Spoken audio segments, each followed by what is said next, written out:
What have you brought to sell today?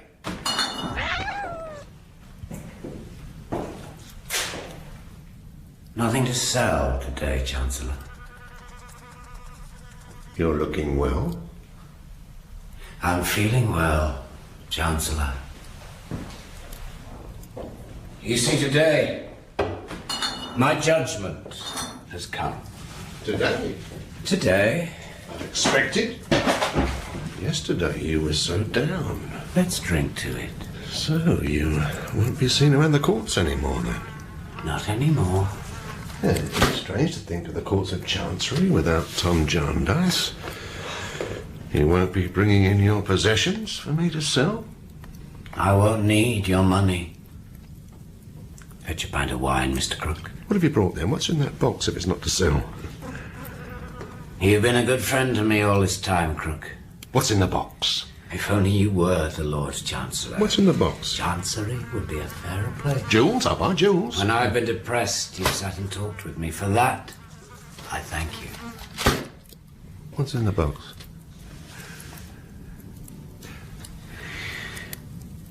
My inheritance. The judgment, you mean? Yes. The judgment. In a box. Now go across the lane and bring back some liquor.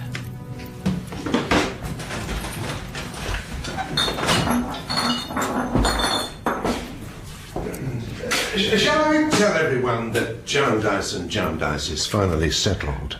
That the judgment has come? Yes. Do that. And tell everyone, Mr. Crook, that whatever they do in their lives, they must do all they can to keep out of Chancery. It's like being ground to bits in a slow mill. It's being roasted at a slow fire. It's being stung to death by single bees. It's like being drowned by drops. It will drive them mad. Come with me, Mr. Jarndyce. Bring the wine here, Mr. Crook.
Tom Jarndyce.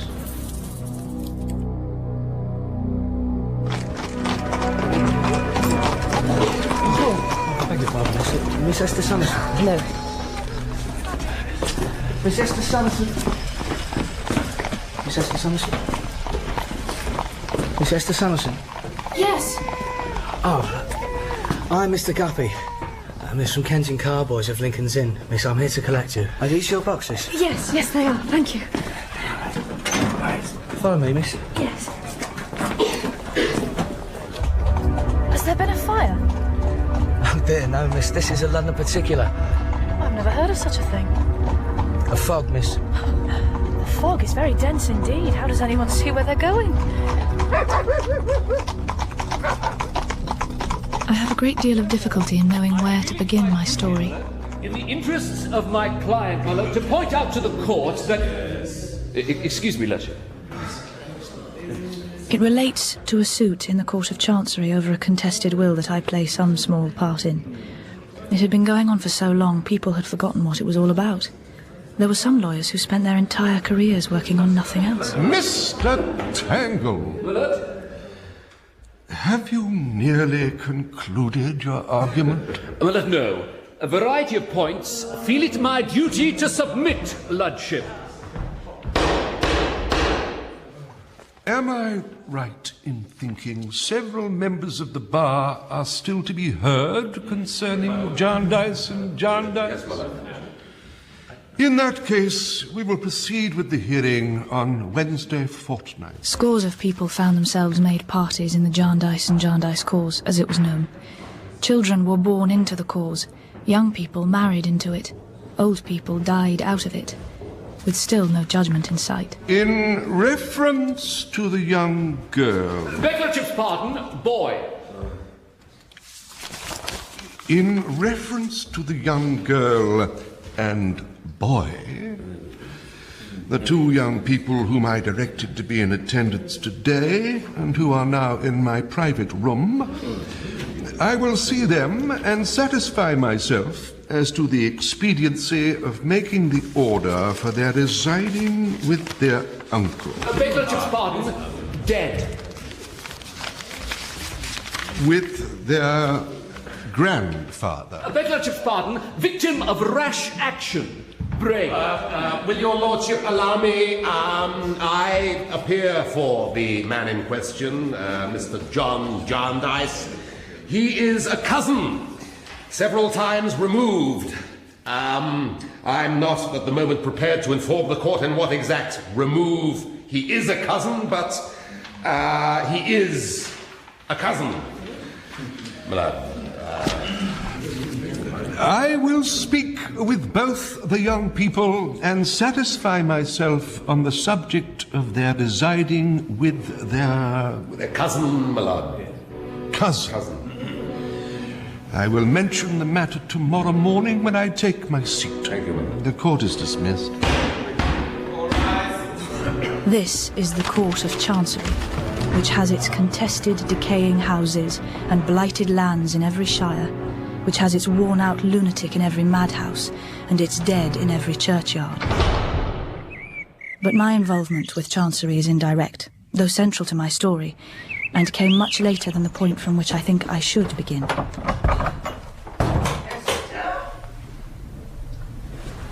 Esther, come in here, please.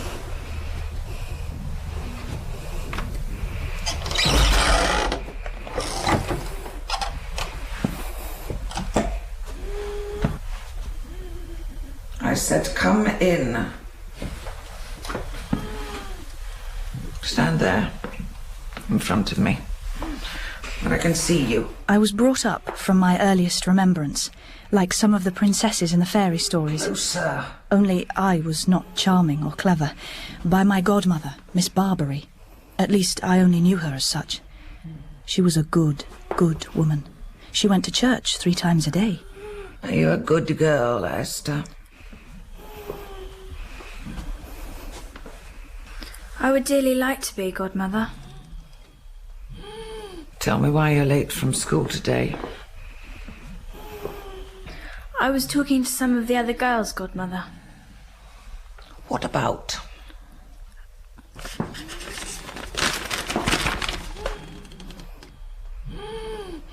What does this mean? It's an invitation. I've been invited to a party, a birthday party. It's out of the question.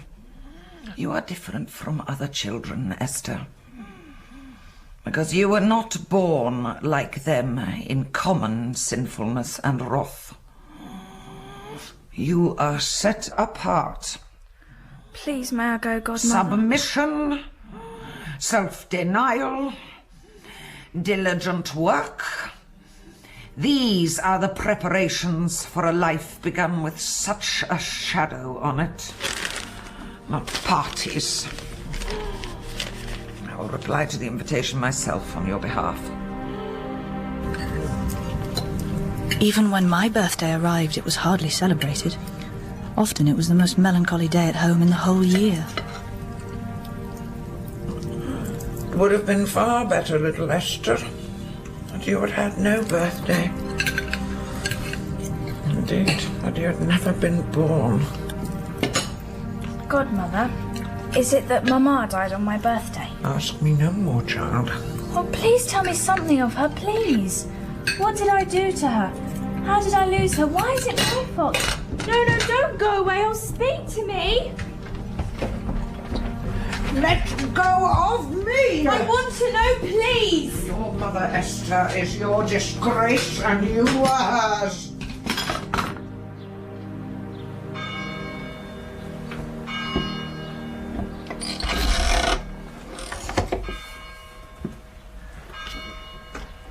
My name is Kenge. From Kenge and Carboy, Lincoln's Inn. Well, come in, Esther. Sit down here. Now, please, don't distress yourself. As you will no doubt be aware, the late Miss Barbary was not a woman of means. And what little she had, she's left to the church. So, now, young lady, now that your aunt is dead, you must in some way... My aunt, sir?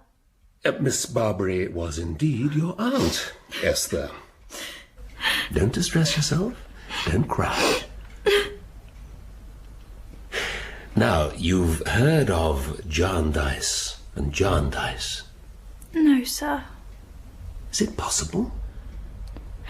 I beg you, please don't cry. Is it possible that you've never heard of Jarndyce and Jarndyce? No. Not one of the longest-running, most expensive chancery suits ever known? No. Well, let me explain.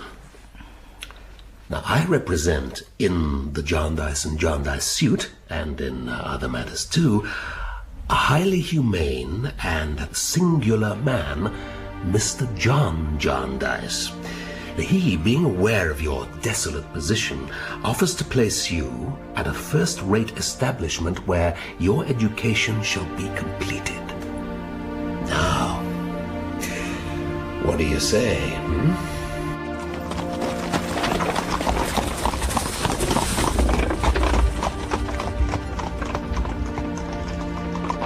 6 happy and peaceful years I spent at a small school near Reading, where I was taught to be a governess.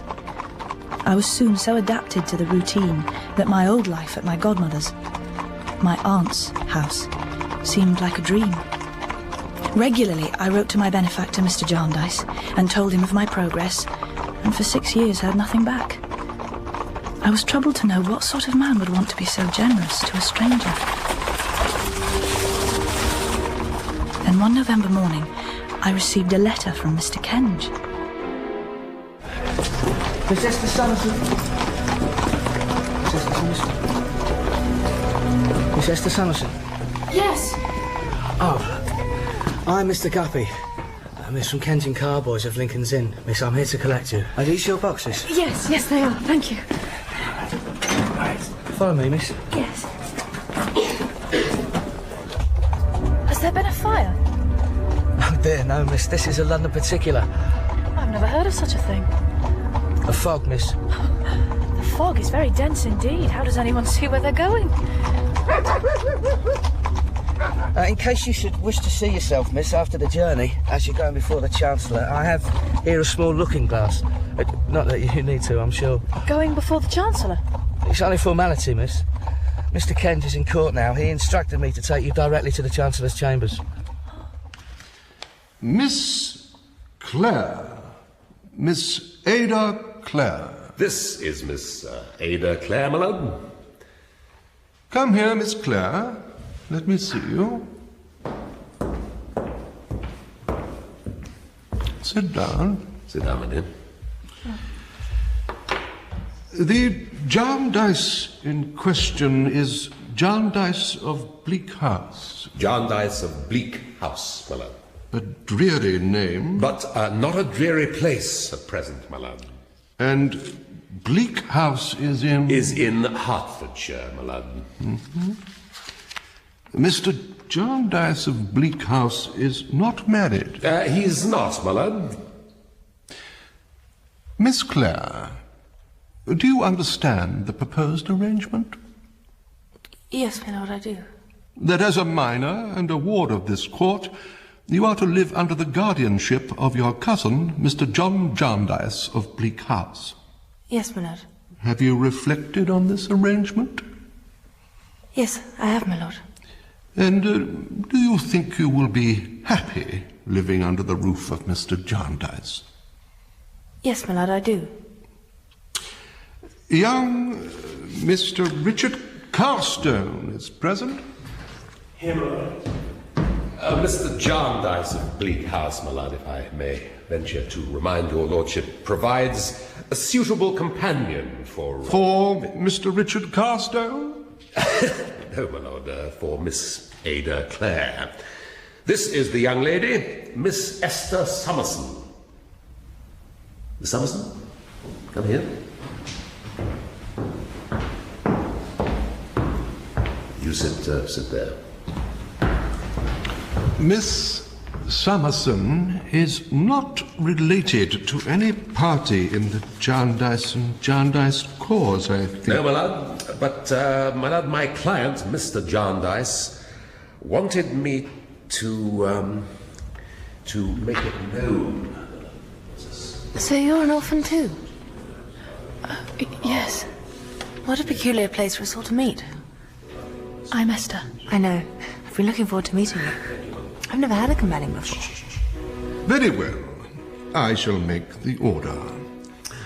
Thank you, madam. Well, thank God that's over. So, Miss Summerson, where do we go next? Don't you know? Not in the least. And don't you know where we're going? No. Don't you? Not at all. Mr. Kenge just said wait outside. We'd better wait for Mr. Kenge, then. Esther's an orphan too, Richard. Strange place for us all to come together for the first time. Have you ever seen such a fog? Although we're cousins, Richard and I only met today. Ah, here's Kenge. You and I, Esther, shall be sisters. Where to next, Mr. Kenge? Oh, sorry. Oh, you must be the wards in Jarndyce. I'm sorry, I don't think we've met. Very happy, I'm sure, to have the honor. It is a good omen for youth and hope and beauty when the wards in Jarndyce and Jarndyce find themselves in this place and don't know what's to come of it. Yes, she's mad. I was a ward myself. I was not mad at that time. I had youth and hope. I believe beauty. It matters very little now. Neither of the three served or saved me. I have the honor to attend court regularly with my documents. I expect a judgment shortly, on the day of judgment.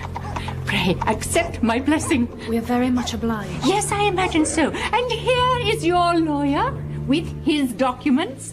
How does your honourable worship do? Oh, quite well, quite well. Now, don't be troublesome, there's a good soul. Oh, by no means anything but troublesome. I expect a judgment shortly on the day of judgment. Oh, this is a good omen. Accept my blessing. Now, we have arranged your transport to St. Albans, where Mr. Jarndyce awaits your arrival. Youth and hope and beauty and chancery. Oh, It is not pray far from London. my blessing. Guppy, have Miss Summerson's boxes been brought round? I took them round personally, sir. Good. Miss Summerson.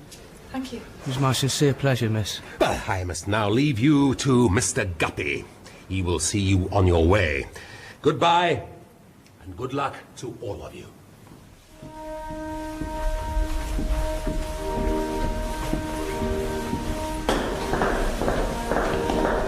Oh, I am sorry, sir.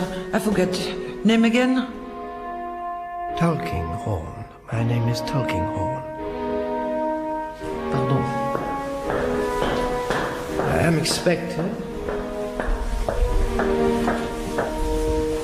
Wait, I will tell Sir Leicester. Wait.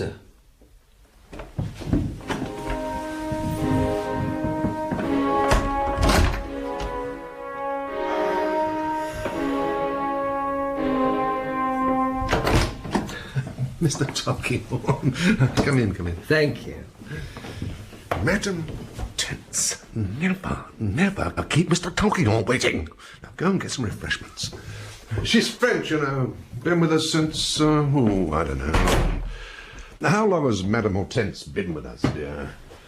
Too long. And she still doesn't know who's who. Lady Dedlock, I trust you are well. We're bored of the countryside. We're en route to Paris. Have you had a good journey down? We're bored of the damn rain. Aren't we, dear? Mr. Tulkinghorn, please sit down. Thank you. My lady's course has been before the Chancellor again, has it? Yes. Today. It would be useless to ask whether anything had been settled. Nothing that you would call anything has been settled. Nor ever will be. Yes. As a few fresh affidavits have been put upon the file, and as they are short, and as you are going to Paris, I have brought them. May I? Please.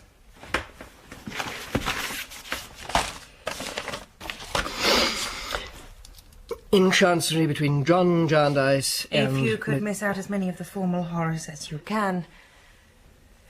Perhaps Lady Dedlock would rather just sign. They differ very little to the last affidavits.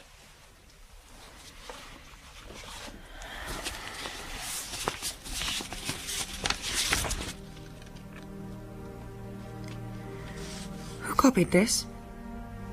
It was copied at my law stationer's in Lincoln's Inn. Is it what you lawyers call law hand? Not quite, my lady. Probably the legal character was acquired after the original hand was formed. I would say the person who copied this would have taken to law writing late in life. Do you know who copied it? I could find out. Why do you ask? Anything to vary this detestable monotony. Quite so, my dear. Ada, my love. Esther, my dear. You're welcome. I rejoice to see you. Rick, if I had a hand to spare at present, I would give it to you. Come on in.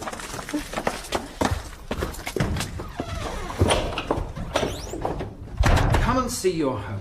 You're very kind, sir. We're very much obliged to you. How did you like the ride? It was very cold. Oh, this is a beautiful house. I'm glad you like it. Bleak House makes no pretensions, but it's a comfortable little place, I hope, and will be more so with such bright young looks in it. Now, you have barely half an hour before dinner. There's no one here but the finest creature upon earth, a child. A child? Yes, come and meet him. You'll see what I mean. He has been unfortunate in his affairs and unfortunate in his pursuits and unfortunate in his family, but he don't care. He's a child. This is Mr. Harold Skimpole, who is staying here for a short while. What delightful apparition is this? I'm totally charmed. Mr. Skimpole was educated for the medical profession, but he's no longer practicing. Oh? Ah, you see, I have no head for detail. I was never able to prescribe with the requisite accuracy. Let me show you to your rooms. Yes. Have you not seen your room yet? Yes, my good friend Jarndyce has helped me to several openings in life, but to no purpose, for I must confess to two of the oldest infirmities in the world. One, that I have no idea of the time, the other, that I have no idea of money. Yes, well, perhaps we can discuss this at dinner. After you.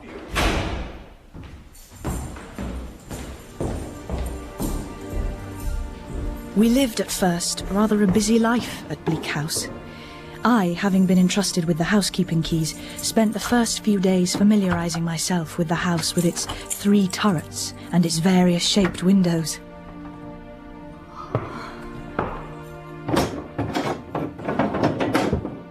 It was such an unusually rambling house that even after days of attending to my new duties, I was still discovering rooms I didn't know existed. Oh, Mr. Jarndyce, I didn't know you were here. Yes. Sit down, my dear. Yes. Yes, this, you must know, is the growlery. When I'm out of humour, I come and growl here. You must be very seldom here, sir. Oh, you don't know me. When I'm deceived or disappointed, I take refuge here. In the growlery is the best used room in the house. You're not aware of half my humours yet. My dear, how you were trembling. I don't know what to do to thank you, Mr. Jarndyce, for all your kindness to me.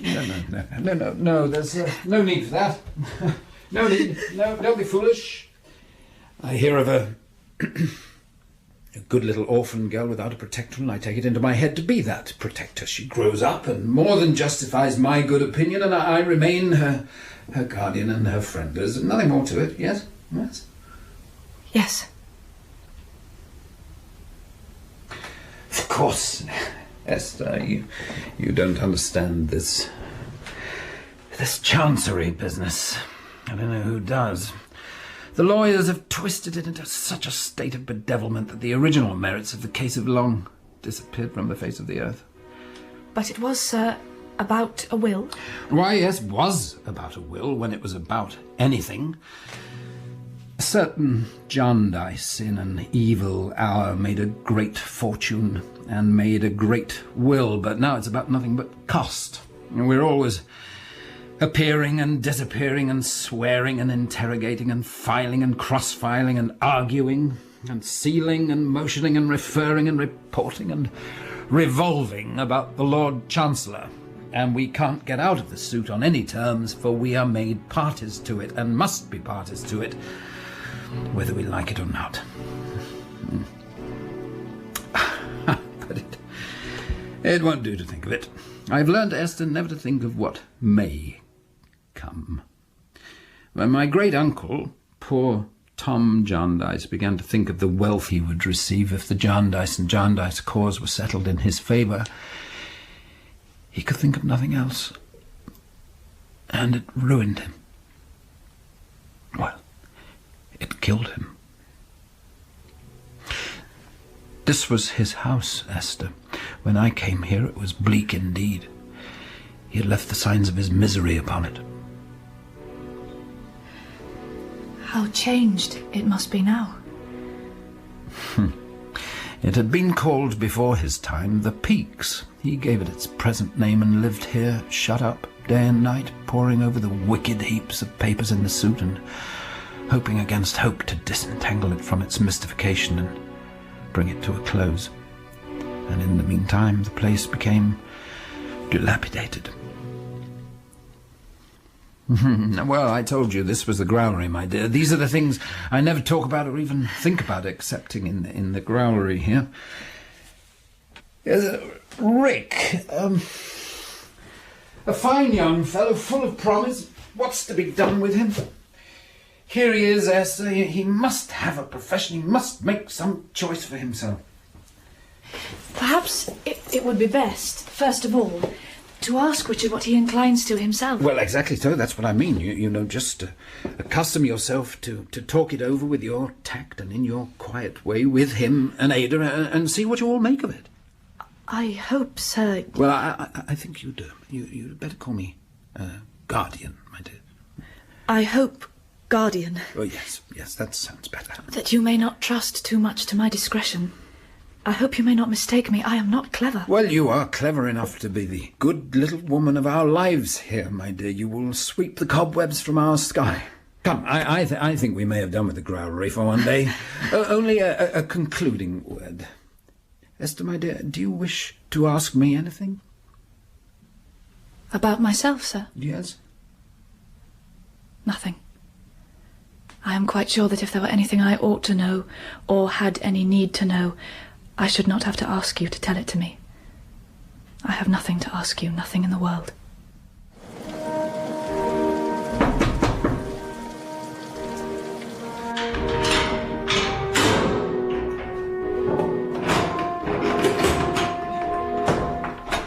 Good day, miss.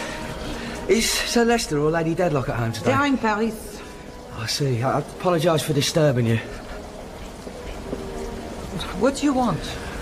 My name is Guppy. This is my colleague, Mr. Weevil. Good day, madam. We've come from London to attend a magistrates' meeting 10 miles off this morning. And as our business was soon over and we'd had a great deal said of the Dedlock family home, Chesney Wold, we've come through the wet to see it. Well, Mrs. Ronswell, the housekeeper, is not here now. You come back later. We are lawyers, miss. My card. From Kensington Carboys of Lincoln's Inn.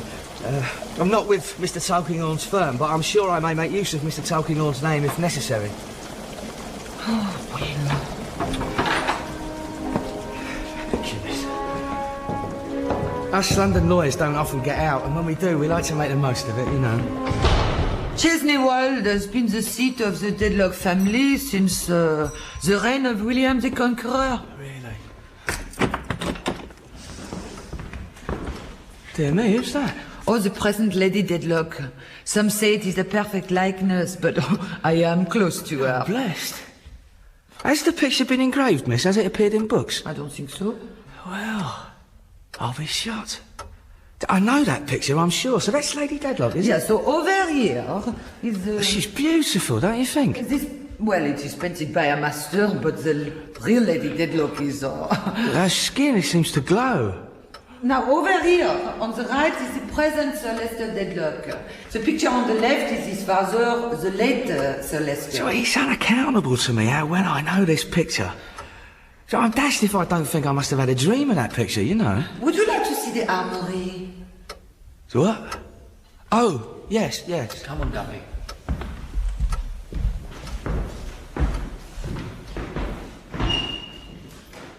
Miss Summerson! Miss Summerson! Miss Summerson! Come in. If you please, miss, Mr. Carstone says, would you come upstairs to Mr. Skimpole's room? He's been took, miss. Took? Took, miss, sudden.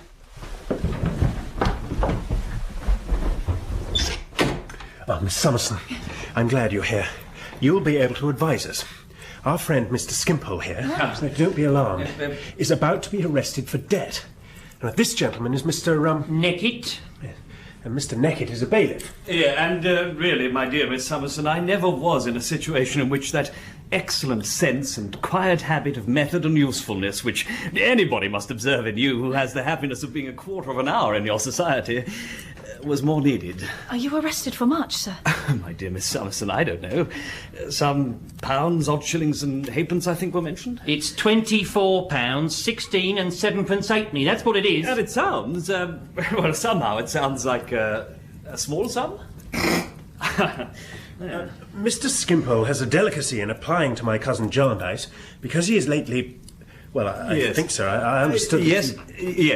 Though, I forgot how much it was and when it was. Jarndyce would readily do it again, though. But I have the epicure-like feeling that I would prefer a novelty in help, that I would rather develop generosity in a new soil, and in a new form of flower. What do you think will be best, Miss Summerson? What will happen if the money is not produced? Jail? Or Coavinses? Coavinses? House for debtors. Really? I thought that being parties in a chancery suit concerning, as people say, a large amount of property, Mr. Richard or his beautiful cousin, or both, could assign something, or make over something, or give some sort of undertaking or pledge or bond. You owe the money. Yes. Now, my dear Miss Summerson and my dear Mr. Richard, here you see me utterly incapable of helping myself, and entirely in your hands. I only ask to be free.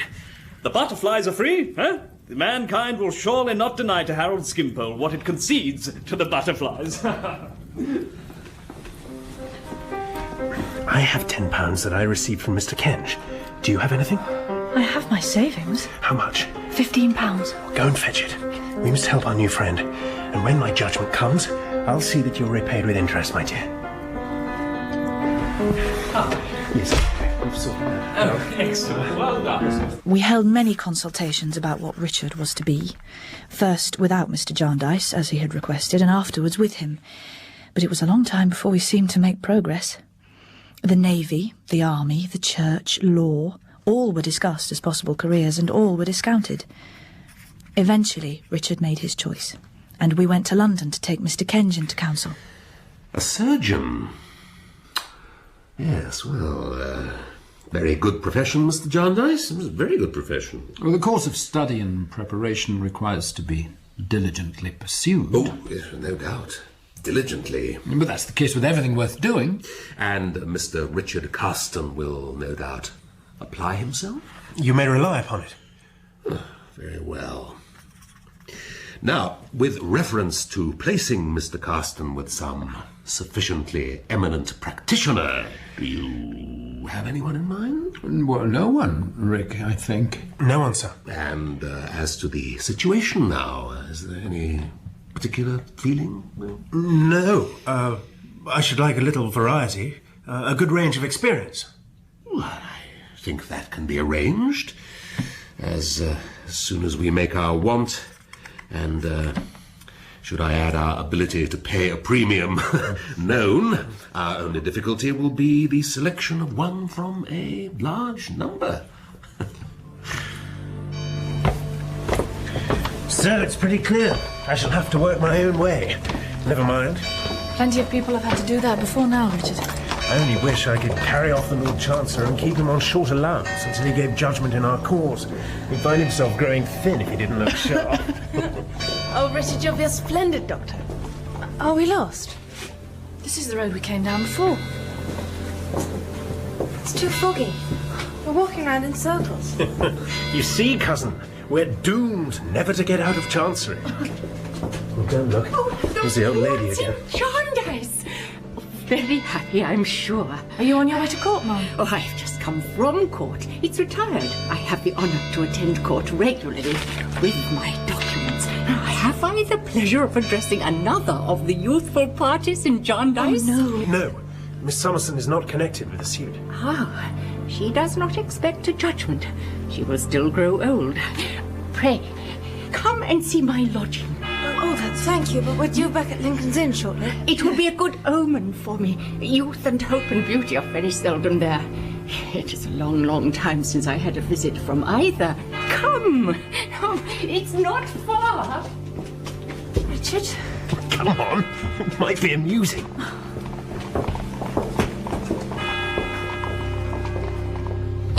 Pray, walk in.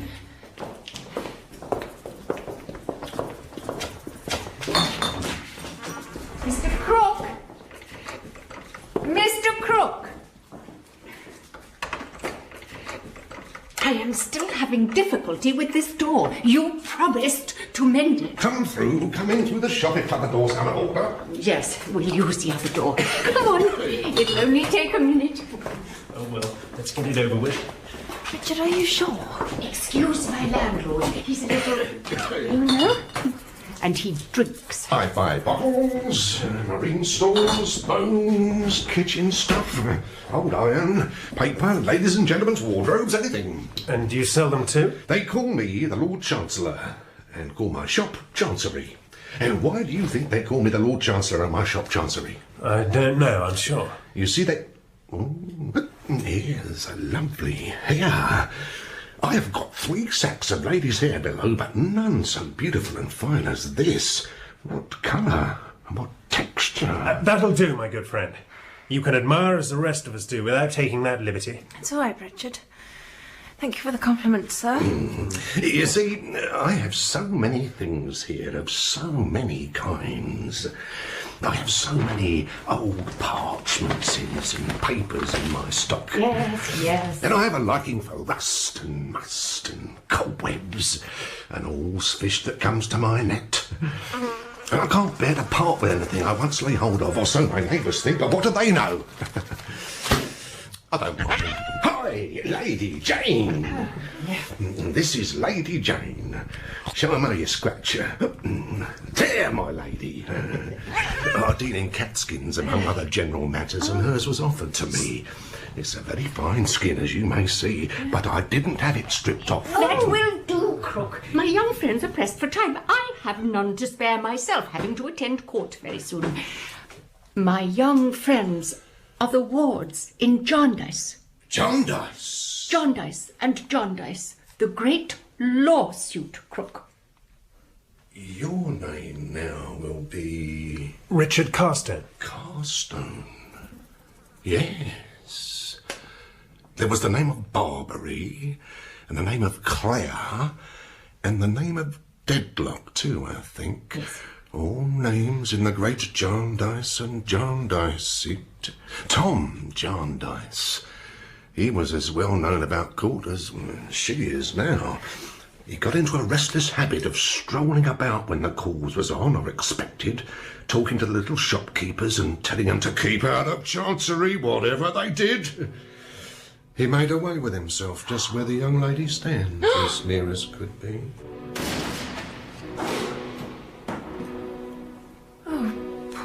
Poor, wretched man.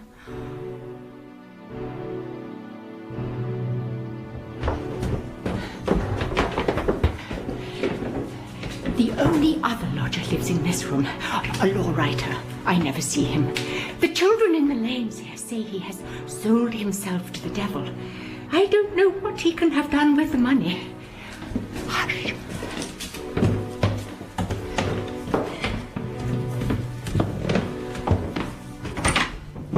This is where I live. Come in. You see, from here, I can see Lincoln's Inn Hall.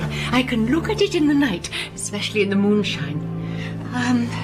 Well, apologies for the lack of furniture. Please, sit here. Oh, thank you. It's just papers. My work bags. Sit there, yes, thank you. Well, extremely honoured, I am sure, by this visit from the wards in Jarndyce. I have lived here many years. I am limited as to situation. I pass my days in court, my evenings and my nights here. I find the nights long, for I sleep but little and think much. Yes, that is, of course, unavoidable, being in Chancery. Now, what can I give you? No, we don't need anything. Oh. I'm sorry I cannot offer you chocolate. I seem to be a bit short of supplies at present. I expect a judgment shortly, and shall then place my establishment on a superior footing. Pull open that curtain there. This? Pull. Oh, the sweet little things! I began to keep the little creatures with the intention of restoring them to liberty when my judgment should be given. Yes. They die in prison, though. Their lives, poor silly things, are so short in comparison with Chancery proceedings that one by one the whole collection has died, over and over again. I doubt, you know, whether one of these, though they are all young, will live to be free. What a terrible thought. Indeed. I wonder whether I may not one day be found lying stark and senseless here, as I have found so many birds.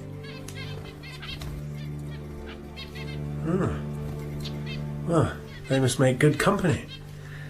Do they sing much? I can't allow them to sing much, so I keep them in the dark. I find my mind confused by the idea that they are singing while I am following the arguments in court.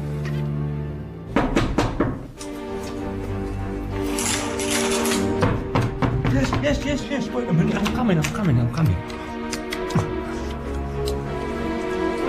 Mr. Tulkinghorn. Oh, is that you?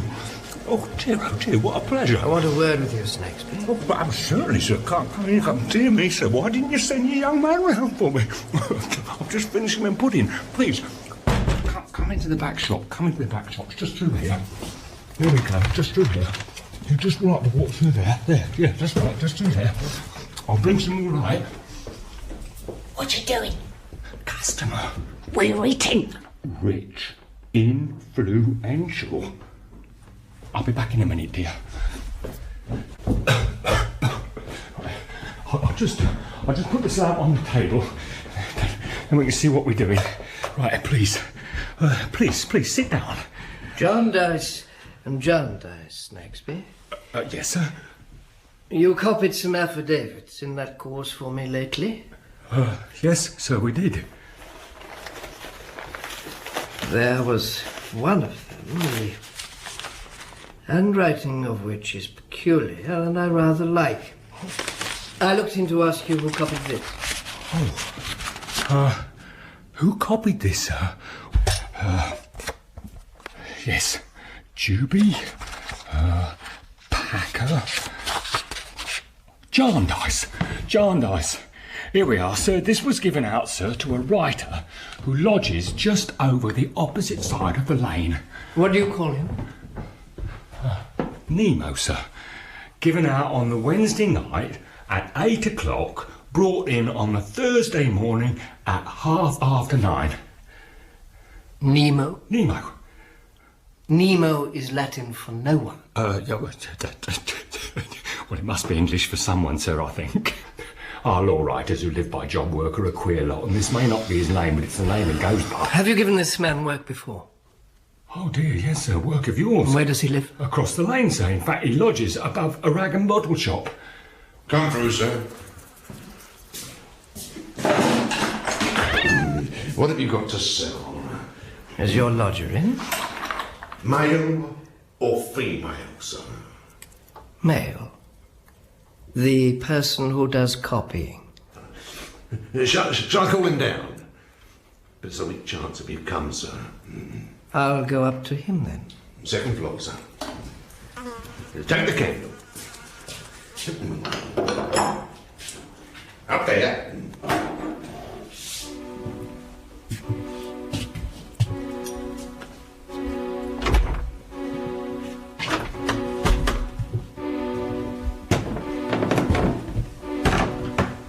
You know what they say of my lodger?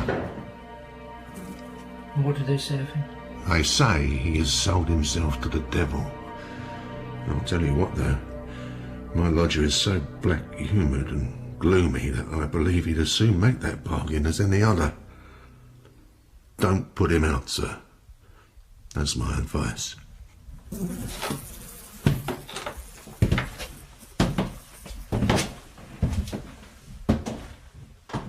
On Richmond Hill there lives a lass more bright than May Day morn, whose charms all other maids surpass, her rose without a thorn. It hurts me that I should be the enemy, as I suppose I am, of a great number of relations and others, and that they should be my enemies, as I suppose they are, and that we should all be ruining one another without knowing how or why. In any case, the Chancellor will work none of its bad influences on us.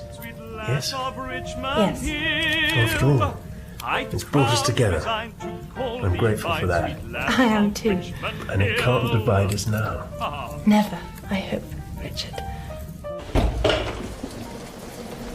Mr. Guppy, come in.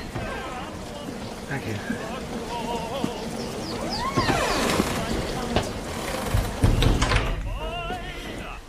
And how is Mr. Kenge? I hope he is well. Yes, well, very well. Thank you again. Good. Are you on a mission? Sorry, miss? You come to Bleak House on business at this time of the evening?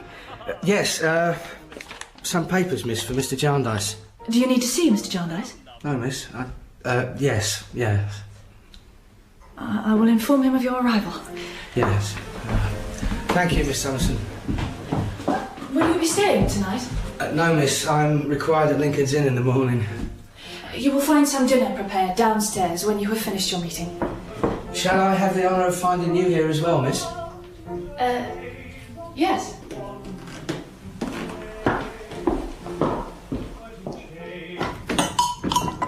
And what will you have yourself, miss? You'll eat something? No, thank you. We will be dining later.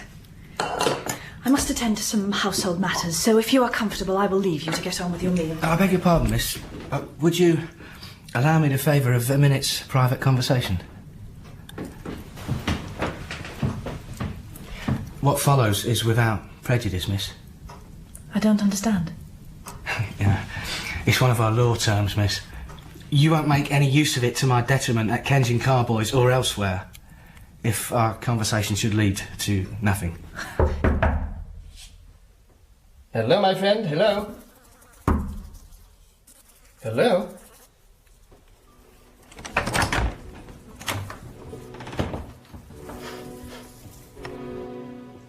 Hello, my friend. Hello. It's me. Can't you wake him? No. What is that smell? What have you done with your candle? It's gone out. Give it to me. I'll light it on the fire.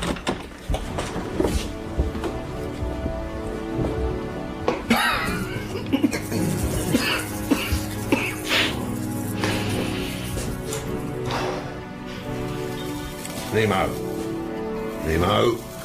wake up. Does the man generally sleep like this? I don't know. I know next to nothing of his habits, except that he keeps himself very close. Nemo.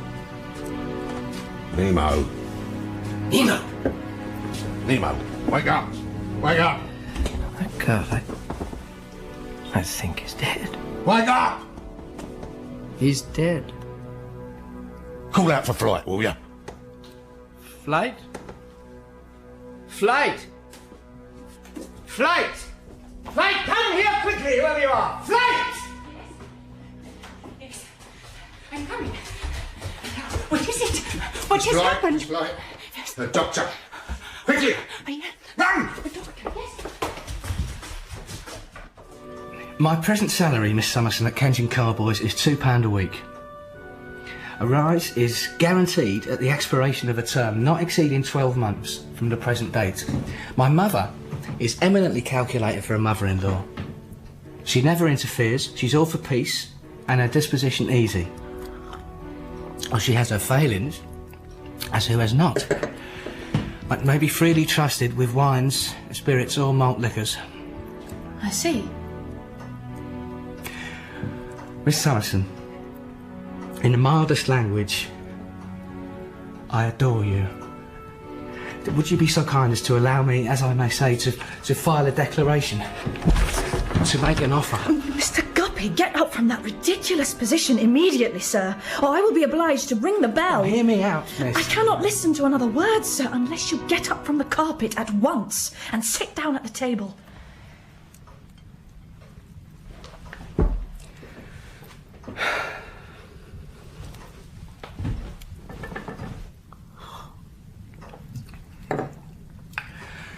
I am aware that my offer is a poor one. But Miss Summerson, Angel, no, don't ring.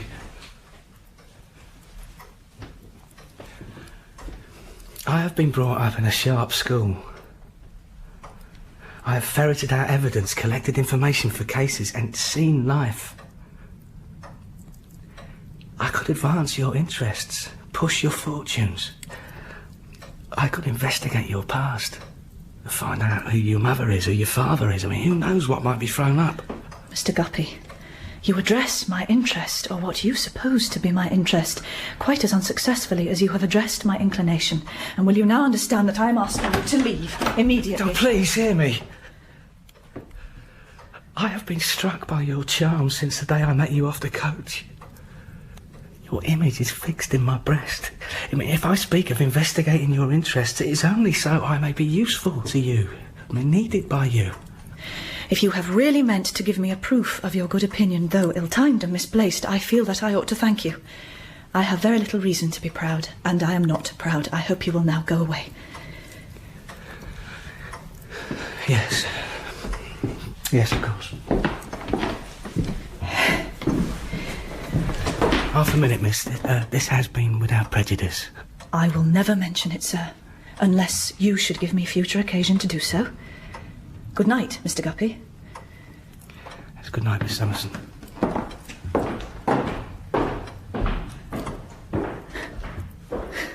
Has he been dead long? Probably about 3 hours. He has died of an overdose of opium, there is no doubt. Do you think he did it on purpose? I can't say. He was very poor, I suppose. I suppose he was. His room, well, don't look rich. But I've never been in it since he had it, and he was too close to name his circumstances to me. Did he owe you any rent? 6 weeks. He will never pay it. To judge from his condition and appearance, I should think it a happy release. You don't know anything about him? That he was my lodger for 1.5 years and lived, or didn't live, by law writing. Oh, bless my soul. Snagsby. Can you give the person of the house here, Mr. Crook? Mr. Crook, any information about this unfortunate creature? He was in arrears with his rent, it seems, and he must be buried, do you know? Well, sir, I really don't know what advice I could offer except sending for the beadle. I don't speak of advice. I could advise. Oh, yes. Well, no one better, sir, I'm sure. I am asking for some clue to his connections, where he came from, anything about him. I assure you, sir, I no more know where he came from than I know, you know... Where he has gone to, perhaps? Well, exactly, I couldn't put it better myself. Mr. Crook, hadn't you better see whether he had any papers that may enlighten you? There will be an inquest, and you will be asked the question. You can read. No, I can't. In that case, since I am here, I will look over the room for you. Then I can testify on your behalf, if it should ever be necessary, that all was fair and right. Pass me the candle, Mr. Snagsby. Thank you. Now, my friend, we will soon see whether there is anything here to help.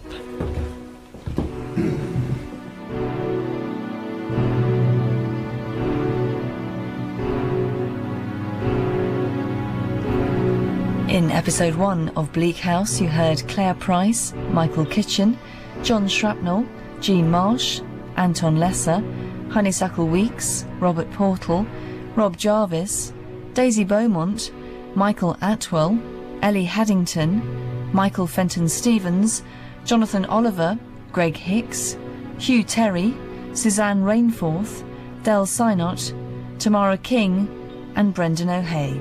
The producer was John Dryden. You're listening to the Mysterious Magpie channel.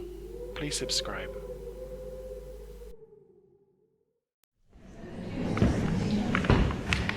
What's your name? Joe? What's your surname? Dunno, sir. How do you spell Joe? Dunno, sir. Where are your parents, Joe? Dunno, sir. What do you do, Joe? I sweeps the crossings for when people want to cross.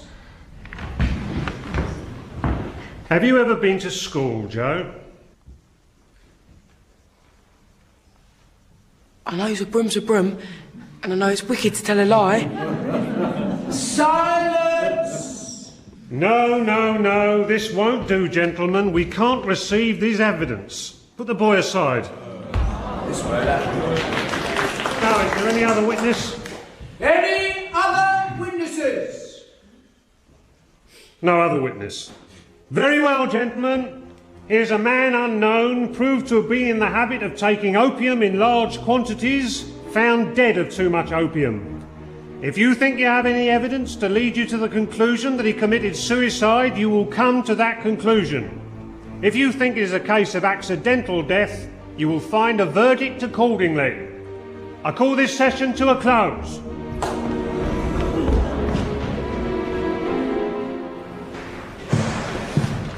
The court may not be interested in what you have to say, Joe, but I'm interested. Did you know Nemo? Yes. How did you know him, Joe? At night he'd go walking. He used to speak to me. What did he used to say, Joe?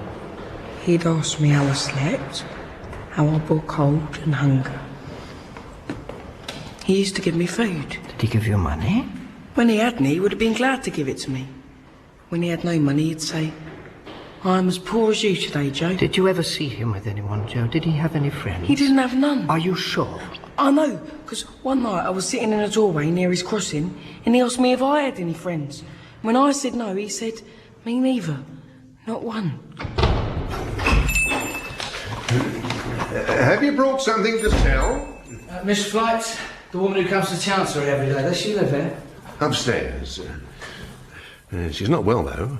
Nerves. I am Mr. Guppy from Kensington Carboys of Lincoln's Inn. Is it to do with the inquest? What inquest? There's been a death here.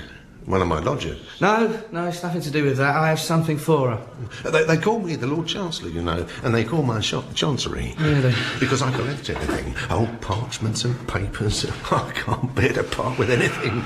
I get nothing. How do I get to Miss Flight's room? Through the shop, up there. Who is it? Miss Flight? Who are you? I'm Mr. Guppy. I'm legal clerk at Kensington Carboys of Lincoln's Inn. Oh, have you come about the death?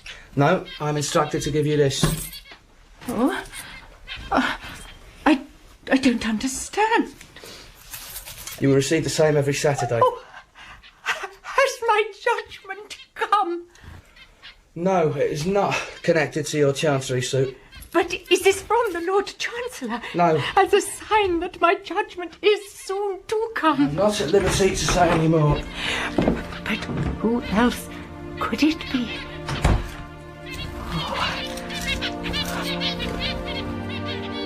My guardian, Mr. Jarndyce, once told me that there are two classes of charitable people.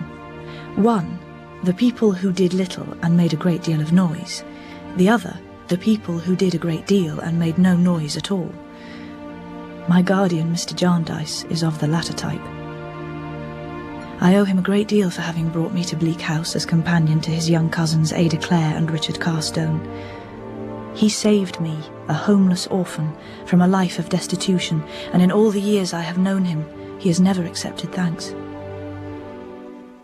He and Ada and Richard were all parties to one of the longest-running inheritance suits ever known in the Court of Chancery, the Jarndyce and Jarndyce cause. But in those first few months at Bleak House, we knew little of the empty hopes and despair that would come of Chancery, and lived as a happy family. Our guardian, of course, was the father. I was treated as the little woman of the house, and Ada and Richard were... well... Esther, my darling, I have a great secret to tell you. What is it, Ada? Oh, Esther, you'll never guess. Shall I try to guess? Oh, no, don't. Oh, all right, try. Now, I wonder who it can be about. It's about Richard. Well, what about him? Oh, Esther, you'll never guess. Well, he says... I know it's very foolish, we're both so young, but he says... He says he loves me dearly, Esther. Does he indeed? I never heard of such a thing.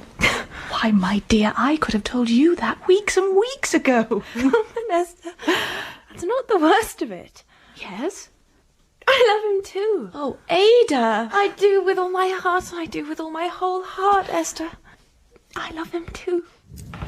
When I contemplated these relations between us four which have so brightened my life, I certainly did contemplate afar off the possibility of you, Rick, and you, Ada, going through life together. But that was afar off, Rick, afar off. You were about to begin your training in medicine. We look afar off, sir, and I'll finish my training before we marry. Yes.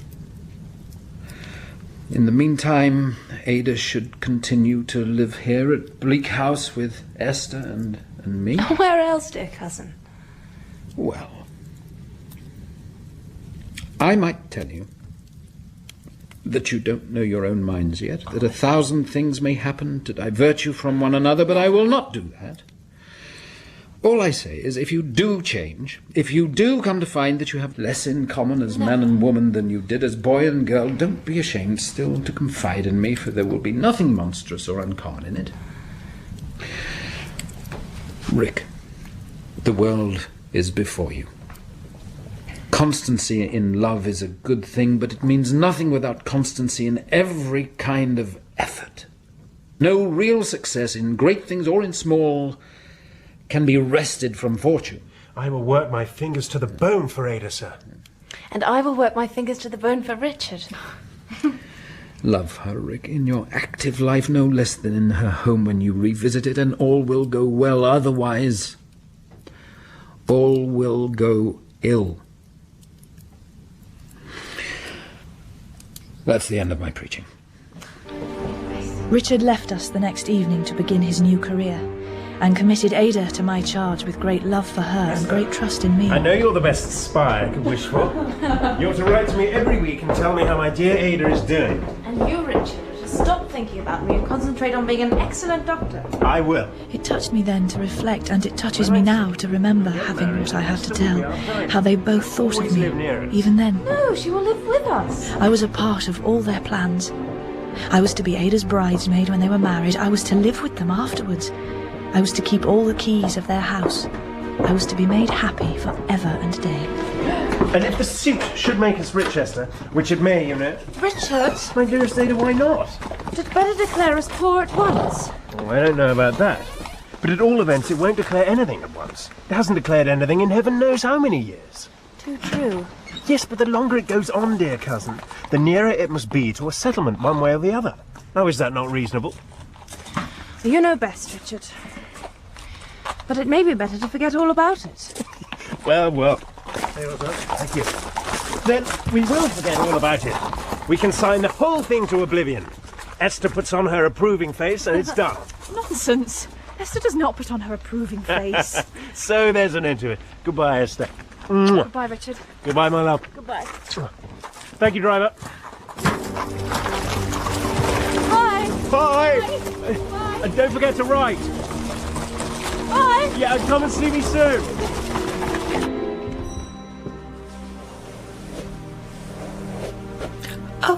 Hortense. Oh, I'm sorry to startle you, my lady. I have been sent to inform you, my lady, that your lawyer is here. Does he wish to see me? Yes. Will he be staying? Well, I don't know, my lady. I was just told to get you. Well, tell him I will see him at dinner.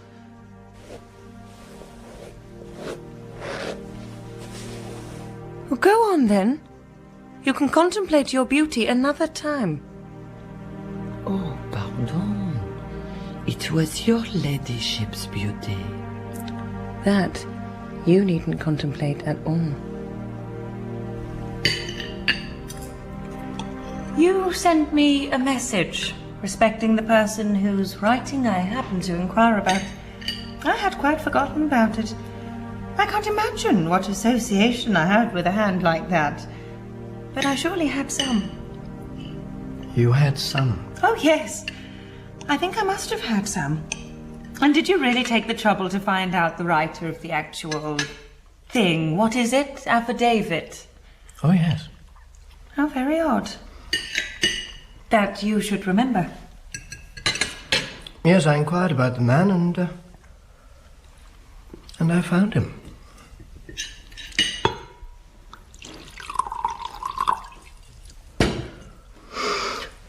And what is very strange, I found him. Yes. I found him dead. Oh, dear me. Not while we're eating. I was directed to his lodging. A miserable, poverty-stricken place, and I found him dead. You will excuse me, Mr. Tulkinghorn. I think the less said... Pray, Sir Leicester, let me hear the story out. It is quite a story for twilight. How very shocking. Dead? Whether by his own hand... Upon my honour, really? Do let me hear the story. Whatever you desire, my dear, but I must say... No, you mustn't say. Go on, Mr. Tulkinghorn. Really? I was about to say that whether he had died by his own hand or not, it was beyond my power to tell you. He had unquestionably died of his own act, though whether by his own deliberate intention or by mischance can never certainly be known. The coroner's jury found that he took the poison accidentally. And what kind of a man was this deplorable creature? Very difficult to say. He had lived so wretchedly and was so neglected. Looked like a gypsy. A gypsy? Tell me what he looked like. Really? We are eating. What did he look like? He had wild black hair and a beard. I should have considered him the commonest of the common, but the surgeon had a notion that he had once been something better. What did they call this wretched being? They called him what he had called himself. Nemo. But no one knew his name. Not even anyone who had attended on him. No one had attended on him. He was found dead. In fact, I found him. Without any clue to anything more? Without any. There were no papers.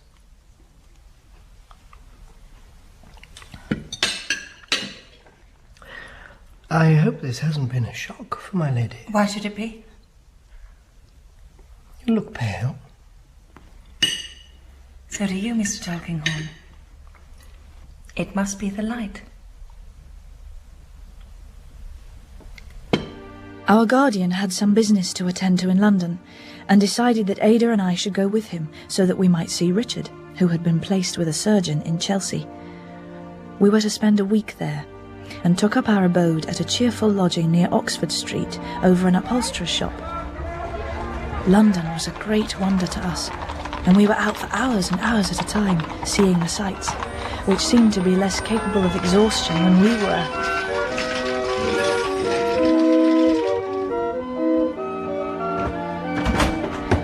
One day, we decided to pay a visit to our acquaintance, Miss Flight, the woman with the birds. We arrived to find well, let me just call him a very agreeable young gentleman, a doctor, in attendance. Miss Flight is much better, and may appear in court as her mind is set upon it tomorrow.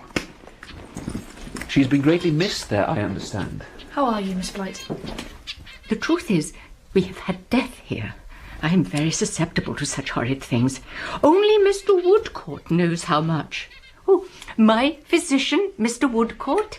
The ward's in Jarndyce. Oh. Not I. Only Ada is a ward in Jarndyce and Jarndyce. How do you do? Who are you, then? I am Ada Clare's companion. Ada Clare's companion? Miss Esther Summerson. It's an honour to meet you, Miss Esther Summerson. Likewise, sir. He is the kindest physician in the college. Yes. Have you heard of her good fortune? You never heard of such a thing. Every Saturday, Mr. Kenge or Mr. Guppy the clerk places in my hand 7 shillings. Shillings, I assure you. From whence does this money come, you say? That is the great question. Shall I tell you what I think? The Lord Chancellor, aware of the length of time my cause has been in Chancery, sends it. I know it's him, because he smiled at me from his bench the other day. What good fortune? Who else could it be? Miss Flight, you promised to tell us the names of your birds, didn't she, Ada? Oh, yes. Did I? Who's that at my door? What are you listening at my door for, Crook? I wasn't listening, Miss Flight. I was going to give a rap with my knuckles, but you're so quick. Make your cat go away. Go on, drive her away. There ain't no danger, gentlefolks. She never offered the birds when I was here, unless I told her to it. You will excuse my landlord. Mad, quite mad. What do you want, Crook, when I have company? You know I have a room to let. Well, what of that? The wards of Jarndyce will need a room near Chancery if they are to pursue their interests. These are my friends. They are not interested. Keep your cat away from my birds. It's one of her strange ways that she'll never tell the names of these birds if she can help it, though she named them all. Shall I run them over, Flight? If you like. Let me show you. Come on. When my noble and learned brother gives his judgment, they're to be let go free. And then, if that ever was to happen, which it won't, the birds have never been caged, would kill them. There's hope, joy, youth, peace, rest, life, dust, ashes, waste, want, ruin, despair, madness, death, cunning, folly, words, wigs, rags, sheepskin, plunder, president, and jargon. That's the whole collection, all cooped up together.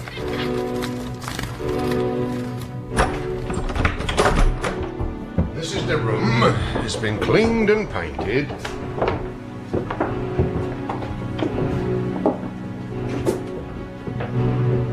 You were here when it happened. Miss Flight brought me here when the discovery was made. Very reasonable for such a location. But too late for me to be of any use to the unfortunate man. Chancery is only a short walk away. I've been coming here since, and being of some small use to her. You are a good and needed friend to Miss Flight. It comes furnished. Really, Mr. Crook, we're not looking for a room. Why not? And he was just there, lying on the bed. Yes. Poor, poor man. He owed me 6 months' rent. No one knew his name. Well, I'm sorry. He just called himself Nemo, which means no one. Perhaps he was hiding from someone. Perhaps. It is a sorrowful place. You look pale, Miss Summerson. I hope this is not too upsetting for you. No, It's cold in here. I wouldn't want to upset you for the world. Oh, but you don't, Mr. Woodcourt. Not at all. Not at all.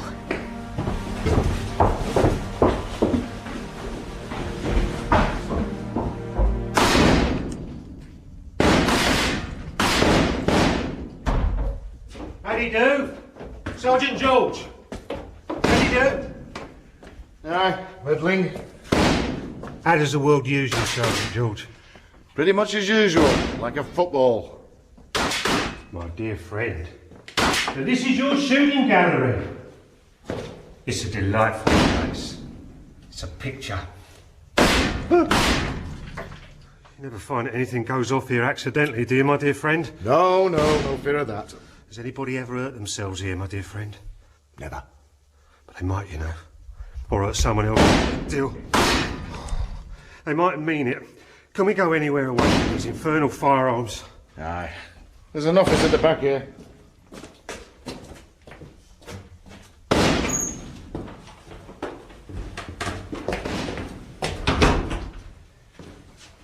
Take a seat, Mr. Smallweed.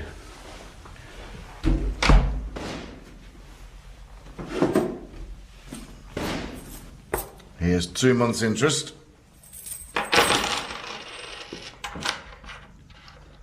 It's all correct. Just so. The devil of a scrape it is to get it together in my business. He'll sell me up at the last day, I suppose, when I'm a day in arrear. My dear friend, never. Not I. But my friend in the city that I got to lend you the money, he might. So, business is not so good? No, not so good. Ain't you no relations now who would pay off this little principal? Or would lend you a good name or two that I could persuade my friend in the city to make you a further advance upon? Ain't you no such relations, Sergeant? If I had, I shouldn't trouble them. I've been enough trouble to my family in my day. Well, if you could have traced out the captain, Sergeant George, I could have persuaded my friend in the city to help you further. Would have been the making of you. After all, when you first came to me in response to my our advertisement in the newspapers, you said then you knew of Captain Horden. I do, Mr. Smallweed. I do know of Captain Horden. Why then, Mr. George? Why won't you tell us where he lives? For 2 reasons, Mr. Smallweed. What 2 reasons? In the first place, you, gentlemen, took me in. You advertised that Captain Horden was to hear of something to his advantage. Well? Well, it wouldn't have been much to his advantage to have been clapped in prison. How do you know that? Some of his rich relations might have paid his debts. Besides, he'd taken us in. He owes us immense sums. That's reason number 1. I hope number 2's as good. Why, no. No, it's a more selfish reason. If I had have found him, I would have had to have gone to the other world to look. He's there. How do you know he's there? He isn't here. How do you know he isn't here? Hey, don't you lose your temper as well as your money. He was drowned long ago. He went over a ship's side. Whether intentionally or accidentally, I don't know. Perhaps your friend in the city does. My dear friend, be careful with that. So you think your friend in the city will be hard on me if I fall in a payment? My dear friend, I'm afraid he will. What are you doing, Sergeant? damned rogue, Mr. Smallweed.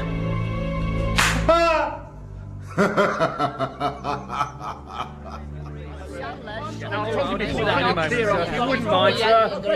Beg pardon. I live here. This is my shop. What's the matter? This boy, although he's repeatedly told to, won't move on. I'm always a moving on, Sarge. I've been a moving and a moving on ever since I was born. Where can I possibly move to, sir? He won't move on. Where can I move to? Out of here. No, but where? Yes, really, Constable, really, that does seem a question, where, That's not my concern. There's no begging allowed here. My instructions are to keep this area clear of undesirables. No, look, I'm sorry. No, it's all right, sir. It's all right, The sir. boy is to move on. Really, this is a rumpus I can handle. You see, this is my shop. What's going on? Oh, no, leave it to me, my sweet. It's just a little disturbance. You go back inside. I do know something of this lad, and in what I know of him, I can't say that there's any harm. Perhaps on the contrary, Constable. You're very poor, ain't you? Yes, I am, sir. Very poor in general. Well, I leave you to judge, Mr. Mr. Snagsby, this is my law stationer's shop here. Ah, well, Mr. Snagsby, I leave you to judge. I shook these 2 half-crowns out of him and only putting my hand upon it. There was left, Mr. Sangsby, out of a sovereigns were given me by a lady. Yeah, it's all right, Constable, it's all right. A lady? A servant lady that comes to my crossing at night. A servant lady? Right, listen, he's a young lad. It's all right, sir, it's all right. A servant lady that came up to you at night and gave you a sovereign? Yes, sir. She asked to be showed the house where him as you give the writing to died at, in the burying ground what he was buried in. Nemo, you mean? She wanted to see where Nemo was buried. Tell me what she said to you, Joe. She says, can you show me all them places where he lived and where he used to go and where he died and where he was buried? And I says, yes, I can, I says. Oh, and you took her to these places? Yes, sir. You took her to the burial grounds? Yes, sir. Well, what was she looking for? What did she want to know? She was crying and kept saying consequential and asking me, is this ground consequential? Consequential? Consequential, yes, sir. Is this ground consequential? Yes, sir, the same. Oh, is this ground consecrated? Yes, sir, the same. What exactly did this servant lady look like? Richard. Ada. I'm sorry I'm late.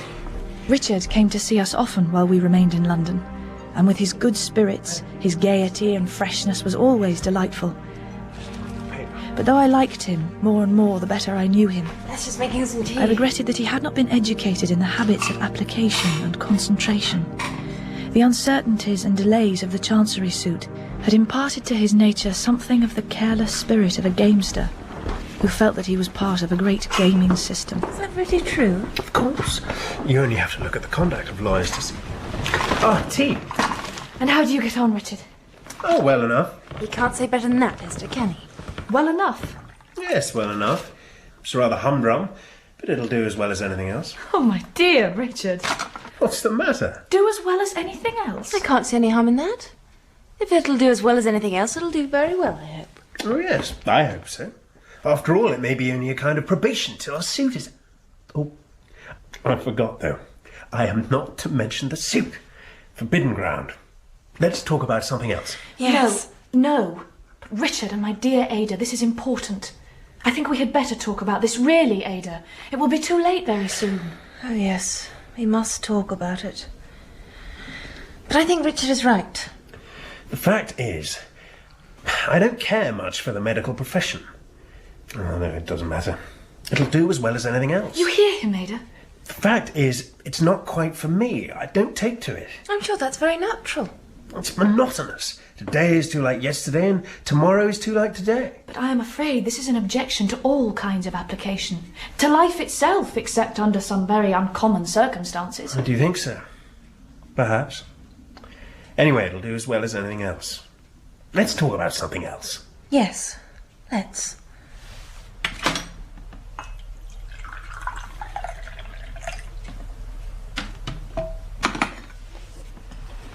Thank you. You see, I was a little hasty, perhaps, in my choice of career. But then again, I wouldn't have known if it was right till I tried. Now the question is whether it's worthwhile undoing all that's been done. It seems like a big fuss about nothing, particularly because I may never need a profession anyway. Richard, if the medical profession isn't right, it is decidedly worthwhile undoing what has been done. Have you thought of any more congenial pursuit? Yes, I have. I've been thinking that law is the boy for me. The law?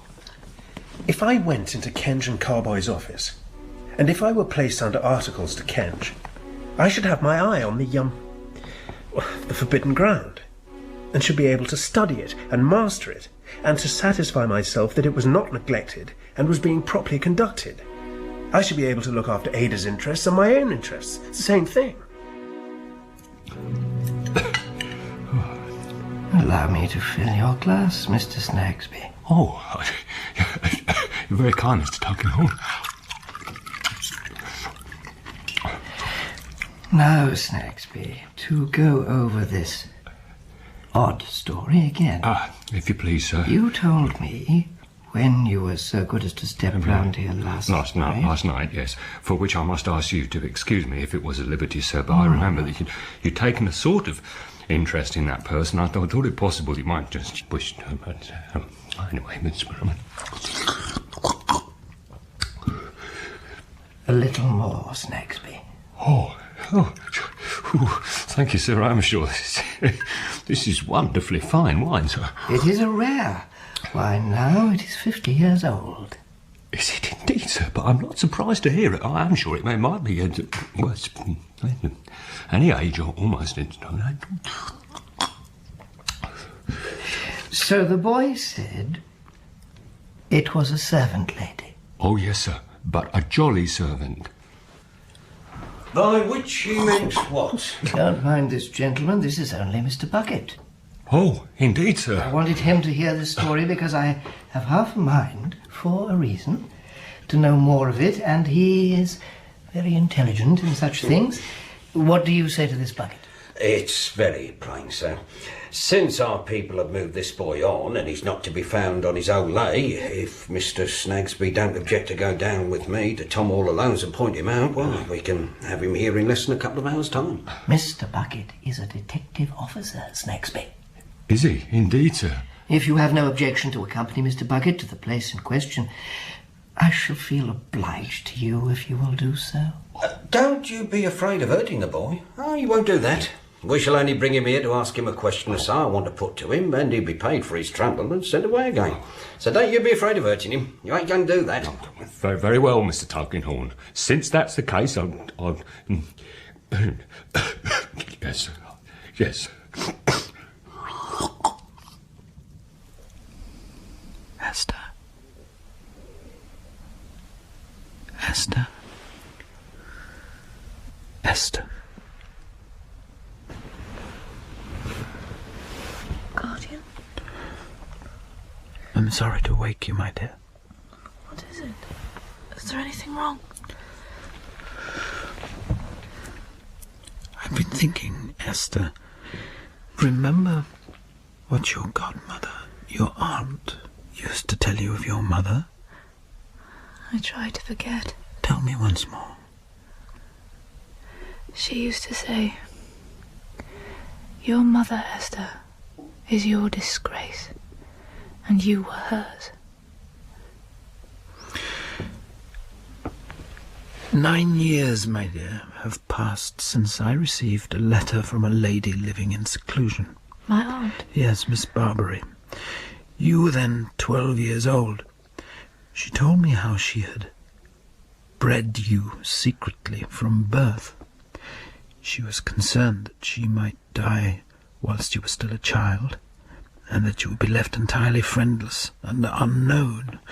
Reading the letter, I felt concern for the little creature in her darkened life, and replied to the letter. Why did she write to you? Who knows? Who knows?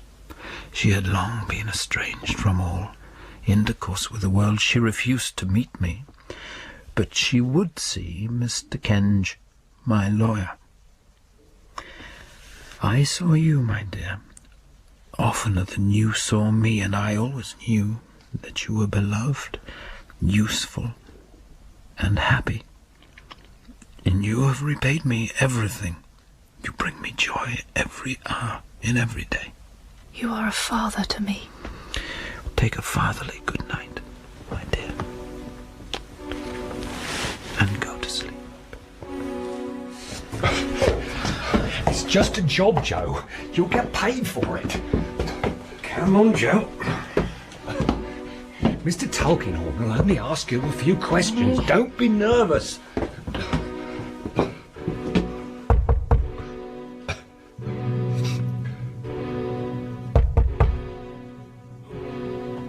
There's no answer.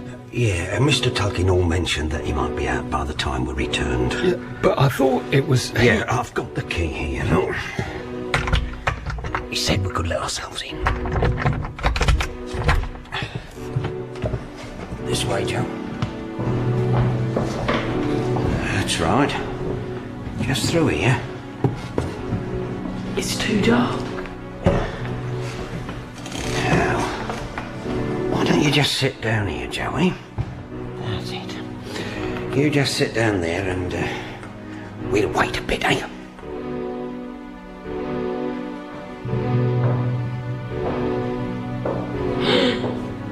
What's the matter, Joe? That's her. Who? The servant lady. How do you know that to be the servant lady? I know the bonnet and the gown. Be quite sure of what you say, Joe.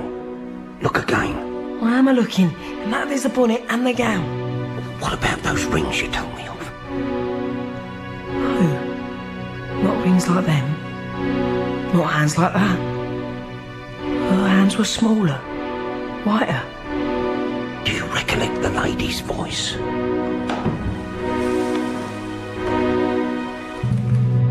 Was it at all like this? I will speak as long as you like if you are not sure. Was it this voice? Or at all like this voice? No, that's not her voice. Then what did you say it was the lady for? Because that there's the bonnet and the gown. It looks like her, but it ain't her. But that there's the bonnet and the gown for sure. And they wore the same way what she wore them. Well, we haven't got much good out of you. But, however, here's 5 shillings for you. Take care how you spend it. And don't get yourself into trouble. Come on, I'll show you out. Take care of yourself, Joe.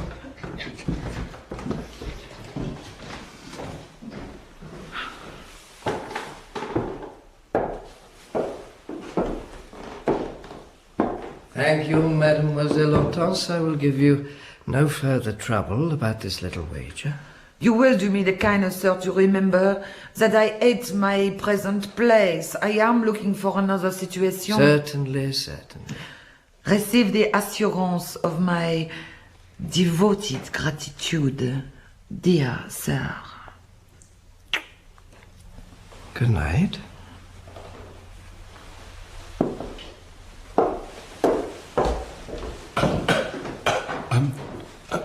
If I can be of no further use, Mr. Tulkinghorn, I think, as my little woman will be getting anxious... Yes. Thank you, Snagsby. No further use. I'm quite indebted to you for the trouble you have taken already. Not at all, sir. I wish you good night. Good night, Mr. Snagsby. Good night, Mr. Snagsby. Oh, good night, Inspector. Well, Bucket? There ain't a doubt that it was the other one with this one's dress on. The boy was exact respecting colours and everything. Mr. Woodcourt. I hope this is not an inconvenient time to visit. On the contrary, come in. It's always a pleasure to see you. How is your patient? Miss Flight? Yes. Oh, she's much better. Oh, good. She is fit enough to be haunting the courts again. Come in. Would you like some chocolate? Thank you. We don't really know many people in London. It's so good to have visitors. Do you remember Miss Ada Clare? Good morning, Mr. Woodcourt. I've come to say goodbye. Goodbye. My word, Mr. Woodcourt, where are you going? I'm going to China and to India as a surgeon on board ship. Oh, I am sorry. No, I'm pleased. It sounds most exciting. I had meant to tell you before. I mean that I'm sorry we shan't be seeing you at Miss Flight's for, I should imagine, quite some time. I will be away for a year at least. Oh, you see, Ada, the effect we have on the people we meet. He's going to China. It was planned for quite some time, long before we met. Please, sit down. I'll get some refreshments. Yes, do sit down.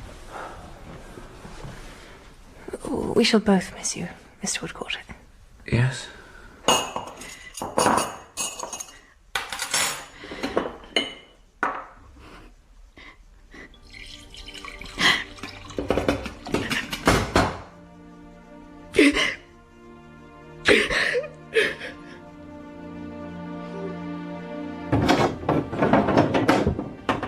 For the rest of the day, I had this desire to work. Though we were away from Bleak House and our lodgings were modest, I found enough to make myself very busy. Dusting my guardian's books and papers, washing clothes, polishing the brass, washing the floors, Esther! Cleaning the windows. Esther, can you hear me? Oh, Ada, you shocked me. Esther, you're very quiet today. Just busy, my dear. Look. Why, Ada, they're beautiful.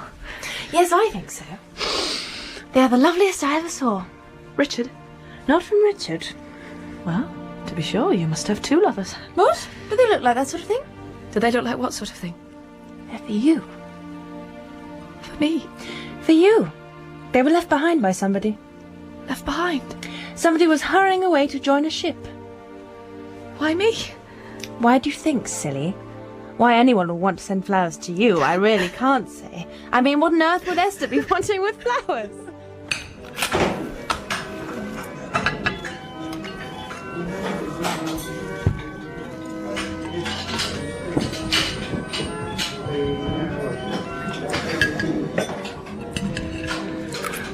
Well, and how are you?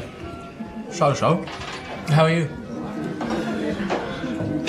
I am not much to boast of. How is she? Weevil, there are chords in the human mind. Any subject but that, but there are chords. More pie? Yeah, thanks. Vegetables, peas, summer cabbage? Thank you, Guppy. Summer cabbage. Polly, more cabbage. No slugs this time.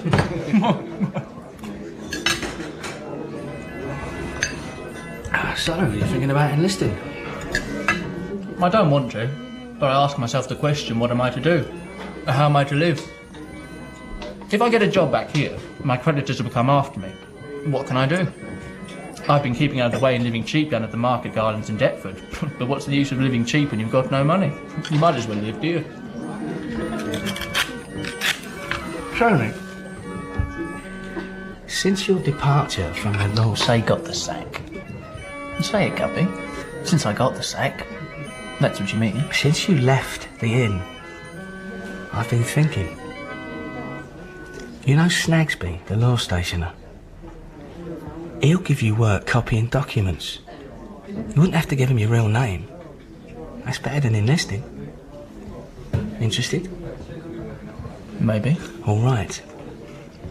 You know Crook, the one who calls himself the Chancellor across the lane? Come, Tony, I think you know Crook, the Chancellor across the lane. I know him by sight. Very well. And you know his tenant, little Miss Flight, the mad woman who sits in court every day. Everybody knows her. Everybody knows her very well. Now, recently it has been one of my duties to pay Miss Flight a certain weekly allowance. This has brought me into contact with Crook and his habits. I know he has a room to let. You could live there at a very low charge under any name you like. He'll ask no questions and would accept you as a tenant at a word from me. Well, you have thought this out. And I'll tell you another thing. He's always collecting and rummaging through papers. I think it'd be worth your while to look him up a bit. You don't mean... I mean, he is old. You know, very old, and he has not a soul about him. And he is reported to be immensely rich. And whether he is a smuggler or a receiver or an unlicensed pawnbroker or a moneylender, all of which I thought possible at different times, it might pay you to find out a bit about him. Well, I'll tell you something else. I don't believe he's ever sober. Let's go and see Crook now. Oh, one thing you should know. Crook's last lodger died there.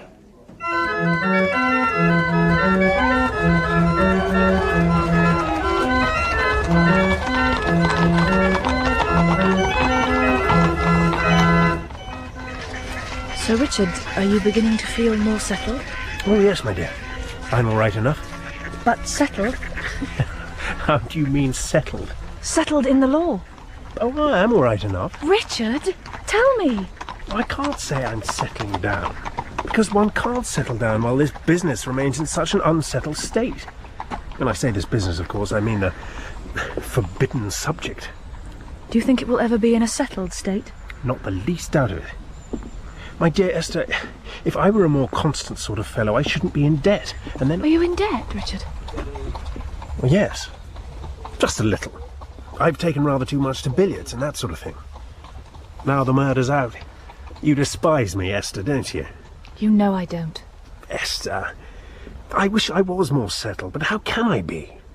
I was born into this, and it began to unsettle me even before I knew the difference between a suit at law and a suit of clothes. And it has gone on unsettling me ever since. Richard, you really must. But it can't last forever. We shall get judgment soon. I've been studying the papers, Esther. I've been deep in them for months, and I tell you things will be settled soon. Do you still intend to be articled at Lincoln's Inn? No. You see, I feel I've had enough of it. Having worked at Jarndyce and Jarndyce like a galley slave, I've lost my thirst for the law as a profession. I know enough to pursue the suit. Why do I need to know more? Oh, Richard. So what do I naturally turn my thoughts to? I can't imagine. Don't look so serious. Because it's the best thing I can do, my dear, I'm certain. It's not as if I need a profession for life. This suit will come to an end, and then we are provided for. What I need is an occupation which is, in its nature, more or less unsettled, and therefore suited to my temporary condition. So, what is it that I naturally turn my thoughts to? I don't know. The army. The army? The army, of course.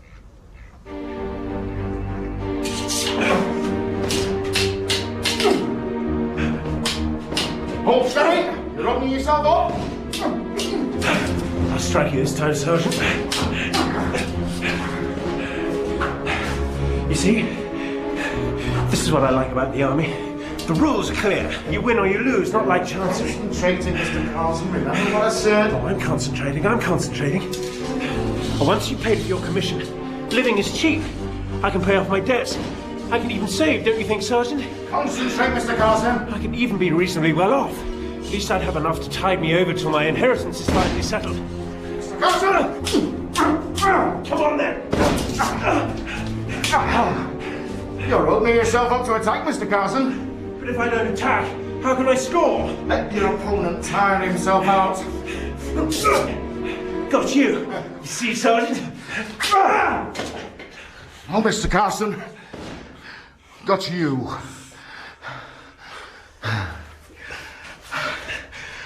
Well, sir, you have a natural talent, and if you were to give your mind to it, you could be very good. Thank you, Sergeant. I do confess I'm a little distracted. You see, I have to tell my guardian that I'm giving up law and joining the army. Aye. Will you disapprove? No. I think he'll understand. You're doing well, Mr. George. Prospering, pleased the powers. Aye. Go on. If you want to outwit something, then out with it. My friend in the city, Mr. George, has done a little business with a pupil of yours. Has he? Yes, sir. Well, I'm sorry to hear it. A young fella by the name Mr. George of Carstone. He's about to join the army, and you teach him fencing, I understand. Aye, I may do. Got into trouble. Friends came forward and paid it all up. Honourable. Did they? Or do you think your friend in this city would like a piece of advice? I think he would, my dear friend, from you. Mm-hmm. Well, I advise him then to do no more business in that quarter. There's no more to be got by it. The young gentleman, to my knowledge, is brought to a dead halt. No, my dear friend. Not quite a dead halt, I think. He has good friends, and he's good for his pay, and he's good for the selling price of his commission, and he's good for his chance in a lawsuit, and he's good for his chance in a wife, and... Oh, I think my friend would consider the young gentleman good for something yet. But to pass from one subject to another, to promote the conversation, as a joker might say, to pass, Mr. George, from the ensign to the captain. What are you up to now, eh? What captain? Our captain. The captain we know of. Captain Alden. Oh, that's it, is it? Well, what about it? A lawyer has been in contact with me regarding our friend. My opinion still is that the captain is not dead. Nonsense. He's a famous lawyer. He wants to see some fragment in Captain Alden's writing. He don't want to keep it. He only wants to see it and compare it with the writing in his possession. Well? Come in, my dears, come in. Rick and I, Ada, are not quite of one mind. Come, Rick, put a brighter face upon it. You're very hard with me, sir. Well, I want to set you right. I want to set you right with yourself.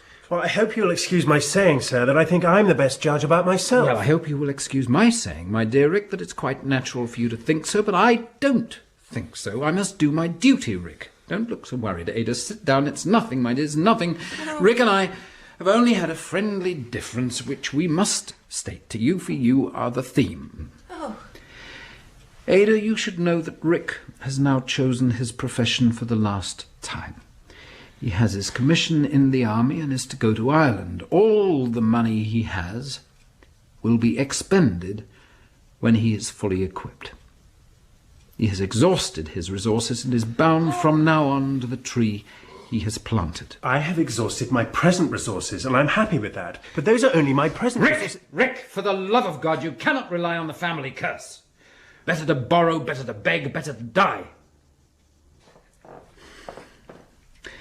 Ada, my dear, all Richard had to start him in the race of life is spent. I recommend to him and you, for his sake and your own, that he should leave us with the understanding that there is no sort of contract between you two. I ask you wholly to relinquish for the present your engagement. Better to say at once, sir, that you renounce all confidence in me, and that you advise Ada to do the same. Better to say nothing of the sort, Rick, because I don't mean it. You think I've begun ill, sir. I have, I know. You are very hard with me, sir. Harder than I could have supposed you would be. It is better for you both that Richard should be free. Why is it best, sir? It was not when we opened our hearts to you. You did not say so then. I have had experience since.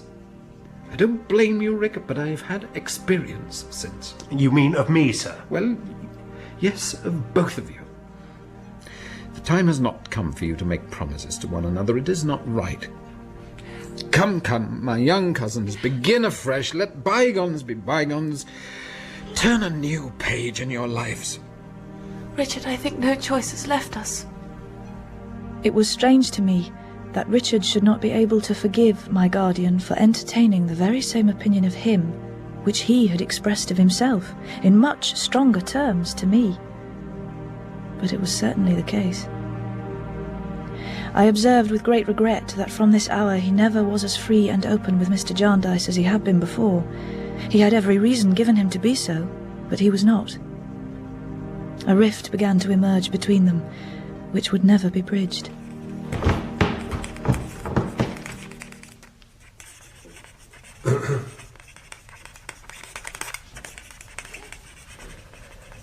Good morning, Mr. Smallweed. Good morning. You have brought the sergeant, I see. Sit down, Sergeant. Thank you. And what does the sergeant say about this business? I ask your pardon, sir, but I would like to know what you say. Do you mean in point of reward? I mean in point of everything, sir. You're an awkward beast. I supposed, Sergeant, that Mr. Smallweed might have sufficiently explained the matter. It is a trivial matter, really. You served under Captain Horden at one time, and I understand were his friend and were rather in his confidence. That is so, is it not? Yes, sir. Yes, that is so. Therefore you may happen to have in your possession something, anything, it doesn't matter what, accounts, instructions, orders, a letter, anything, in Captain Horden's writing. I wish to compare his writing with some that I have. If you can give me the opportunity, you shall be rewarded for your trouble. There is no need for you to part with the writing against your inclination, though I should prefer to have it.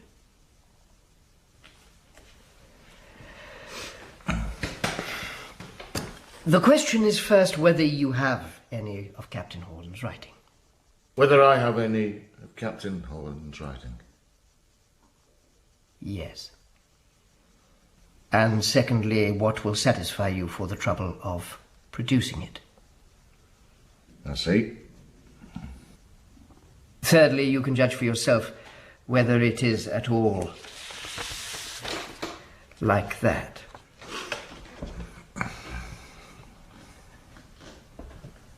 Well, what do you say?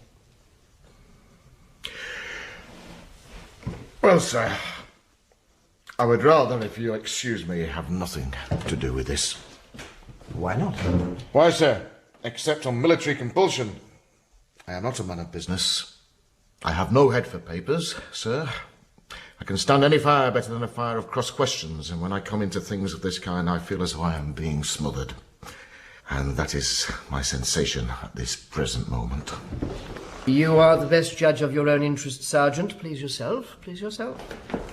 My dear friend, I must advise you not to be rash. You must do what this eminent gentleman requires, and do it with a good grace, confident that it will be unobjectionable as well as profitable. Will you allow me to ask you why you want to see the captain's hand, sir? In the case that I could find any specimen of it. No, if you were a man of business, Sergeant, you would not need to be informed that there are confidential reasons, very harmless in themselves, for many such wants in the profession to which I belong. But if you are afraid of doing any injury to Captain Horden, you may set your mind at rest about that. Aye. He's dead, sir. Is he? Yes. Well, sir, I am sorry not to have given you more satisfaction. And I'll take my leave of you then, sir. By all means. You can't let him go, sir.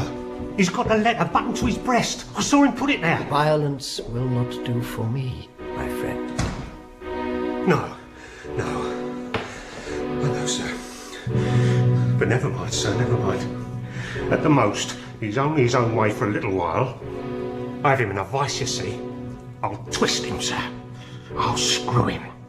If he won't give it up with good grace, I'll make him do it with bad. I'm gonna crush you, Sergeant George.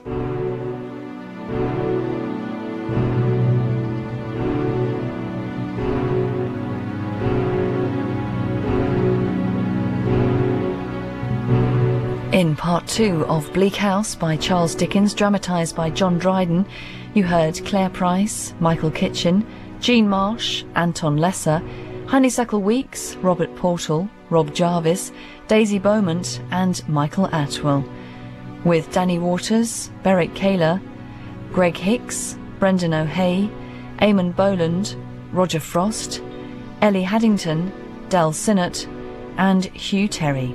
The producer was John Dryden.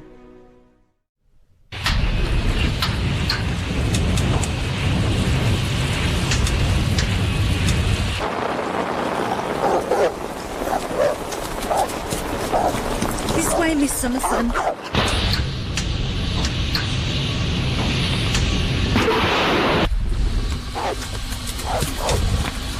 He's waiting in the cottage there.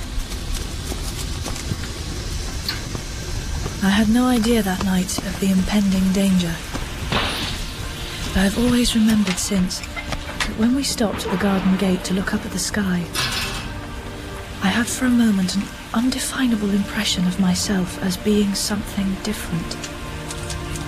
Ever since, I connect the feeling with the rain, the distant barking of a dog, the brick furnaces, the sound of wheels coming down the miry hill, and the urgent voice of my young guide. Let her come here, miss. It's a brickmaker's house. The day is clear in my mind as the turning point. It was the beginning of a chain of events that would change me forever. The day began with an encounter in the woods near Bleak House, where my guardian and I were walking. Good day. Good day. Good day. Beautiful morning. Yes. I believe I have the pleasure of speaking to Mr. Jarndyce. Your remembrance does me more honour than I had supposed it would, Lady Dedlock. Is the young gentleman you wrote to Sir Leicester about now disposed of? Does he have a career? Our cousin Rick has been sent to Ireland. He has a commission in the army. The army? Good, good. I presume this is your other ward of court, Miss Ada Clare? No, this is Miss Esther Summerson, and I'm responsible to no Lord Chancellor in her case. I am her guardian. My lady? Esther, you have heard many times of Lady Dedlock. She lives down there at Chesney Wold, and we are related, are we not, Lady Dedlock? Oh, distantly. Has Miss Summerson lost both her parents? Yes. She is very fortunate in her guardian. Thank you, my lady. Ages have passed since we were in the habit of meeting, Mr. Jarndyce. A long time. And you have achieved so much, Lady Dedlock. So much, yes. I think you knew my sister when we were abroad together better than you know me. Yes, we happened to meet oftener. We went our several ways. Are you walking this way? No, I must return to Chesney Wold. I have some business to attend to. Goodbye, Lady Dedlock. Have you seen my maid? Your maid? A French woman disappeared while we were walking. No, we haven't seen anyone. If you see her, tell her she is to go back to the house. Yes? She is, shall we say, single-minded. She doesn't take well to being told what to do. I think when we return to Paris, we might leave her there. Good day. Miss Esther Summerson? Yes? Oh, you will forgive me this intrusion. I know you are busy, no? Well, Mademoiselle Hortense. Oh. I am presently in the service of the Dedlock household. Oh, come in, please. Thank you. Come through, Mademoiselle Hortense. Mademoiselle, I want to leave my lady. We cannot agree. My lady is so high, so very high. Oh, no, pardon, mademoiselle. Excuse-moi, you are right. It is not for me to come here to complain of my lady. Go on, if you please. Mademoiselle, I have an inexpressible desire to find service with a young lady who is good, accomplished, beautiful. Well, you are good, accomplished, and beautiful like an angel. I am sorry, but there's no position... No. Please, do not dismiss me so soon, mademoiselle. Let me hope. Just a moment. I know this position would be less distinguished than that which I am presently. There is no position. I know that I should win less wages here, and I am content. I assure you that I have no position available. Oh, mademoiselle, but why not? Why not? When you can have one so devoted to you. There is no position here. Mademoiselle, I come from the South Country, where we are quick, and where we like and dislike very strong. My lady is too high for me. I am too high for her. It is done, past, fini. But if you accept my service, you will not repent it. No, mademoiselle, you will not repent it. And I will serve you well. You don't know how well. It is impossible to engage you.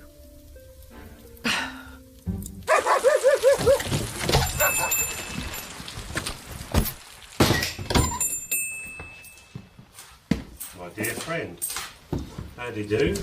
How do you do? The fact is, Mr. Smallweed, that I find myself in rather an unpleasant state of mind. It appears to me, sir, that your friend in the city has been playing tricks. Oh dear, no. He never does that. Does he?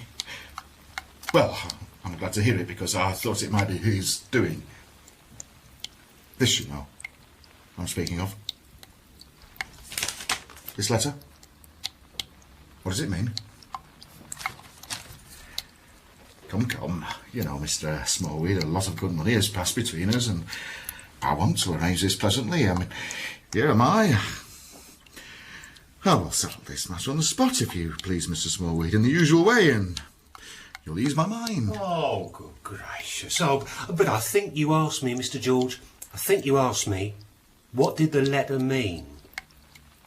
Well, yes, I did, but I don't care to know particularly if our arrangement still stands. That's what it means, my dear friend. I'll smash you. I'll crumble you. I'll powder you. Go to the devil. Go to the devil. I'll have no more of you. I don't have the money. You should have thought of that when you refused my simple request. Request? To provide a sample of Captain Alden's writing. You refused. You wouldn't tell me why. He owes me money. That's why, you fool. I want him found. You didn't tell me it was a condition. Your debt has been called in. If you have anything else to say it to my lawyer. Come, my dear friend. There's a chance for you. What do you want with me? That your ladyship would have the kindness to oblige me with a little conversation. You are, of course, the person who has written me so many letters. Several, your ladyship. I am William Guppy. I am, as I told your ladyship in my first letter, in the law, Kenjan Carboy of Lincoln's Inn. You'd better sit down. William Guppy. Thank you, ladyship. Now, your ladyship. Oh yes, I place myself entirely in your ladyship's hands. If your ladyship were to make any complaint to Kenjan Carboy or to your lawyer, Mr. Tulkinghorn, of the present visit, I should be placed in a very disagreeable situation. That I openly admit. Consequently, I rely on your ladyship's honour. Don't concern yourself. Yes, thank you, ladyship. That's quite satisfactory. Now, has your ladyship ever happened to hear of or to see a young lady by the name of Miss Esther Summerson? I have seen a young lady of that name. She lives nearby, at Bleak House. Does it strike your ladyship that she is like anybody? No. I think your ladyship can hardly remember Miss Summerson's face. Oh, I remember the young lady very well. Your ladyship, I do assure you that having Miss Summerson's image imprinted on my art, which I mention in confidence, it strikes me that she is very like someone.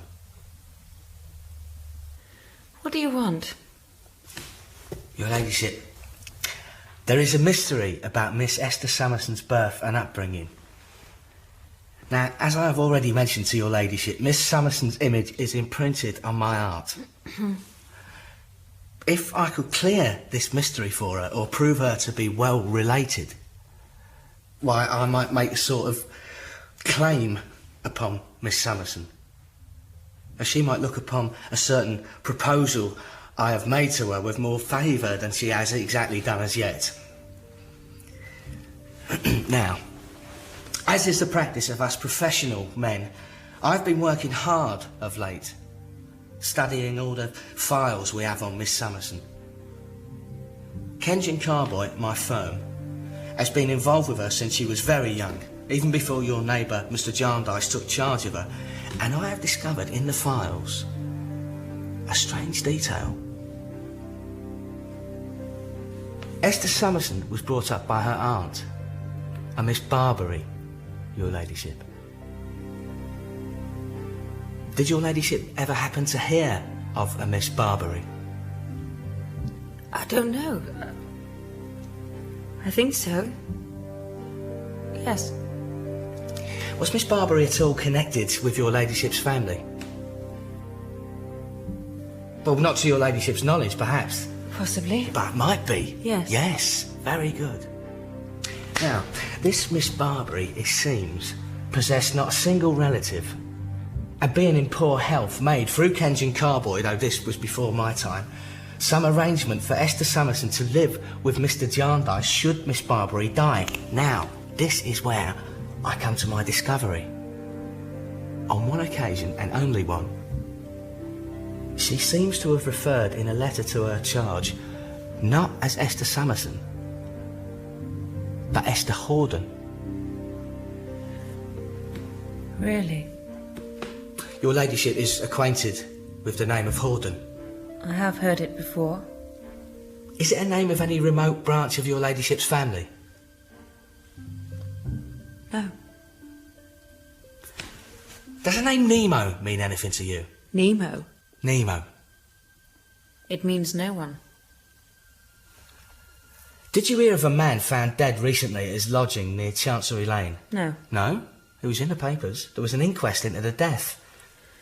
He was a law writer, clearly in great distress. Name unknown. He called himself Nemo. Really, Mr. Guppy, is any of this relevant? Perhaps you could tell me that, my lady. You see, I have discovered that law writer's name was Horden. And what is that to me? That's the question. Not now, Hortense. Now, your ladyship, a strange thing happened after the man's death. A servant lady, or rather, a lady disguised as a servant, went to look at the scene of action and went to look at his grave. She hired a crossing sweeping boy to show it to her. If your ladyship would wish me to have the boy produced in corroboration of this statement, I can lay my hand upon him at any time. I don't want to see any wretched boy. It was supposed, your ladyship, that Horden left no rag or scrap behind him. But he did. He left a bundle of old letters. They were taken and secreted by the landlord, Mr. Crook, and tomorrow night, your ladyship, they will come into my possession. What do you want? I could bring you these papers. What do you want? I don't know what they are, except that they are old letters. I've never had them in my possession yet. What do you want? I've told your ladyship my object. How much? No, I assure your ladyship that I am not actuated by profit alone. Yes, I have Miss Summerson's image imprinted on my art. So you say. My motive is love. Anything I can do to improve her fortunes and win her favour, I must do. Would you like me to bring you these letters? You may bring the letters if you choose. Your ladyship is not very encouraging. You may bring the letters if you please. It shall be done.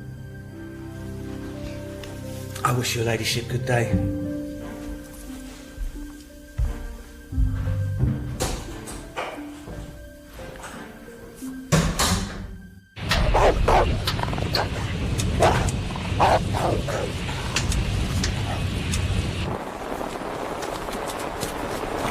This way, Miss Summerson.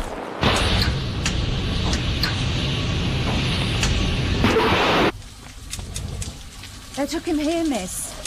It's a brickmaker's house. He was found on the road, you said? Yes, Miss Summerson. Oh, this is Jenny, the brickmaker's wife. Go through. I wouldn't go no more to the burying ground. Ain't a going there, so I tell you. Don't mind him, Nanny. He'll soon come back to his head. I won't go no more to the burying ground. Got a high fever. I know what you've come for. Ooh. Oh. Oh, Jojo, what's the matter? I won't go to the burying ground. It's all right, Joe. I won't make you do anything. He's been going on and off like this all day. I know what you've come for. Why are you I won't staring? go to the burying ground. This is Miss Summerson of Bleak House, Joe. I won't go no more to the burying ground. No, Joe, this is Esther Summerson of Bleak House. Oh, she looks to me like the other one. Tell me how you're feeling, Joe. My head's all sleepy. I'm all going mad like. I'm being froze, and then I burnt up, and then froze, and then burnt up. And I'm going somewheres. When did you come here? This morning, ma'am, I found him on a corner of town. She told me down in the burying ground she came from Stolburn's, and so I took the road to Stolburn's. It's as good as another. Did you come from London? I'm going somewheres. Where are you going? Somewheres. I've been moved on and moved on, and they're all watching and driving me off. Move on, and I'm going somewheres. That's where I'm going. I'm going somewheres. What's to be done with him? I can't keep him long. I don't want no shelter. I'm there amongst the warm bricks. Joe? Joe? He's asleep. This is a sorrowful case. What do you say, Skimpole? You had better turn him out. What do you mean? My dear, he's not safe, you know. There's a very bad sort of fever about him. I don't think we should stand anywhere near him. Move away, move away. Guardian? Skimpole is a doctor, Esther. Come, leave the boy here for a moment. We need to talk.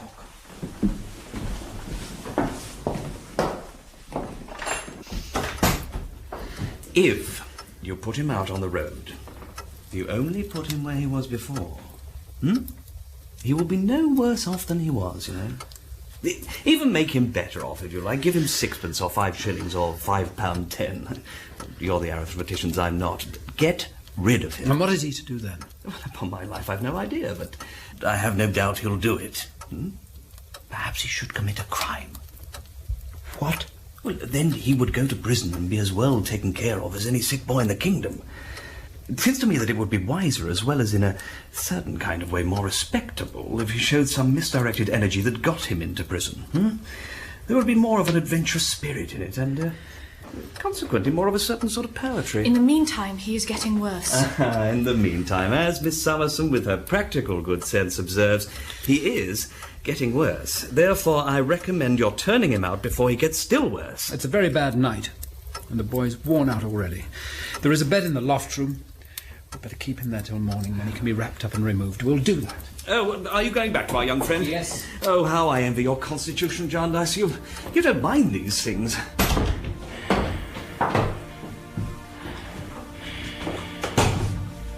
Well, old chap, how are you feeling? Not so bad, sir. I'll tell you what. We're going to put you to bed. I don't want my bed. Come on, Joe. We need to make you well again. Come on, Joe.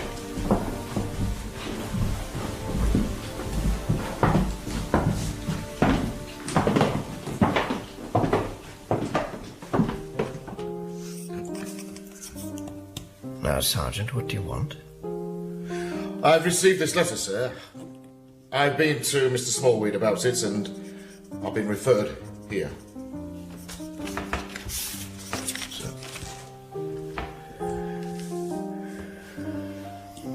I have nothing to say to you. Get into debt. You must pay your debts or take the consequences. You have no occasion to come here to learn that, I suppose. I'm sorry to report that I do not have the money. Very well, then you must get it or you will be sued for it. You have had the money and must refund it. You are not to pocket other people's pounds, shillings and pence and escape scot-free. I hope, sir, that you will have the good... I tell you, Sergeant, I have nothing to say to you. I have no time to waste.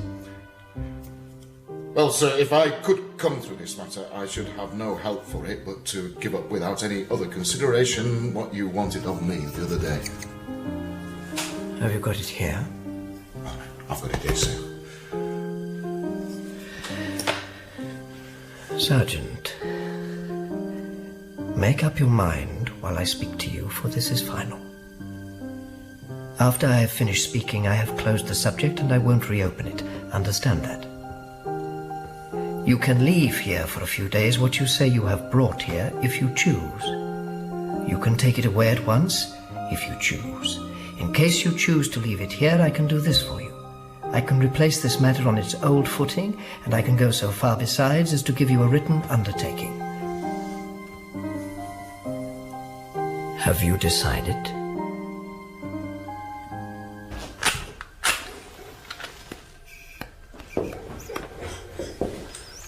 What, Mr. Weevil? Is that you? Aye. Here I am, Mr. Snagsby. Oh. Airing yourself as I am doing before you go to bed. Why? There's not much air to be got here. And what there is not very freshing. That's very true, sir. Don't you observe, Mr. Weevil, that you're, not to put too fine a point upon it, that you're rather greasy here, sir? Why, I have noticed there's a queer kind of flavour in the place tonight.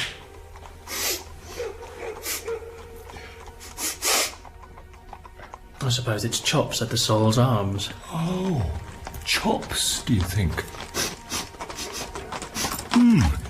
I suppose it is. The cook has been burning them, sir, and I don't think, not to put too fine a point upon it, that they were quite fresh when they were shown the gridiron. That's very likely. It's a tainting sort of weather. It is a tainting sort of weather, and I find it sinking to the spirits. Yes, uncomfortable. Yes. It is uncomfortable. It gives me the horrors. Yes. Well, then you see, you live on your own in that room. I couldn't live in that room alone like that. I should get so fidgety and worried that I would be driven to come to the door and stand here all evening. But then you didn't see, in your room, what I saw there. That makes a difference. I know quite enough about it. It's not agreeable, is it? Mr. Crook ought to consider it in the rent. I hope he does, I am sure. I hope he does, but I doubt it. Oh, you find the rent too high, do you, sir? Rents are high about here, being near the courts. The law puts the prices up, it seems.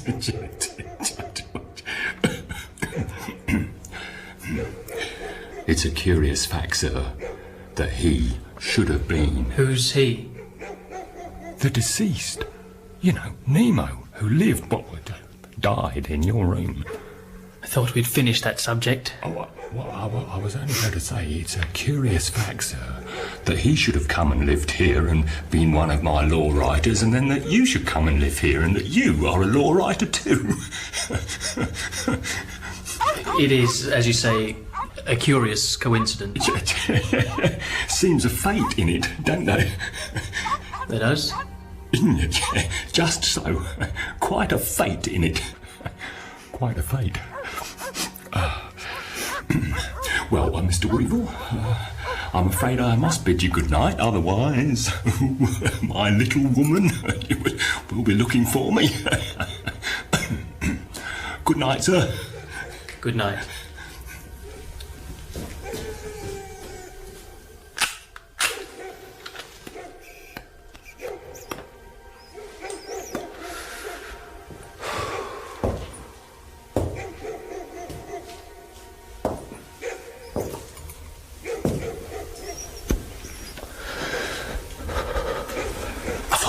Chatting to him all night. You're late. I was waiting for him to go. Still late. I'll be waiting an hour. Let's go up.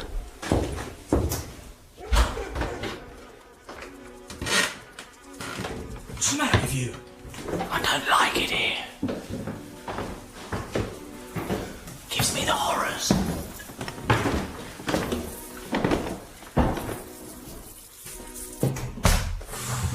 Look at that candle. That's easily improved. Is it? Not so easily as you think. It's been smouldering like that all evening. I can't even get the fire to burn properly. Tell me what's wrong, Tony. William Guppy, I am depressed. It's this dull, suicidal room. And that old bogey downstairs. He creeps about the house, you know. But calm down. Sit down. He hasn't forgotten the appointment, I hope. Forgotten? He never forgets anything. And you are to go down at 12? At 12. Tony, he can't read yet, can he? Read? He'll never read. Well, how do you suppose he spelt out that name of Horden?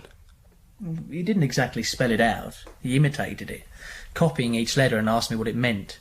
He's always spelling out words, chalking them over the table and the shop wall and asking what this is and what that is. What, Tony, what on earth is going on in this house tonight? Is there a chimney on fire? Look, see, there, on my arm. Oh. Again, on the table, here. Confound the stuff, it won't blow off, it smears like black fat. I'll go and investigate.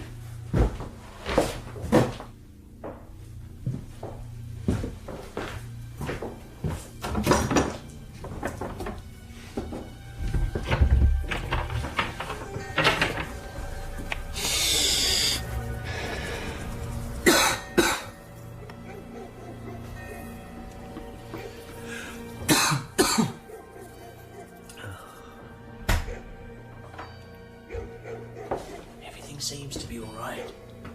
All's quiet. There's probably someone cooking chops at the Soul's Arms. So your arrangement with him is that you are to bring him the letters to your room, read them, and tell him all about them. That's the arrangement, isn't it, Tony? Can't speak too low.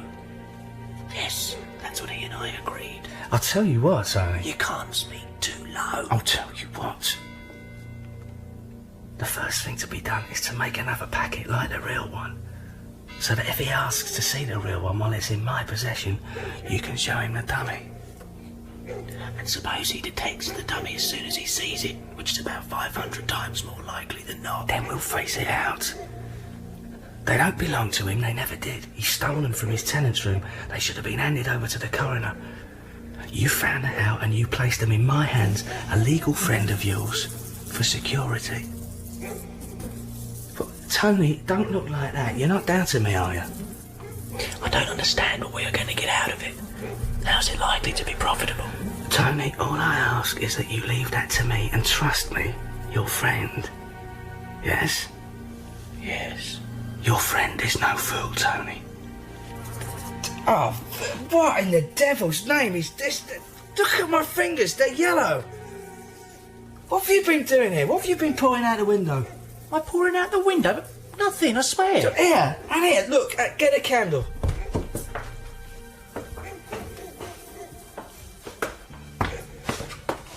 It's like it's all over the windowsill. It's coming from... Look, it's dripping down the bricks. God, it stinks. Oh, I'm covered in it. This is a horrible house, William It's Guthrie. disgusting. Well, I've had enough of this waiting. Let's go downstairs and find Crook now.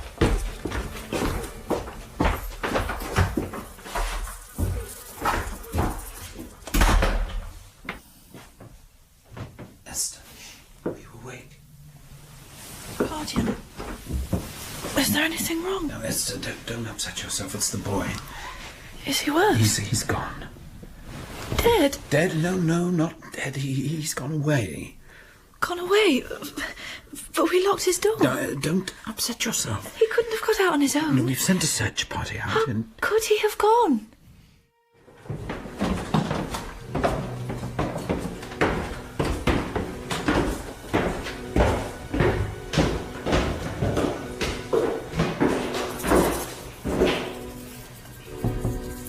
Mr. Crook, are you there?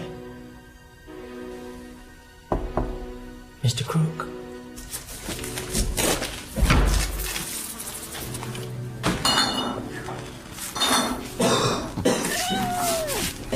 What's that?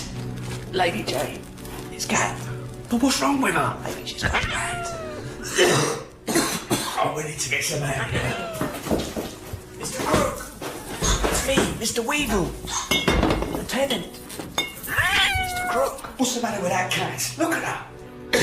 What's she after? Hold up the lights. It's a burnt patch of floor. It looks like someone's burned something. What's this? Child log? Oh, it's still smouldering. The whole room's covered in ashes. I'm sticking to the floor. What's on my boots, Guppy?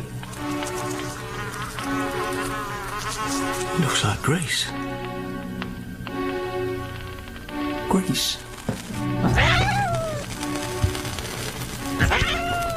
That's not a log. It's crook. It's smouldering all over the floor.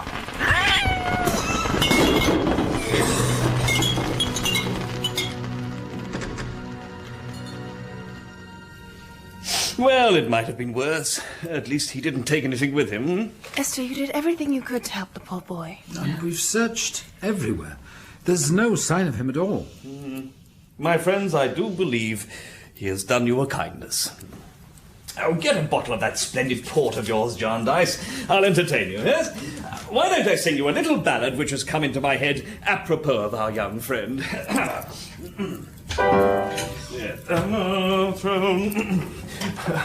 The peasant boy.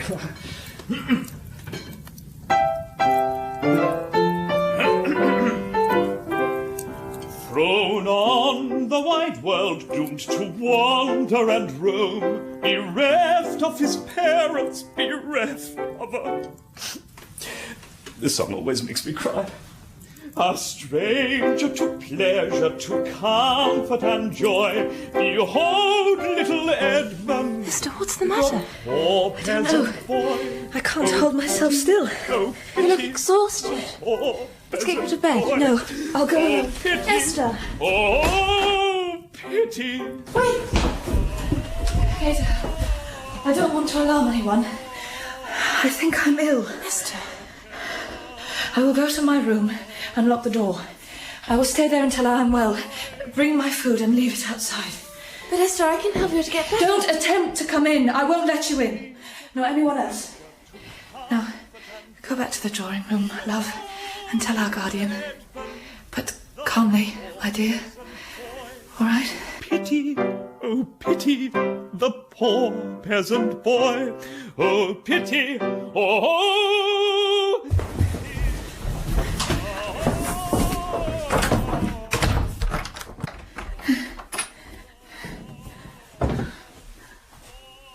It was a long, long time before my darling Ada and I were companions again. Esther? Esther? Esther, are you all right? Yes, I am quite all right. I must just lie down. Please, leave me alone.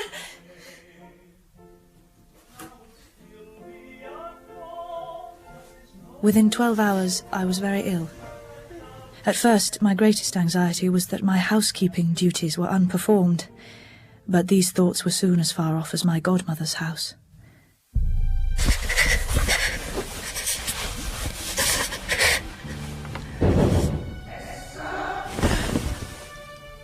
Godmother.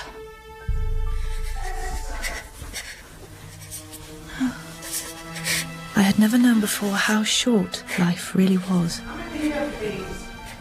and into how small a space the mind could put it. Remember what your godmother, your aunt, used to tell you of your mother?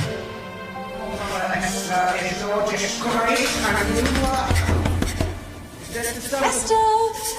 Miss Summerson is not related to any party in the Jarndyce. I saw you, my dear. Esther? Oftener than you saw me. And degraded from the mass of these evil adversaries. Esther? She told me how she bred you secretly from birth. Pray daily that the sins of others be not visited upon your head. Esther! Esther! Esther! Esther, can you hear me? Esther, let me in. Esther, unlock the door and let me sit beside you. Oh. Ada! Ada! Shush. Ada! I cannot see! I'm blind!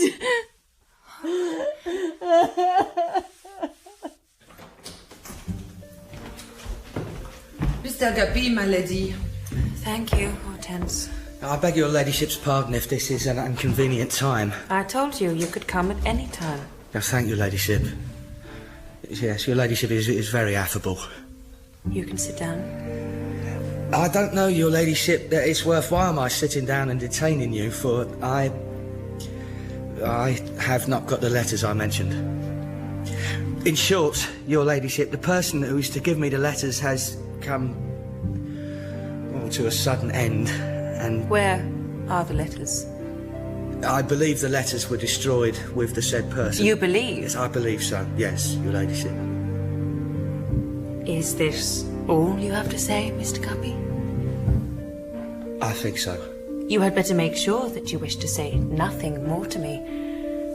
This being the last time you will have the opportunity. Yes, yeah, I'm quite sure. Good evening to you, then. Hortense, see Mr. Guppy out. My lady, Mr. Tulkinghorn is here. I beg your pardon, Lady Dedlock. I beg your pardon 1,000 times. I did not realize you had company, so I came straight through. Stay. I have nothing more to say to this young man. Mr. Tulkinghorn of the Fields.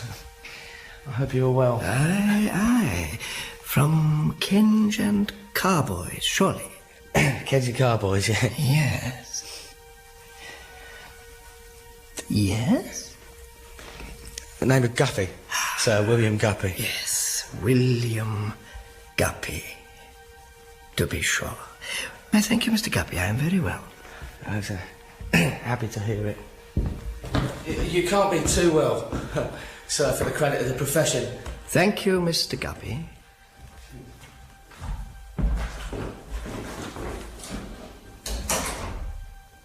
Have you come to see Sir Leicester? No, I have come to see you, my lady. What about? Has my cause been on? Jarndyce and Jarndyce. Oh, it's been on. Nothing settled? Nothing settled, referred back, as usual. Now, I have come to see you about another matter.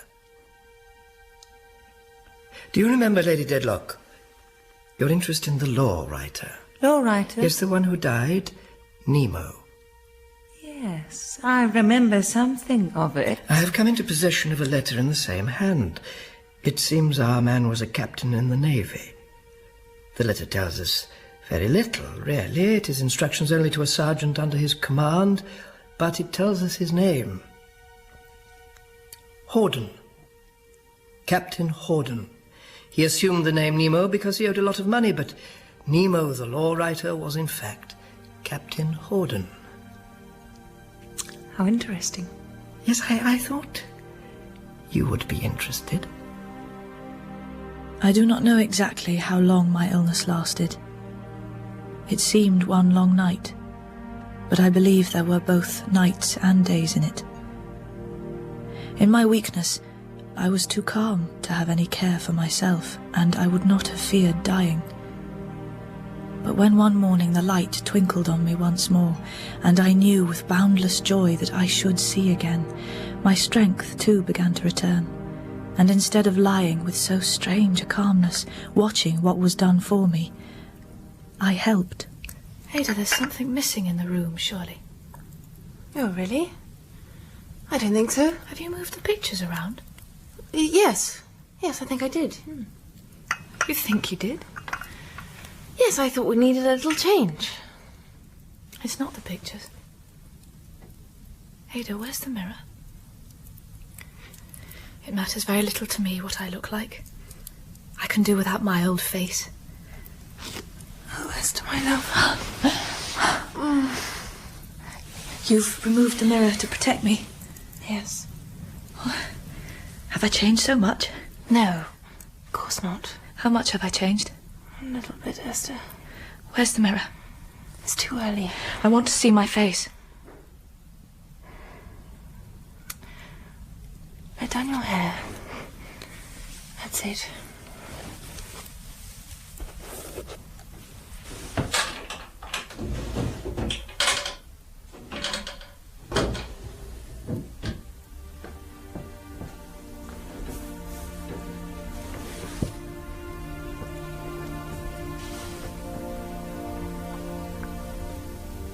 Oh no. I'm staring at a stranger. No. No. You will always be my dear Esther. I am very, very much changed. Oh, very, very much. Look, Esther, my dear, the scars will heal. I had never been a beauty, and had never thought myself one. But I had been very different from this. It was all gone now. But heaven was so good to me that I could let it go, with a few not bitter tears. My dear Miss Summerson. Oh, dear me. I have nothing here but documents. Here, Miss Flite. Borrow my handkerchief. Oh, thank you, my dear. Aren't you expected in court today? Oh, Miss Flite has walked all the way from London. Oh, it's nothing, really. Oh, it is a pleasure to see you well again. I'm crying with pleasure, my dear. Not the least pain. I am so much fonder of you, my love, than of the Chancellor. Yes, Flite, sit down. Oh, yes, thank you. Chancellor. Oh. You have been attending on the Lord Chancellor many years, though, haven't you, Miss Flite? Oh, many, many, many years, my dear. But I expect a judgment shortly. My father expected a judgment. My brother, my sister, they all expected a judgment. The same that I expect. Would it not be wiser to expect this judgment no more? Of course it would. And to attend the court no more? Equally, of course. Very wearing to be always in expectation of what never comes, my dear. But there's a dreadful attraction in the place. You can't leave it, and you must expect. This is really not so. Oh, aye. It is, aye. Why must you expect? Let me see. Well, I'll tell you my own case. Before I had been to the Court of Chancery, before I had ever seen the Chancellor, my sister and I were seamstresses. Our father had a builder's business, very respectable. First, our father was drawn into it slowly. In a few years, he was a fierce, sour, angry bankrupt, without a kind word or a kind look for anyone. Oh, he had been so different, my dear. He was drawn to a debtor's prison. He died there.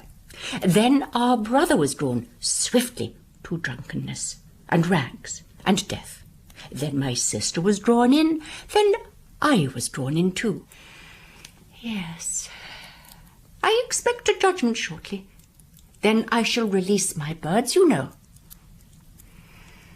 Oh, yes.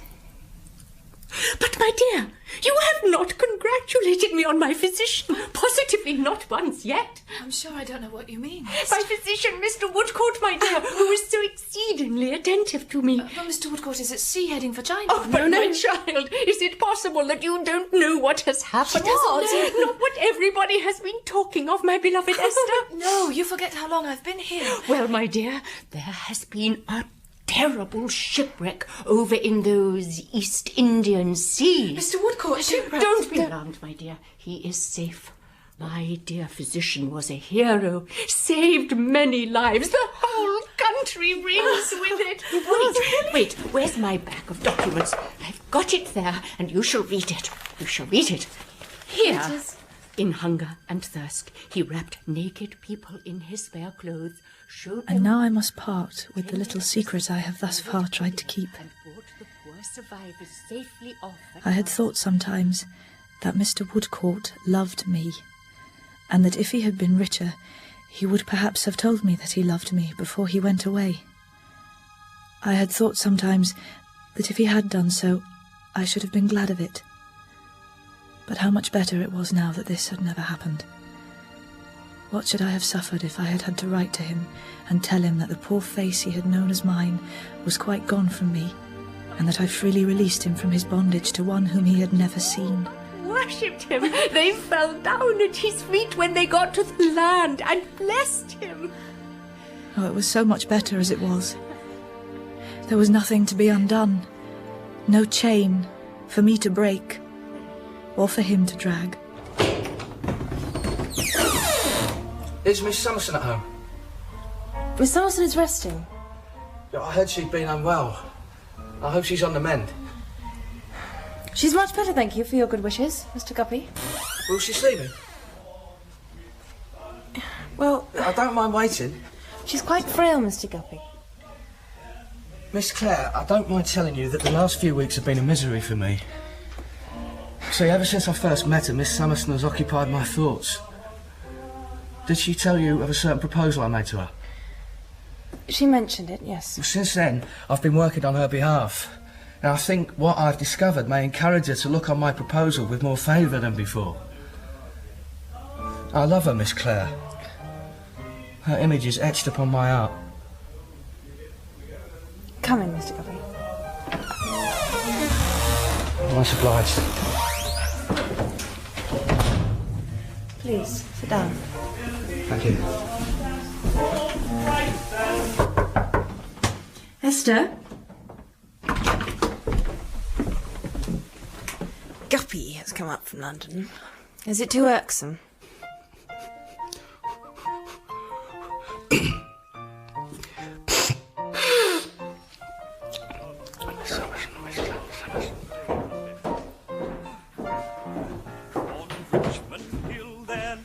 Come through, Mr. Guppy. Miss Summerson is waiting for you. You're most kind, I'm sure, miss. In here.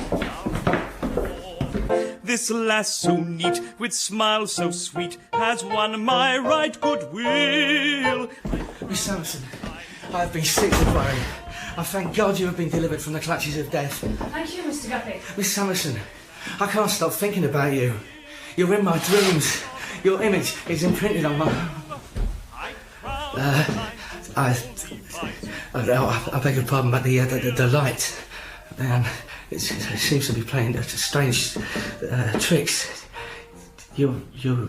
My face, Mr. Guppy. You notice I look somewhat different than before? No, it's a kind of giddy sensation that's come upon me, which rather knocks me over. I'm a little subject to that sort of thing. By George. Yes, Mr. Guppy, what have you come to say?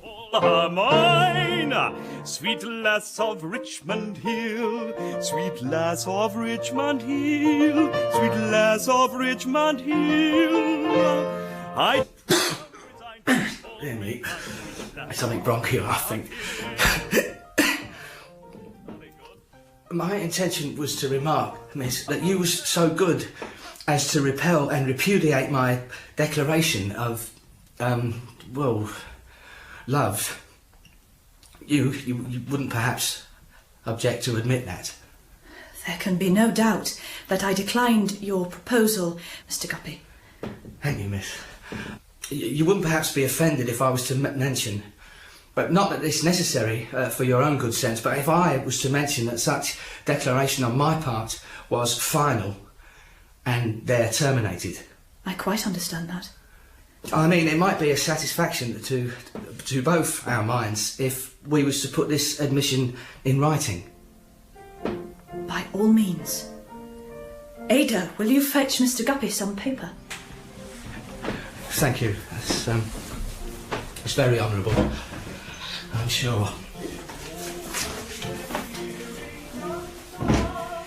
I regret that my circumstances in life, combined with circumstances, circumstances over which I have no control, will put it out of my power ever to fall back upon that offer or to renew it in any shape or form whatever, but it will be ever retrospectively entwined with friendship's bowers. Do I have your word that there was no proposal or promise of marriage? No proposal or promise of marriage whatsoever between this gentleman... To William Guppy of Penton Place, Pentonville, in the county of Middlesex. Excuse me, lady's name, Christian and surname both. Esther Summerson of Bleak House. Ada Clare, I believe. Unmarried woman. Could you sign as witness? Thank you, much obliged.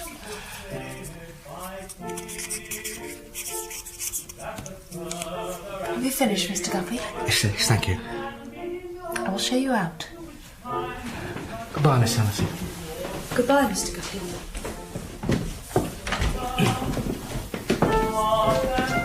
I really and truly am very sorry that my arrangements in life, combined with circumstances over which I have no control, should prevent a renewal of what was wholly terminated some time back, but it couldn't be. Now, could it, you know? I only put it to you. No, it couldn't. It's very honourable of you, miss, I'm sure.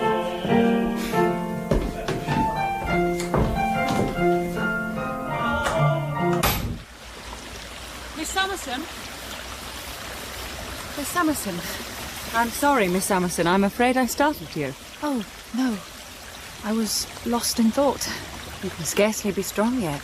You have been very ill, I've heard. Yes. But you are recovering. Yes, thank you. It is a beautiful spot. It is. I love the view on a clear day. I have often seen you walking here. Oh? Yes. As I do myself. Please do pass on my regards to your guardian. Of course.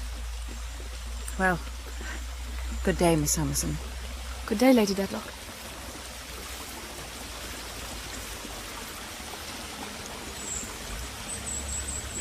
Miss Summerson? Yes?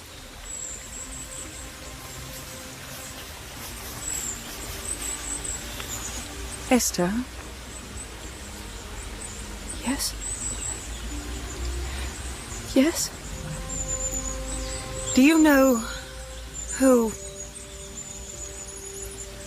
what I am to you? Yes, I think I know. You see, we can never see each other again. I see. This secret must be kept. Why? Why? I have a husband. A family name. We must never again associate. Never again exchange another word. You must consider me dead. But how can On this, I must insist.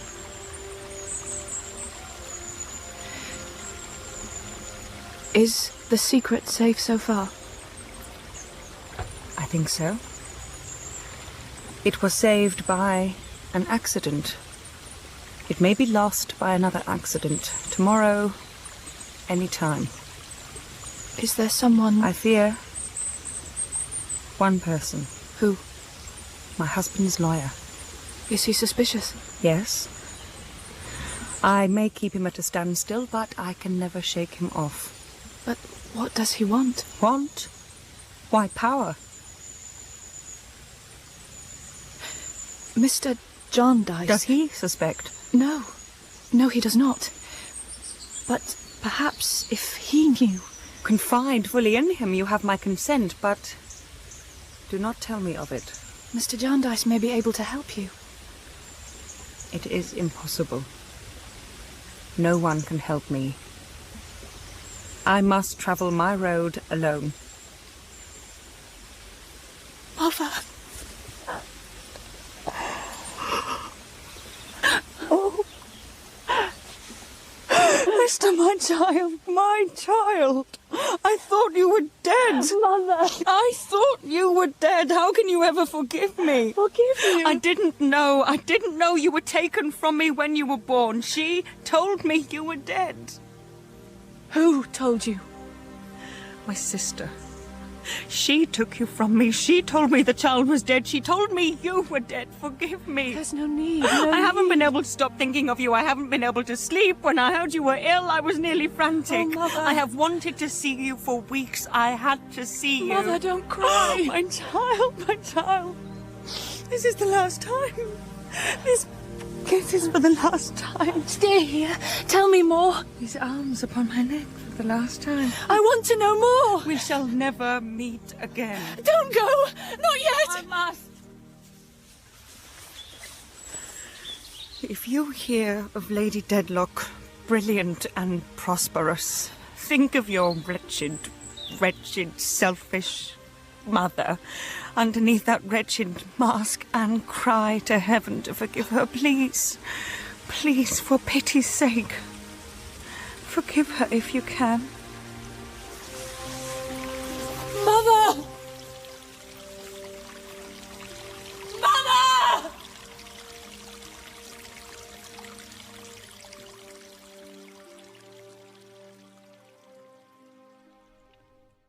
Sir Leicester and Lady Dedlock.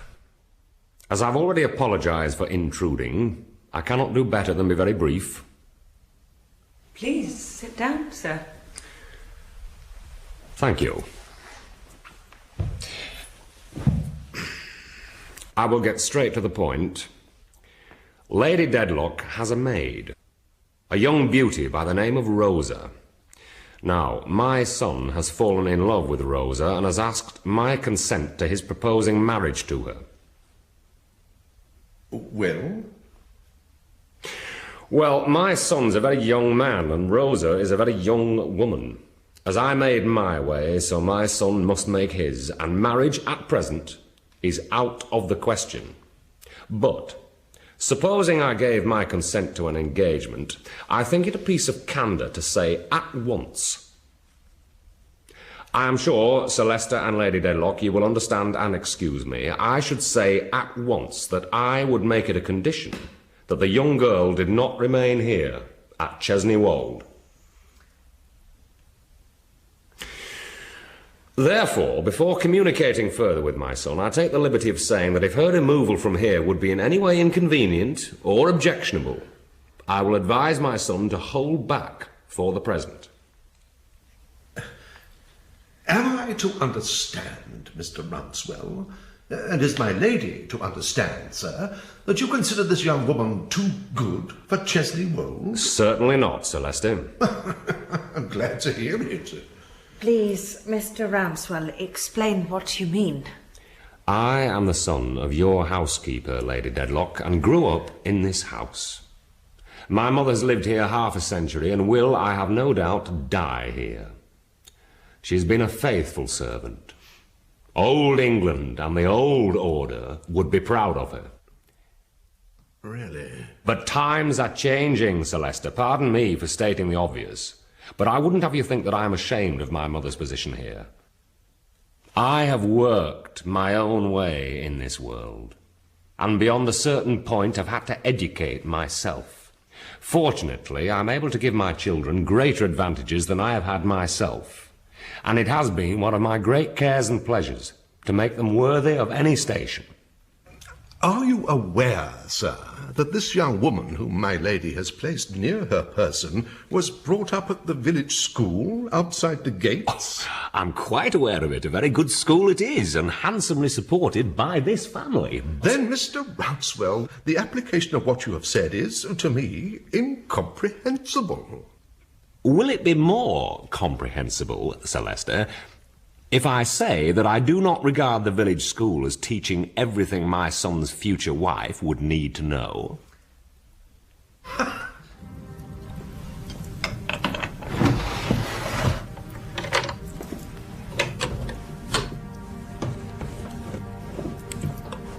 Rosa? Rosa? Milady? Come to me, Rosa.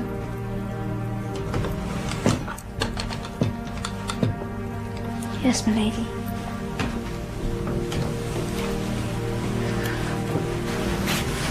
Sit here.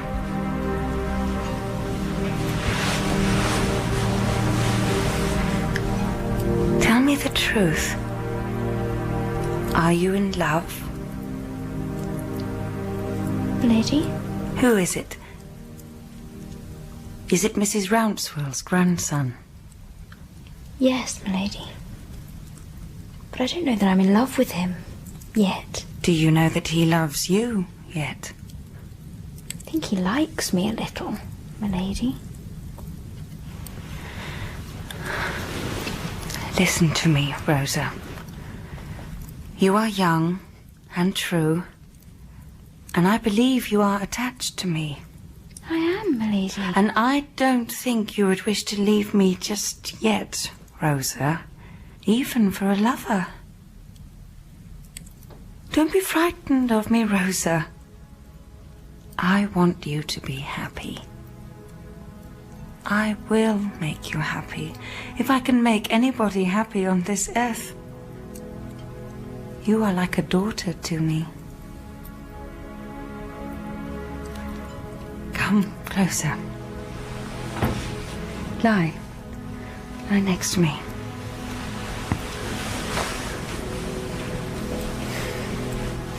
Am I a mother to you? Yes. A good mother? Yes. My child. It matters little now how much I thought of my mother, who had told me to forevermore consider her dead. It matters little now how often I recalled the tones of her voice, how often I wondered whether I should ever hear it again as I so longed to do. It matters little that I watched for every public mention of my mother's name, that I passed and repassed the door of her house in town, loving it, but afraid to look at it. For fear of the secret coming out, and of her betrayal through me, I dared not approach her or write to her. Knowing that my mere existence was a danger to her, I did not even utter her name. I am conscious now that the real danger was far greater than anything I could have done or said. It was to come from within the Inns of Court, from the lawyers who lie in their chambers like maggots in nuts.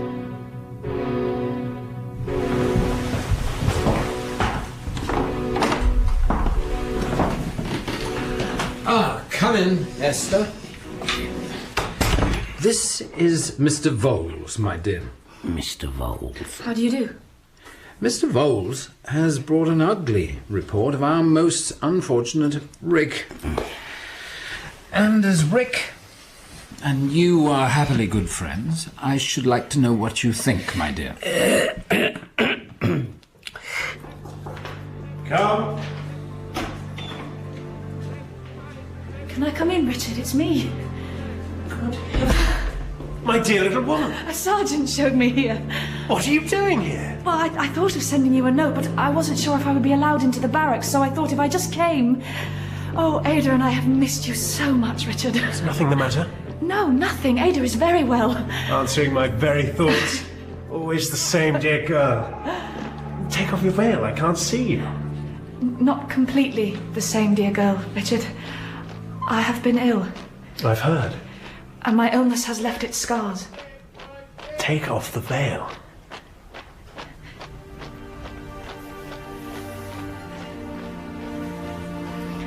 Always the same dear girl. Thank you, Richard.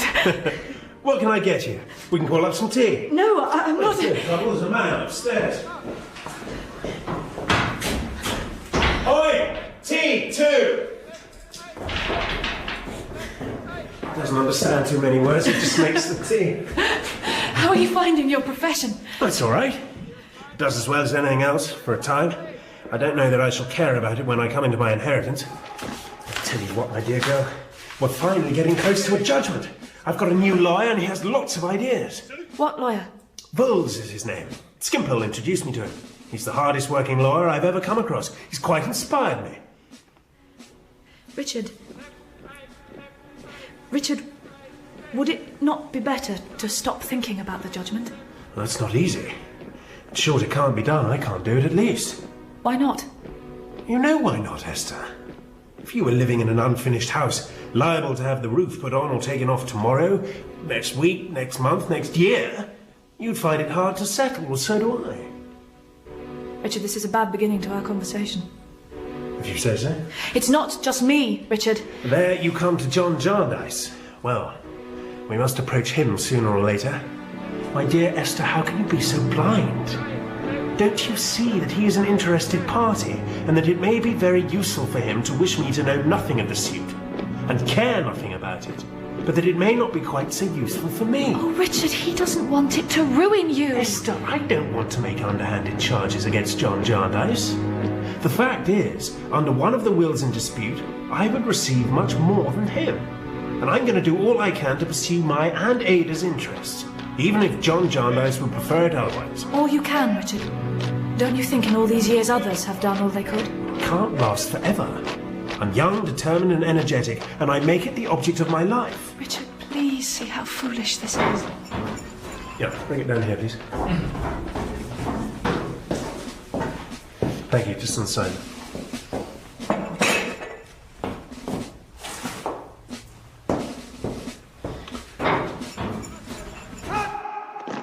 Are you in debt again? Of course I am. Why, of course? My dear Esther, I can't throw myself into a cause like this without expense. You forget, or perhaps you don't know, that under either of the wills, Ada and I take something. It's only a question between the larger sum and the smaller. So I shall be all right. I shall pull through, my dear, when the judgment comes. When it comes. What about now? There is no now. Not for us suitors. How are you going to pay your debts? I'm leaving the army. I'm in the process of selling my commission. Richard! Well, now you know. Let bygones be bygones. So this calling follows arrest. I only need to go into the church now to have made the round of all the professions. It is not so hopeless as all that. Esther, it is. I'm so near disgrace. And apart from debts, I'm not fit for this job. I have no care, no mind, no heart, no soul for it. Richard, you must talk to our... No, Esther! I have brought a letter from Ada. Am I to read it now? If you want.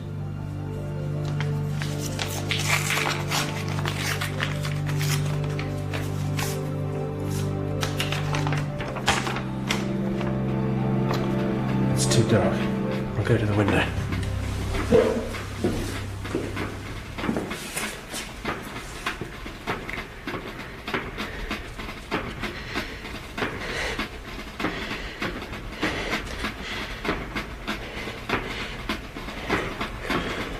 Of course, Esther.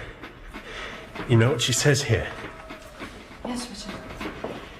Offers me the little savings she has and begs me to take them, set myself right with it and remain in the service.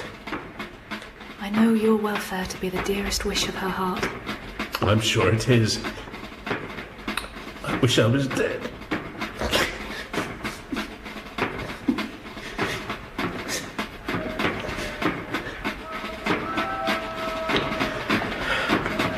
To accept this offer, Esther, I'm deeply grieved.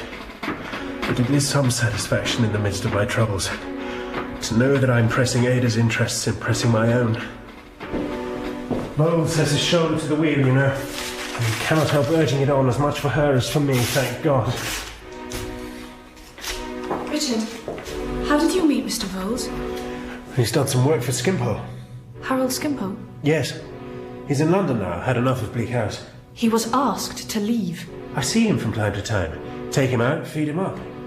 You don't pay his expenses. He doesn't understand money, my dear. He has no worldliness about him. He's so fresh. Richard, you shouldn't rely on such friends. He is not reliable. Oh, is that what John Jarndyce says? I suppose he would. Come in, come in! Here I am, you see, here I am. Welcome to the bird's cage. This is where the bird lives and sings. They pluck his feathers now and then and clip his wings, but he sings. He sings. Would you like some wine? It is a little early in the day, sir. No? Oh, well, I think I will. This is a very fine bottle. A present? I suppose it must be, because I have no money to pay for things. Oh, my dear Miss Summerson, what a delight. Skimpole. me speak to you for a moment on a serious matter. My dear Jarndyce, time is no object here. Have as many moments as you please. Now, Harold, the word I have to say relates to Rick. Oh, the dearest friend I have. I love him. Well, you are welcome to love him as much as you like, but we must save his pocket, Harold. Oh, his pocket. Now you're coming to what I don't understand. Well, if you go with him here or there, you must pay your own way. Oh, my dear Jarndyce, what am I to do? If he takes me anywhere, I must go. How can I pay? I never have any money. Well, you must borrow the money. I thought Mr. Carson was immensely rich. Indeed, it is not so, sir. He is poor. No, really?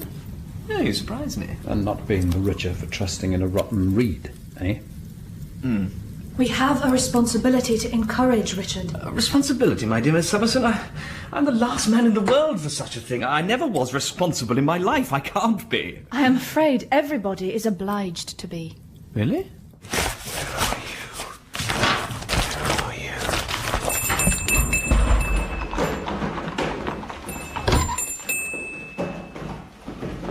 Shop's closed. Shop's closed. No longer open for business. You can't come in here. I've come to see the lady upstairs, sir, Miss Flight. I am her doctor. How do you do? How do you do? Do go up there. Do go up. Is she in? She is, yeah. Do go up. I was sorry to hear about Mr. Crook, sir. Yes, bad business. Bad business. He was my brother-in-law, you know. Sorting out his affairs? Someone has to. Someone has to. Do go up, sir. He collected papers, I understand. Oh, just scrap. Just scrap. Do go up. Worse than Chancery, eh? Yes, sir. I hadn't thought of that. He couldn't throw anything away. I'll get it cleared up, though. Throw it out, no doubt. Do go up, sir. Do go up.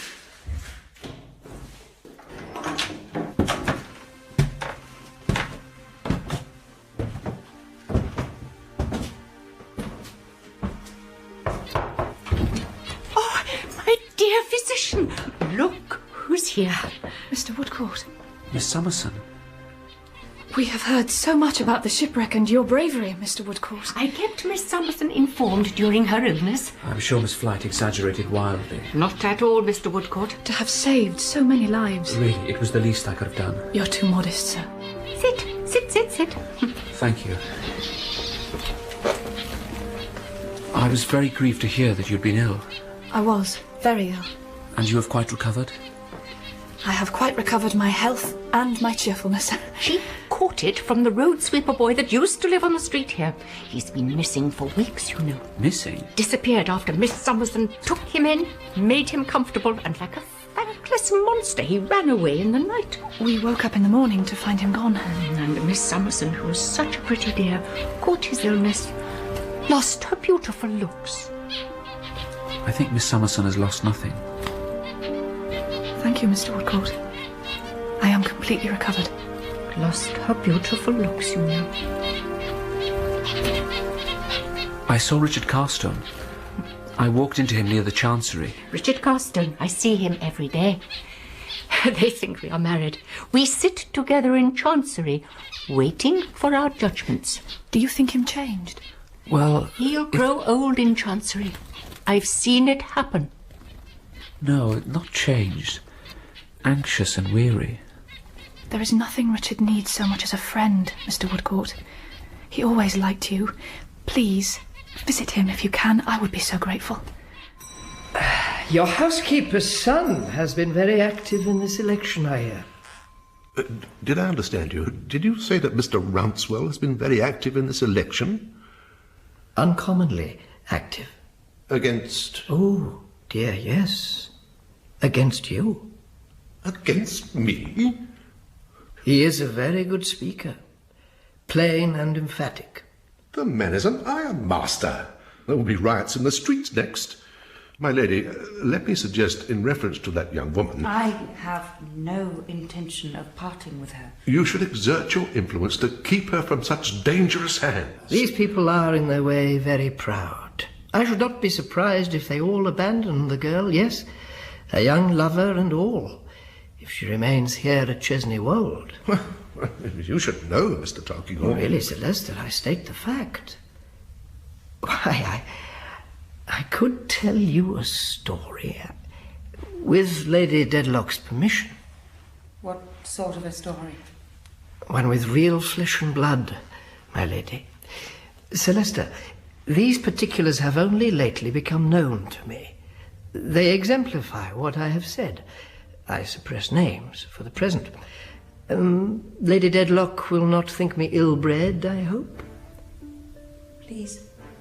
A townsman of this Mr. Rouncewell. A man in exactly parallel circumstances, as I am told, had the good fortune to have a daughter who attracted the notice of a great lady.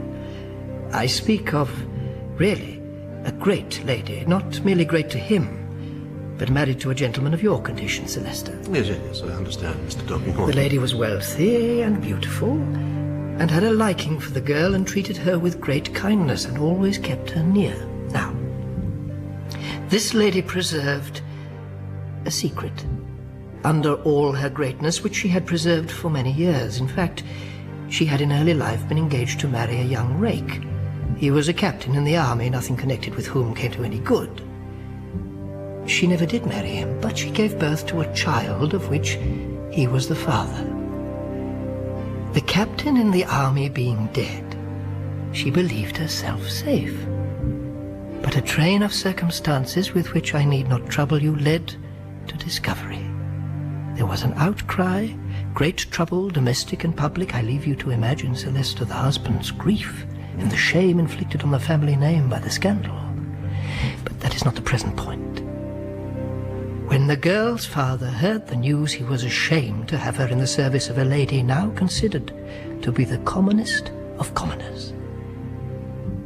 Such was his pride that he took the girl away from reproach and disgrace. That is the story.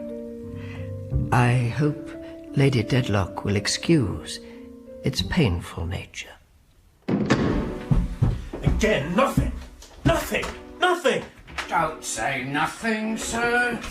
That is scarcely fair, sir. Scarcely fair. Why? What has been achieved? Well, that may not be the whole question. The question may branch off into what is being achieved. What is being achieved? And what is being achieved? A good deal, sir. We have put our shoulders to the wheel, Mr. Carstone, and the wheel is going round. Yes, of course. But how am I to get through the next 4 or 5 accursed months? I told you from the first, Mr. Carstone, that I never build up hopes. Still, when you say there is no change for the better, I must, as a bare matter of fact, deny that. But how? Mr. Carstone, you are represented by... A rock? Yes, sir, a rock. That's something. You are separately represented and no longer hidden and lost in the interests of others. That's something. The suit does not sleep. We wake it up, we air it, we walk it about. That's something. It's not all Jarndyce in fact, as well as in name. That's something. Nobody has it all his own way now, sir, and that's something surely. Yes? Yes.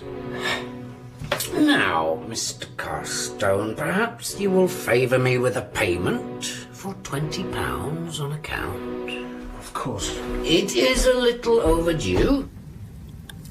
Is this true concerning the poor girl? You know what you related. Is it true? Do her friends know my story? Is it the town talk yet? No. That was a hypothetical case, but it would be a real case if they knew what we know. Then they do not know it yet? No. Can I save the poor girl from injury before they know it? Really, Lady Dedlock, I cannot give a satisfactory opinion on that point. Sir, I will make it plainer. I do not dispute your hypothetical case. I anticipated it when I saw Mr. Rouncewell here. I knew very well that if he could have seen me as I really am, he would consider the poor girl tarnished for having been associated with me. I have long expected this, and am prepared. Do what remains now. Lady Dedlock, there is nothing to be done. I only ask you to show her some mercy. She is under your foot, Mr. Tulkinghorn. It is not for me to show mercy. Of course.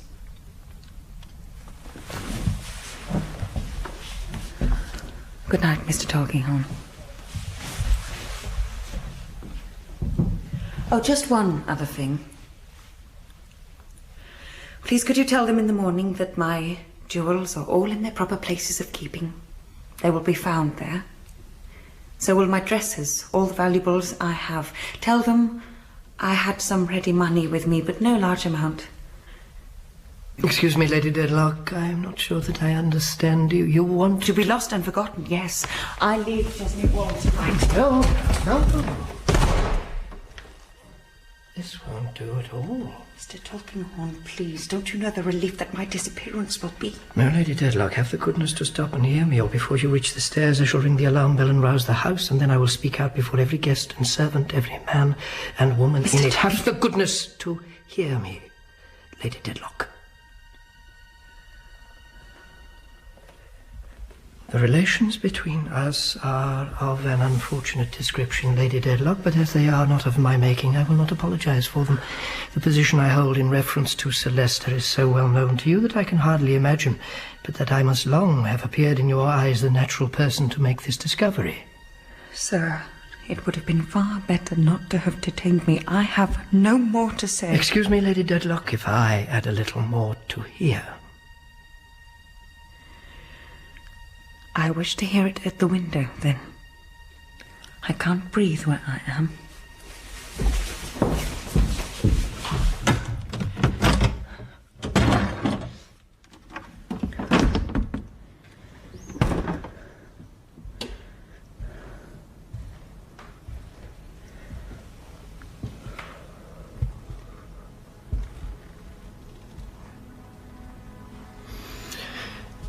Lady Dedlock, I have not yet been able to come to a decision on the course before me. I am not clear what to do or how to act next. I must request you, in the meantime, to keep your secret as you have kept it so long, and not to wonder that I keep it too.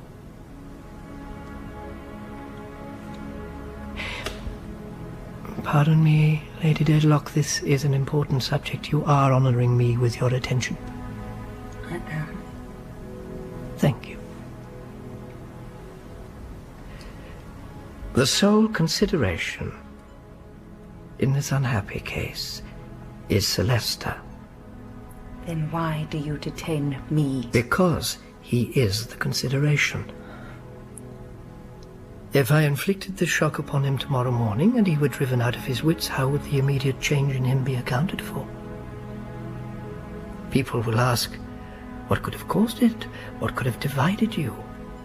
The wall chalking and the street crying would come on directly. That would be bad for Celesta, bad for the family name, bad for me. So I am to drag my present life on, holding its pains at your pleasure. Yes, I'm afraid so. Is it necessary, you think, that I should be so tied to the stake? I am sure that what I recommend is necessary. And you might let the secret out at any time? Not without notice, Lady Dedlock. I shall take no step without forewarning you. We are to meet? If you please. And I am to hide my guilt as I have done so many years. As you have done so many years.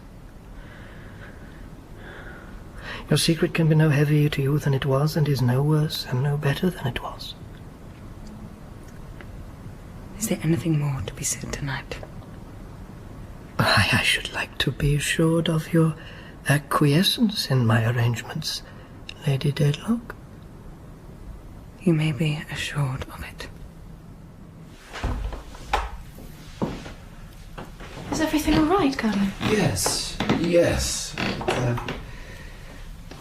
Esther, do sit down, please.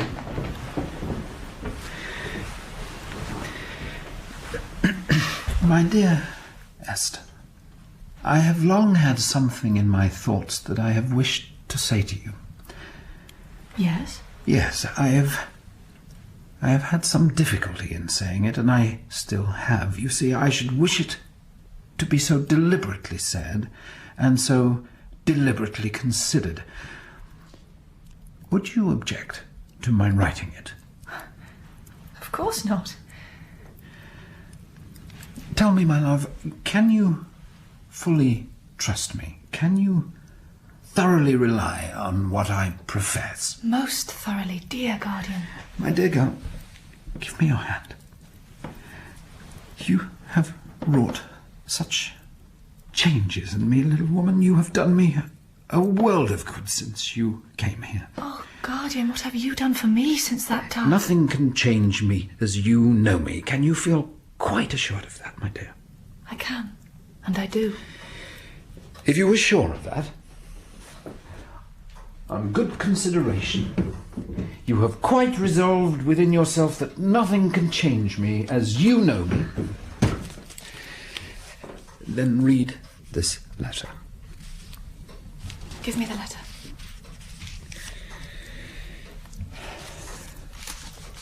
And whatever your decision, I am certain it will be the right one.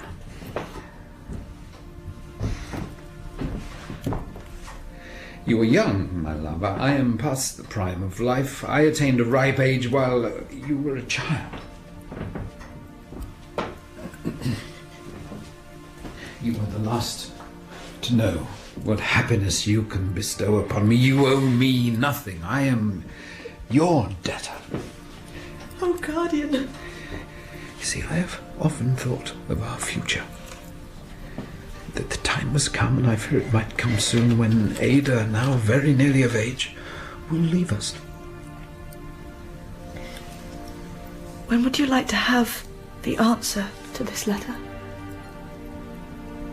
When it's ready, my dear. I think it is ready.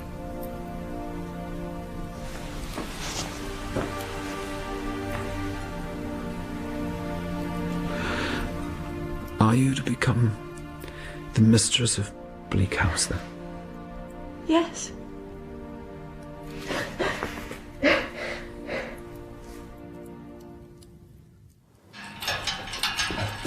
Is that Snagsby? Oh, yes, sir. I've called several times. I was just giving you up and going home. I've been away out of London. Oh, I hope you're well, sir. Yes, what is it? What do you want with me? Well, sir, it is relating, not to put too fine a point upon it, to the foreigner, sir. Foreigner? What foreigner? The foreign female, sir. Her French, if I don't mistake. I'm not acquainted with that language myself, but I should judge from her manners and appearance that she was French anyway. Certainly foreign. Oh, yes. Yes. Mademoiselle Hortense. Oh, indeed, sir. Yeah, well, I'm not acquainted myself with the names of foreigners in general, but I've no doubt it would and be what that. can you have to say, Snagsby, about her? Well, sir, it falls a little hard upon me. My little woman is rather given to jealousy, and you see, a foreign female coming into my shop hovering, it is. Now, ain't it? I mean, I only put it to yourself, sir. What do you mean, Snagsby? Well, you see, the foreign female, always turned away from your door, sir, does herself the pleasure of continually calling at my door. Sir, hovering, giving rise to the painfulest mistakes, even in the neighbours' minds, not mentioning, my little woman. And that's all, is it, Snagsby? Oh, well, yes, sir, that's all, and it's enough, too, for me. I don't know what Mademoiselle Hortense may want or mean unless she is mad, but this shall be stopped. Thank you, I'm sure. I'm sorry you have been inconvenienced. If she comes again, send her here. Thank you, Mr. Tulkinghorn, and I do apologise for any inconvenience. Good night, Snagsby. Good night, and thank you, Mr. Tulkinghorn. Yes, to be sure. Oh, Miss Summerson, I came as quickly as I could. Miss White, come in. Have you walked all I the way need to from speak London? to you urgently. Whatever is the matter? Sit down. No, the boy, Joe, the crossing sweeper. He's been found.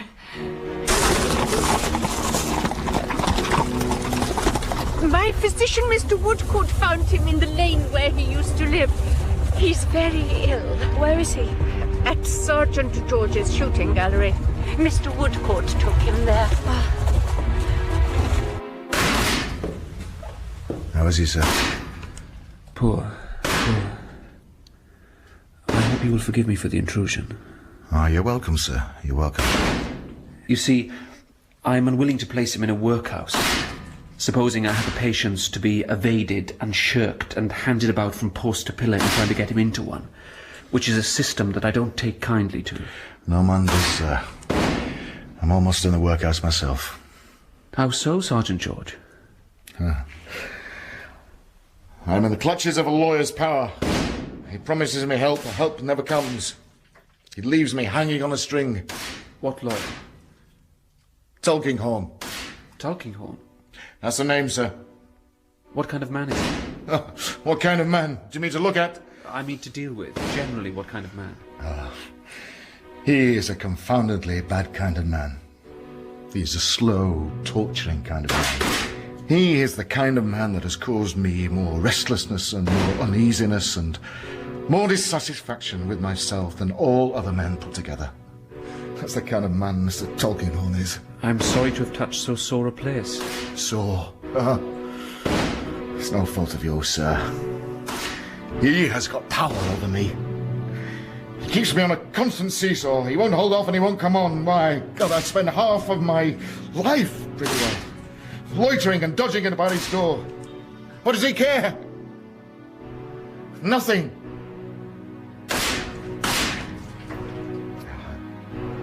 I'm forgetting myself. Mr. Woodcourt, all I say is, he is an old man, but I am glad I shall never have the chance of riding at him in a fair field, for if I had that chance, he'd go down, sir. He would go down.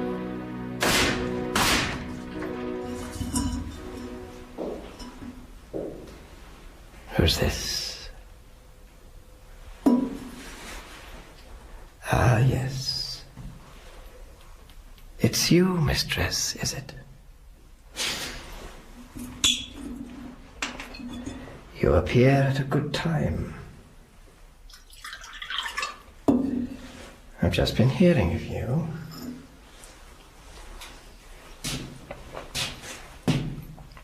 Now, what do you want? I have had a great deal of trouble to find you, sir. Have you? I have been here very often, sir. It has always been said to me, he is not at home, he is engaged, he is this, he is that, he is not for you. Quite right. And quite true.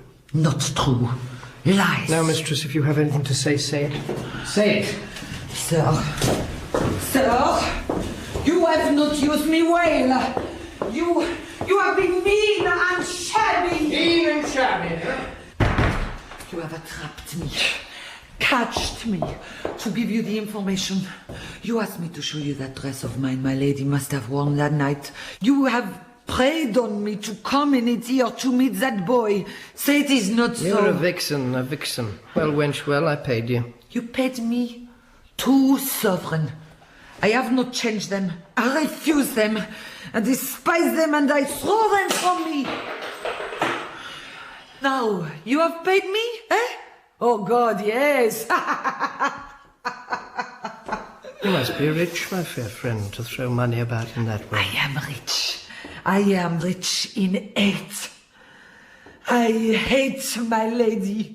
Of all my heart. You know that. Yes, having said this, have you anything else to say, mademoiselle? Yes, I am not yet placed. Place me well. Find me a good position. If you cannot or do not choose to do that, employ me to pursue her, to chase her, to disgrace her and dishonor her. I will help you well, and with a good will. It is what you do. Do I not know that? You appear to know a good deal. Oh, do I not? Now, let us see. Let us see how this matter stands. Let us see. You come here to make a remarkably modest demand, which you have just stated, and it not being conceded, you will come again. And again.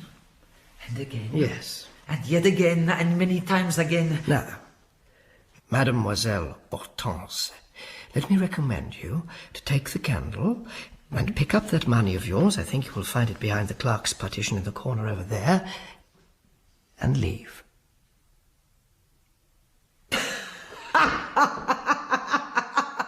No, I will not. So much the poorer you, so much the richer I. Look, mistress, in this city there are houses of correction.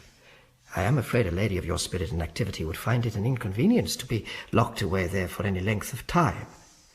What do you think? I think you are a miserable wretch. Probably, but I don't ask what you think of myself. I ask what you think of the prison. Nothing. What does it matter to me? My fair friend, make another visit here, or at Mr. Snagsby's, and you shall learn. Oh. I'm sorry to be impolite, but if you ever present yourself uninvited here or there again, I will give you over to the police. Their gallantry is great, but they carry troublesome people through the streets in an ignominious manner, strapped down on a board, my good wench. I will prove you. And if I place you in that condition of being locked up in jail, it will be some time before you'll find yourself at liberty again. I will prove you. And now you had better go. You were dismissed by your lady, you know, as the most implacable and unmanageable of women. Now turn over a new leaf and take warning by what I say to you. For what I say, I mean, and what I threaten, I will do, mistress.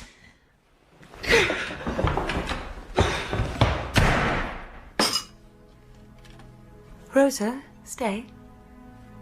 See to the door.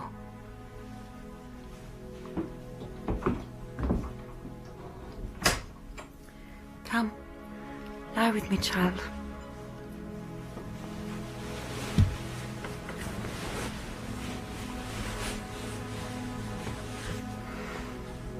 Have I been like a mother to you? Yes, my lady. You are so young and natural. It is a pleasure to have you near. And if I were to say, today, go, leave me, it would be a great pain and disquiet to say such a thing. My lady? I told you, Rosa, that I wished you to be happy and that I would make you so if I could make anybody happy on this earth.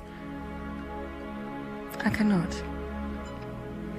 There are reasons now known to me, reasons in which you have no part, rendering it far better for you that you should not remain here. You must not remain here. I have written to the father of your lover, and he will be here today. All this I have done for your sake. I want to stay. It is done.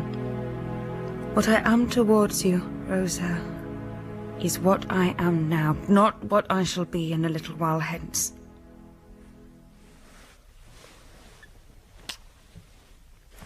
Remember this, and keep my confidence.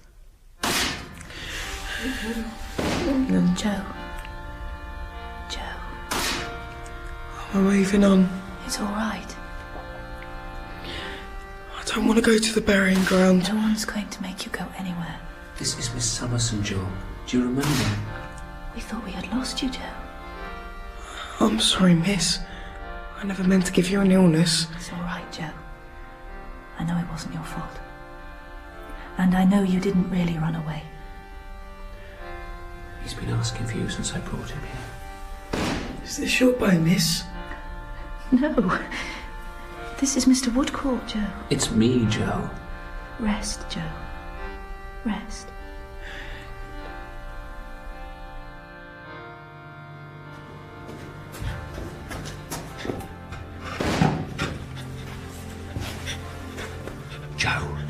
Joe. It's me, Snagsby. glad to see you, Mr. Sangsby.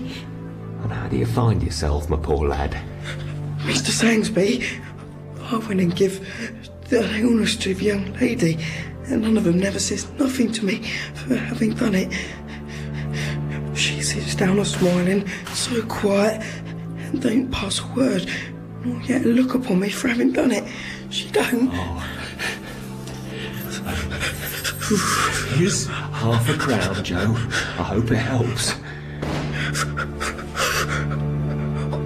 What I was thinking of, Mr. Sangsby, was as you was able to write very large, perhaps...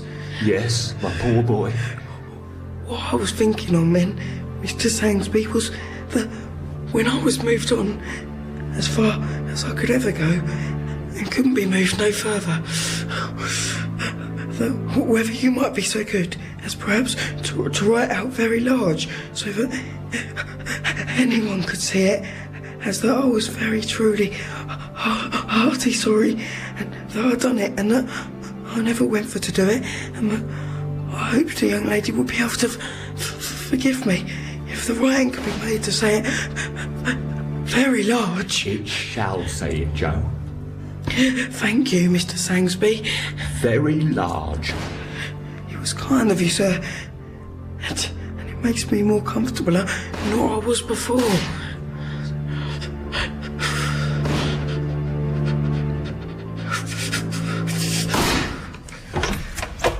My dear Miss Summerson, most joyfully. What a delight. I've just opened a bottle of... Mr. Skimpole, I come on quite an unpleasant matter. But I try to avoid unpleasant matters, my dear. They don't agree with me. I was much surprised to learn, Mr. Skimpole, on the best authority, that you made that poor boy leave Bleak House. I am much surprised by your conduct. Why surprised? I do not want to enter minutely into that question. Oh, but you must. You have made a statement. You must follow it up. Your conduct seemed to involve a disregard of several moral obligations. No, really? Responsibility is a thing that has always been above me, or below me. I've no idea which. Mr. Skimpole, the boy was Mr. Jarndyce's guest. You were a guest at Bleak House and abused Mr. Jarndyce's hospitality. Oh, Jarndyce. Yeah. In common with most other men I've known, he is the incarnation of selfishness. Goodbye, Mr. Skimpole. No, really, my dear, all I ask of the world is to let Skimpole live. That's not much, is it?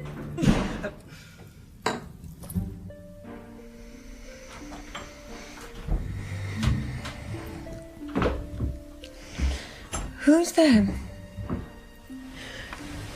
Who? I apologize for intruding, my lady. How dare you come into my room, Mr. Tulkinghorn? Oh, I don't think it takes much daring, really. What do you want, sir? My Lady Dedlock, I'm rather surprised by the course you have taken. Indeed. Yes. I was not prepared for it. I consider it a departure from our agreement and your promise. It puts us in a new position, Lady Dedlock. I do not quite understand you. Oh, yes, you do, I think. I think you do.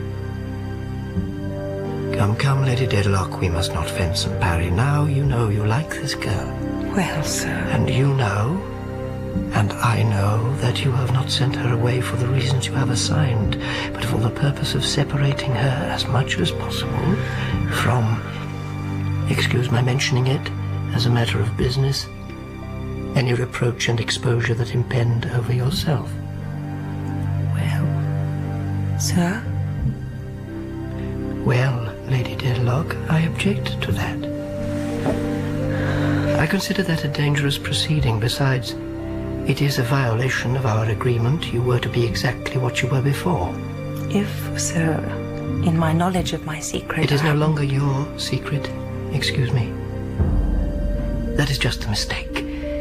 It is my secret, in trust for Celesta and the family. If it were your secret, Lady Dedlock, we should not be here holding this conversation. If, in the knowledge of the secret, I do what I can to spare an innocent girl from the taint of my impending shame, I act upon a resolution I have taken.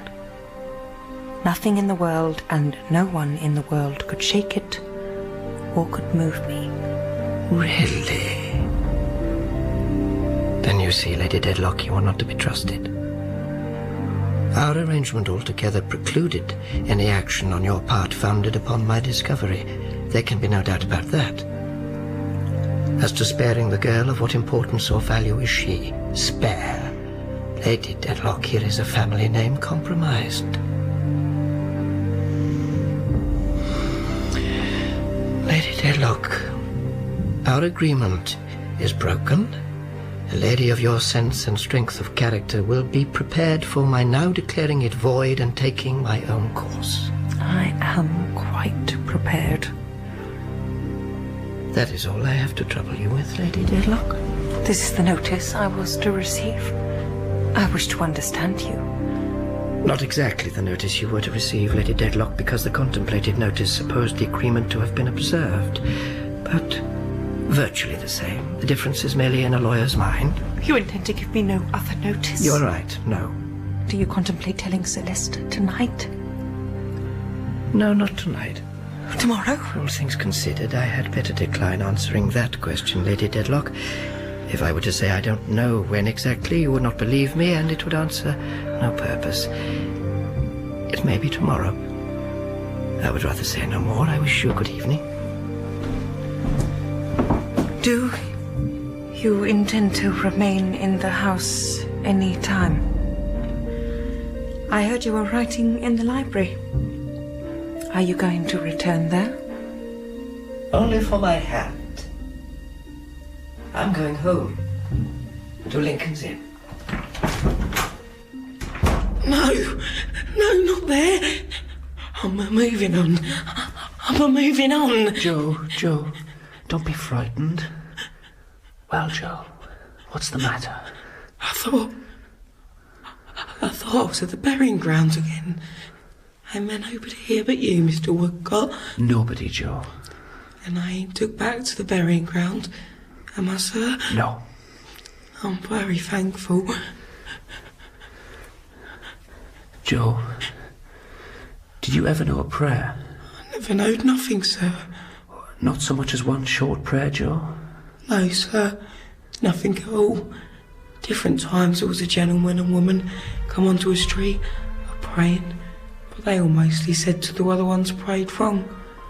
We never knowed nothing. I never knowed what it was all about. Stay. What now? It's time for me to go to that there burying ground, sir. Lie down and tell me. What burying ground? Where they laid him. As was very good to me. Very good to me indeed. It was. It's time for me to go down there to that there burying ground, sir. I wants to go there and be buried. He used for to say to me, I'm as poor as you today, Joe, he says. I wants to tell him that I'm as poor as him now, and I've come there to be laid along with him. By and by, Joe. By and by. Will you promise to have me took there, sir, and laid along with him? I will indeed, Joe. Thank you, sir. I'll have to get the key off the gate before they can take me in, for it's always locked, and there's a step there, as I used for to clean with my broom.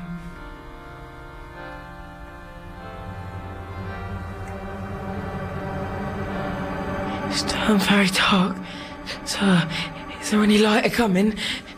It's coming fast, Joe. Aye, sir, in the dark. I'm a-groping. Let me catch hold of your hand. Joe, can you say what I say?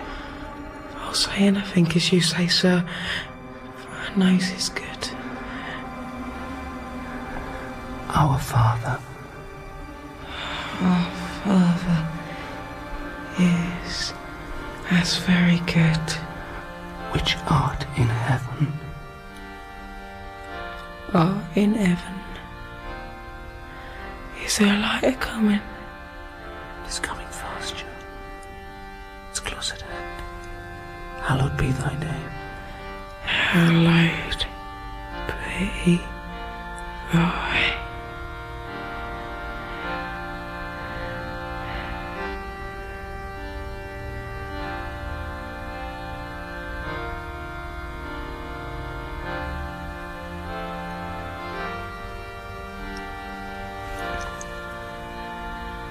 Thy kingdom come.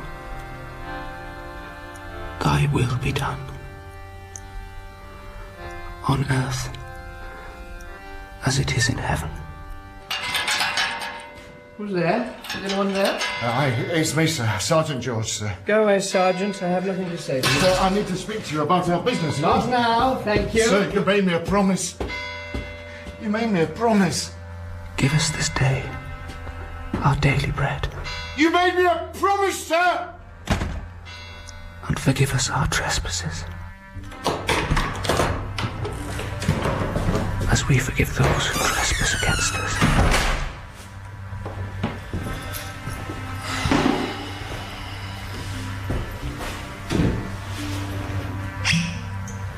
And lead us not into temptation.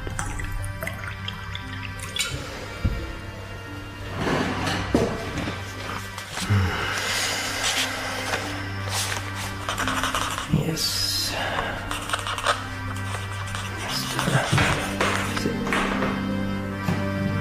But deliver us from evil. Well, well. I thought I had made my position perfectly clear. I really don't think that is going to achieve anything. I think you should. For thine is the kingdom.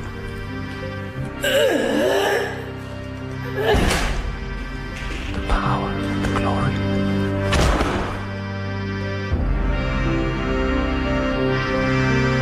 Forever and ever. Amen.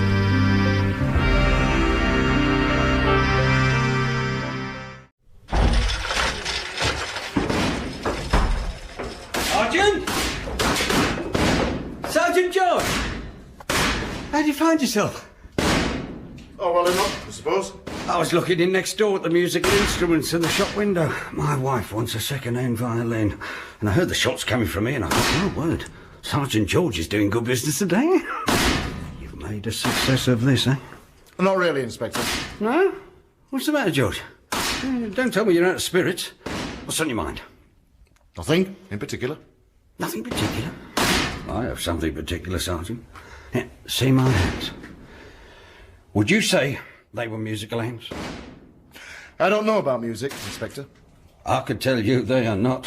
My wife wants me to learn the violin with her, but I say these hands are not capable of it. Now, let me see your hands, Sergeant. My hands are the hands of a fighting man, Inspector. Oh, really, Sergeant? Let me see.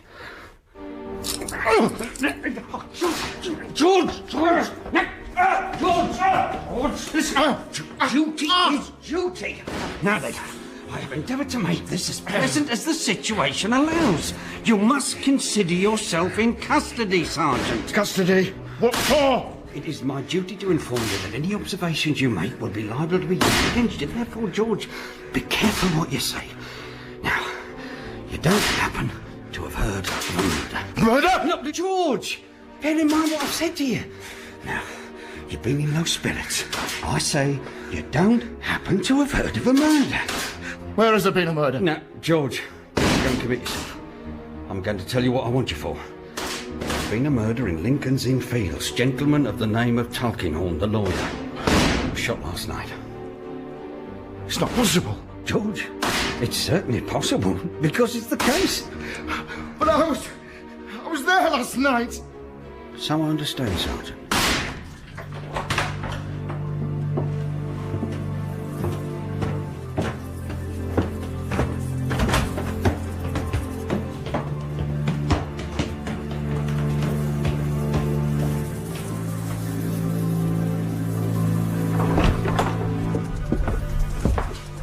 May we come in? We? Esther's here, love. Working hard, Richard? Oh, Esther. If you had come a little earlier, you would have found Woodcourt here. He finds time to look in between whiles. He's such a good fellow, so fresh, so sensible, everything that I am not. Is this a healthy place to live in, Richard, do you think? It's well enough for the time, and it's near the office of Bowles, my friend and advisor. Perhaps a change from both? Might do me good. I shouldn't wonder. But it can only come in one way now. In one of two ways, rather. Either the suit must be ended, Esther, or the suitor. Richard! But it shall be the suit, my dear girl. You see, we're doing very well. Bowles will tell you so. We are really spinning along. Ask Bowles. We're giving them no rest. Bowles knows all their windings and turnings, and we are upon them everywhere. We have astonished them already. Look, Ada, the sight of our dear little woman. Her caring face is so like the face of old days. Oh, no, no. So exactly like the face of old days that I can't make pretenses with her. I fluctuate a little. That's the truth. Sometimes I hope, my dear, and sometimes I don't quite despair, but nearly. I get so tired. I get so tired. It is such weary, weary work. Oh, love. Ada! My love. My love. My love. Don't, Richard. Darling. No, listen. I think it is time to tell Esther. Ada? Tell me what? Esther, dear. I'm not going home again. Never any more. I'm going to stay with my dear husband. Go home without me, Esther. I'm not going to go home anymore.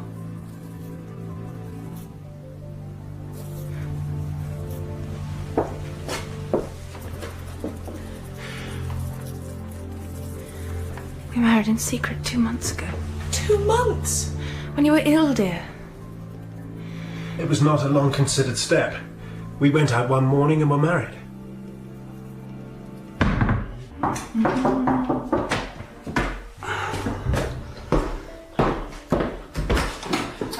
Mademoiselle Hortense.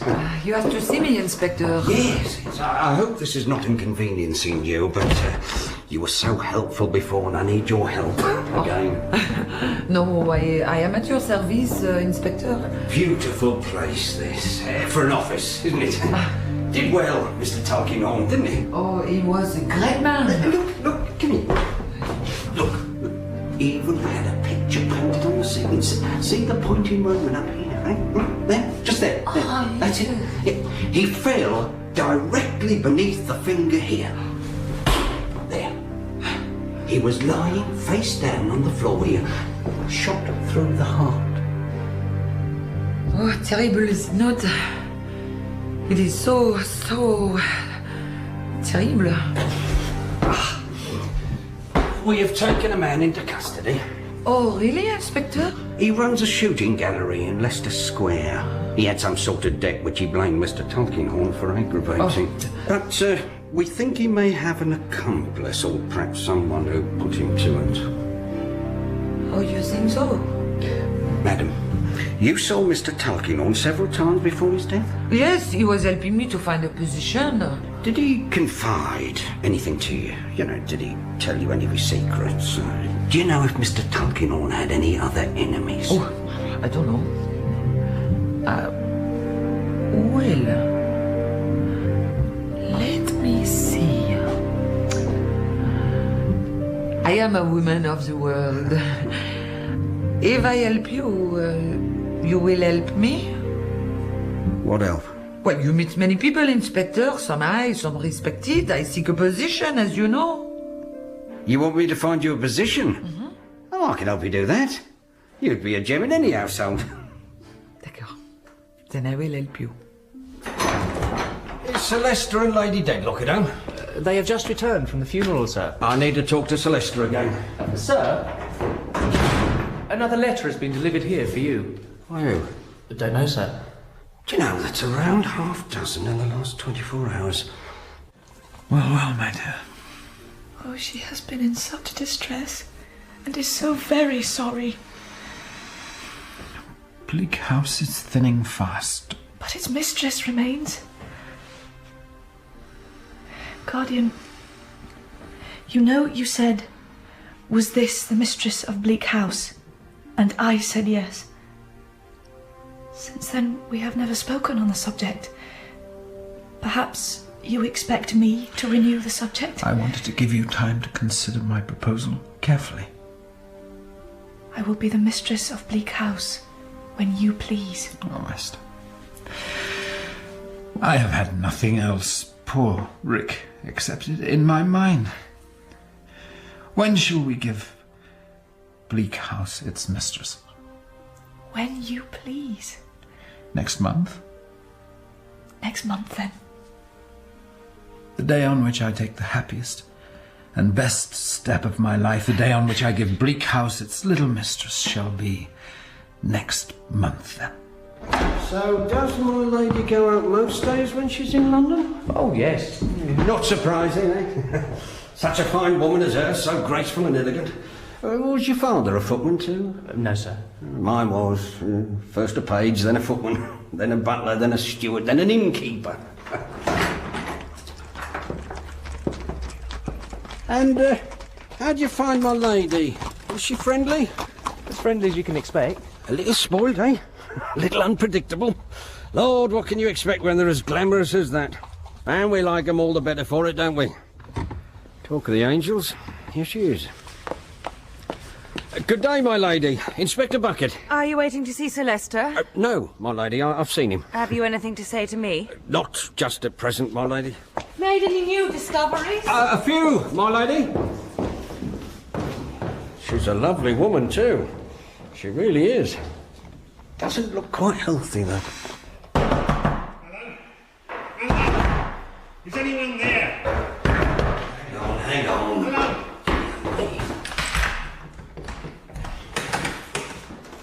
Inspector Bucket here. Who are you? I've come to collect my papers. What papers? The ones I left here in the possession of my lawyer, Mr. Tulkinghorn. Now, who are you? Smallweed was the client and friend of Mr. Tulkinghorn. I did business with him. I was useful to him and he was useful to me. Oh, you took over Mr. Crook's rag and bottle shop. Crook was my brother-in-law. I come into Crook's property. I examined all his papers and all his effects. There was a bundle of letters belonging to a dead and gone lodger. They was letters from the lodger's sweetheart, and she signed Honoria. Dear me, that's not a common name, Honoria, is it? Honoria? Come, Inspector. Don't play games with me. Lady Dedlock's name is Honoria. She don't use it, but it is. I'm a businessman, and I've found that out. You're an inspector. Don't play games with me. These letters concern Captain Alden, his ever affectionate Honoria, and their child. I handed them over to my friend and solicitor, Mr. Tulkinghorn, and he never paid me for them. Come now, I want those letters.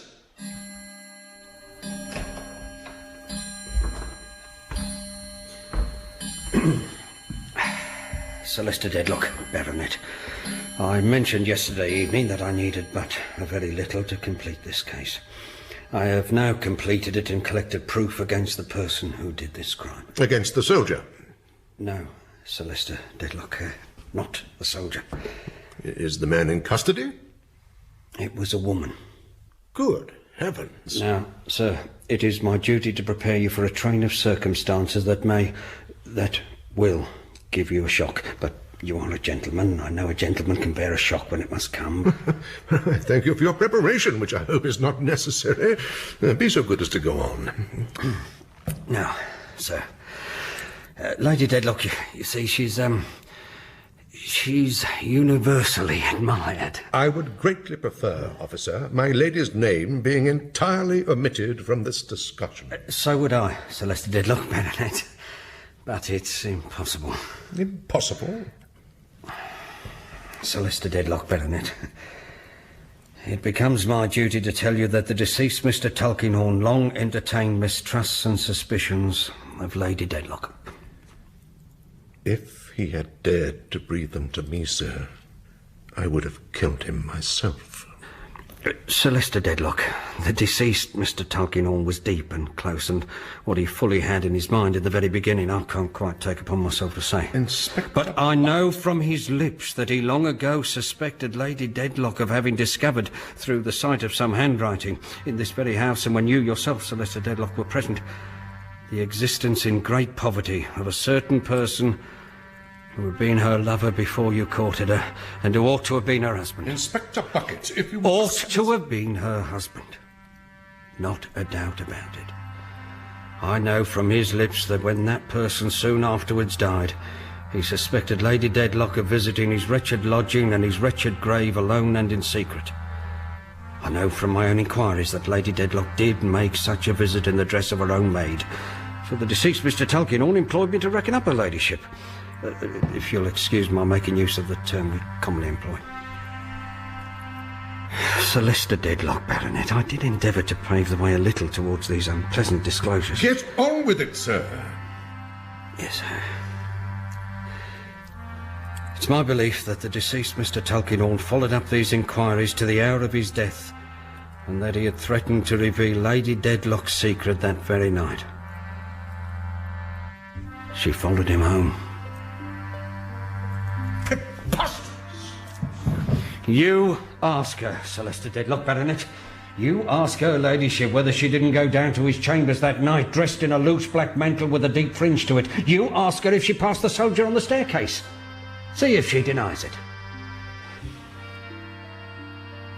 Now, Sir Leicester Dedlock, Baronet, why do I relate all this? I beg your pardon, sir. I'm expecting someone. Would you mind? Really, Inspector? I will come straight back, sir.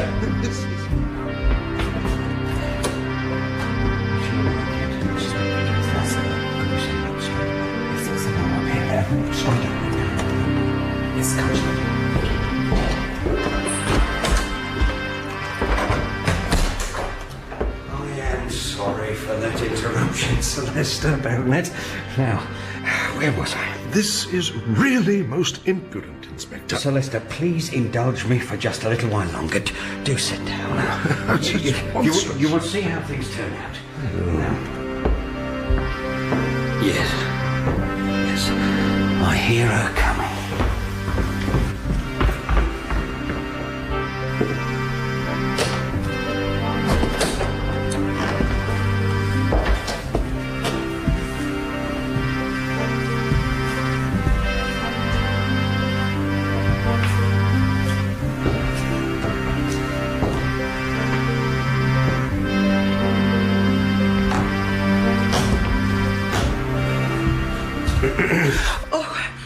I ask your pardon, my lord. They tell me to wait in here. I did not know anyone was in here now.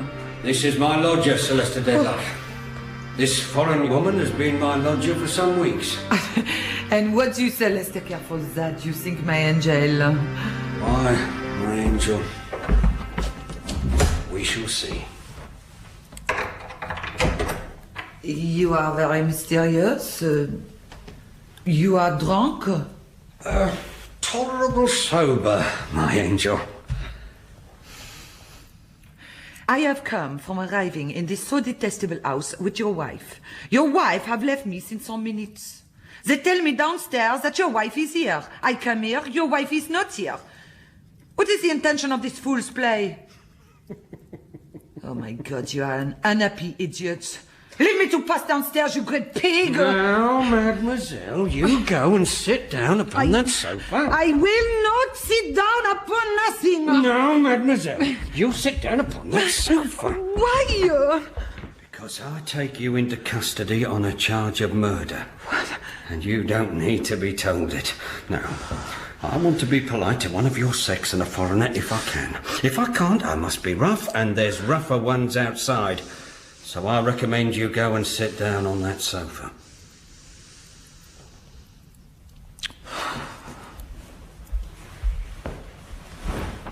You are a devil. Now, you see? You're comfortable and conducting yourself as I should expect a foreign young woman of your sense to do. So I'll give you a piece of advice, and it's this. Don't you talk too much. You're not expected to say anything here, and you can't keep too quiet a tongue in your head. In short, the less you parley, the better, you know? Now, Sir Leicester Dedlock, Baronet, this young woman, my lodger, as you know, was her ladyship's maid. And this young woman, besides being extraordinarily vehement and passionate against her ladyship after being discharged... Lie! I discharged myself! Now, why don't you take my advice? You'll say something that'll be used against you, you know. Never you mind what I say till it's given in evidence. It is not addressed to you. In my faith, a pretty ladyship. Why, I ruined my character by remaining with a ladyship so infame. Upon my soul, I wonder at you. I thought the French were a polite nation, I did really. Yet to hear a female going on like this before Sir Leicester Dedlock, Baronet. He is a poor abused. I spit upon this house, upon his name, upon his imbecility.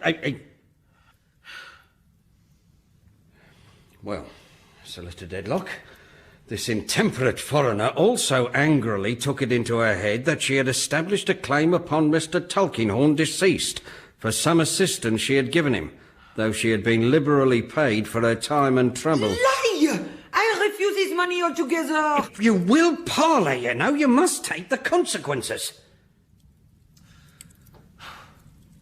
Now, since being discharged from your service, my lord, she has been searching for another position and has recently been living in my house where I and my wife have kept an eye on her. She was, of course, at Mr. Tulkinghorn's chambers on the occasion I told you of. I dare say she saw Lady Dedlock there. Lie. Oh, lie. I was at the theatre. You had been to the theatre, hadn't you? I checked, and you had. You see, Sir Leicester, Baronet, I knew I had an artful customer to deal with and that proof would be very difficult. And I laid a trap for her. My dear wife made herself friends with this young woman, throwing her off her guard by feeding her accounts of my suspicions against Sergeant George and this and that and t'other. She kept watch upon her night and day. Oh, you are a devil. What does she do next? She throws the murder on her ladyship. Now, open this pocketbook of mine, Sir Leicester, if I may take the liberty of throwing it towards you. And look at the letters sent to me, each with the words Lady Dedlock Murderess in it. These letters have been falling about like a shower of ladybirds. These are very long lies. What's this, eh? Pig. She went down to the Thames and threw it in. I had you watched from the beginning, my dear, and I had the water dredged last night. This is the gun that killed Mr. Tulkinghorn. You lying pig! Yes, steady now, my dear. Put your arm a little further through mine. Hold it steady and I shan't hurt you. That's one. Now the other, darling. That's it. Two and all told. Where is your false, your treacherous and cursed wife? She's gone forward to the police office. You'll see her there, my dear. I would like to kiss her. Yes, you'd bite her, I suspect. I would love to tear her limb to limb. Oh, bless you, darling. I'm fully prepared to hear that. Your sex have such a surprising animosity against one another when you do differ. You don't mind me half so much, do you? You are still a devil. Angel and devil by turns, eh? But I am in my regular employment, you must consider. Let me put your shawl tidy. That's enough, look. I've been a lady's maid to a good many before now. There. Anything wanting to the bonnet? There's a cab at the door. Listen then, my angel. You're a very spiritual man. But can you restore him back to life? Not exactly. Come, let us go, my angel. I must say adieu to the old man Grey over here. You are a cruel, cruel woman. Thank you, kind. I would like to say adieu to your beautiful wife. But you must do. Goodbye, pig. Oh. Now, it's not very ladylike, is it? Oh, I pity you and I despise you. Look, Here, Celeste Dedlock. Baronet, take my handkerchief. Get her out. Get her out! Can you make an honourable lady of your beautiful wife? I don't think so. Don't be silly. Oh, that regards him, the poor enfant. Come on, this is worse party than the other.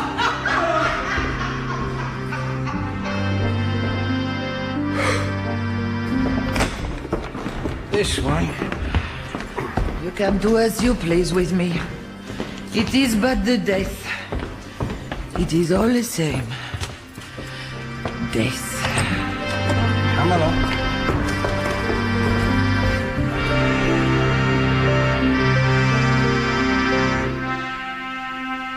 Who is it? Inspector Bucket! Don't be alarmed, sir. Inspector? Come in, come in.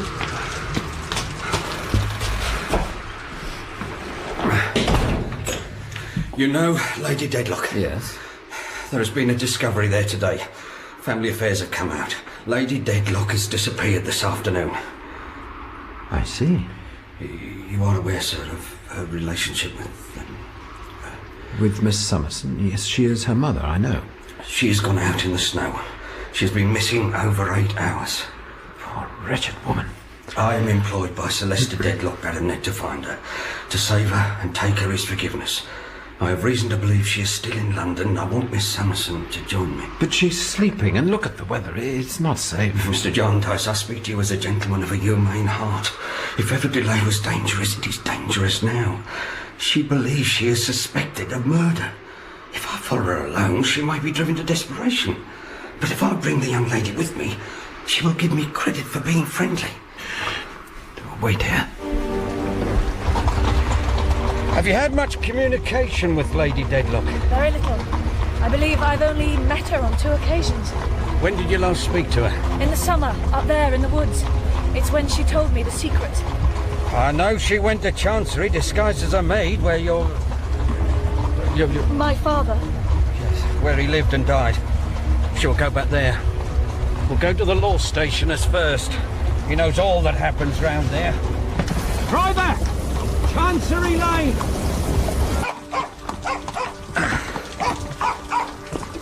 Are you awake, Miss Simpson? Yes? You won't be alarmed, no matter what comes off, I know. I am prepared. Well, you're here. It ain't so easy to keep your feet. Take care. The fog is so dense. It's all right. I know where we are.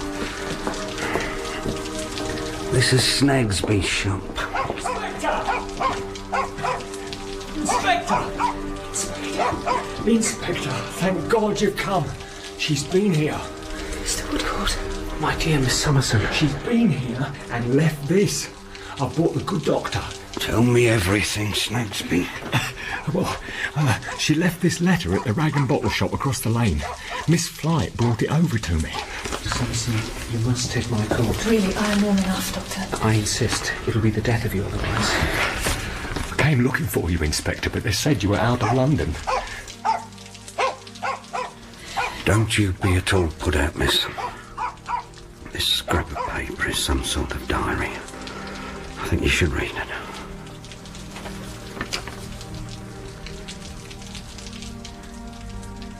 I have wandered a long distance, and for many hours, and I know that I must soon die.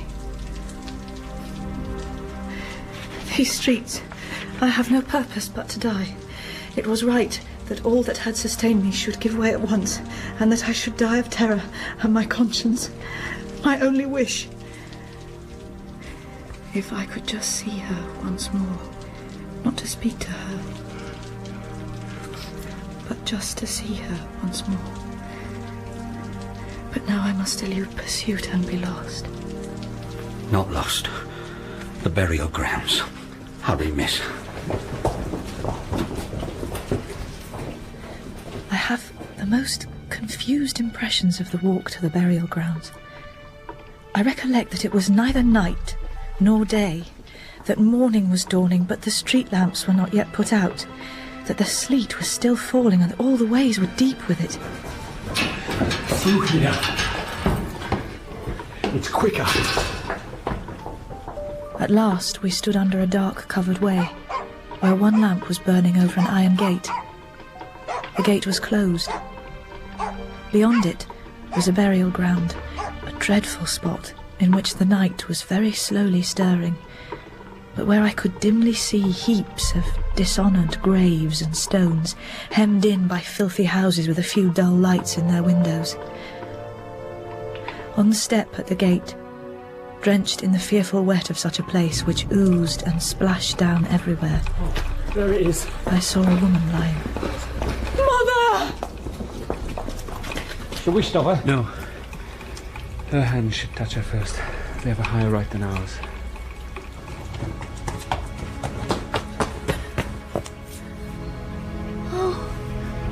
Mother! Mother!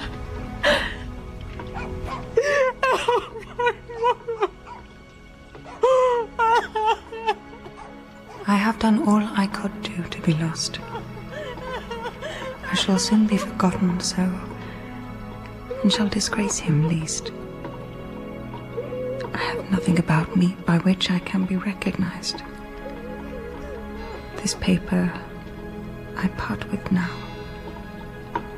The place where I shall lie down, if I can get so far, has been often in my mind. Farewell. Forgive.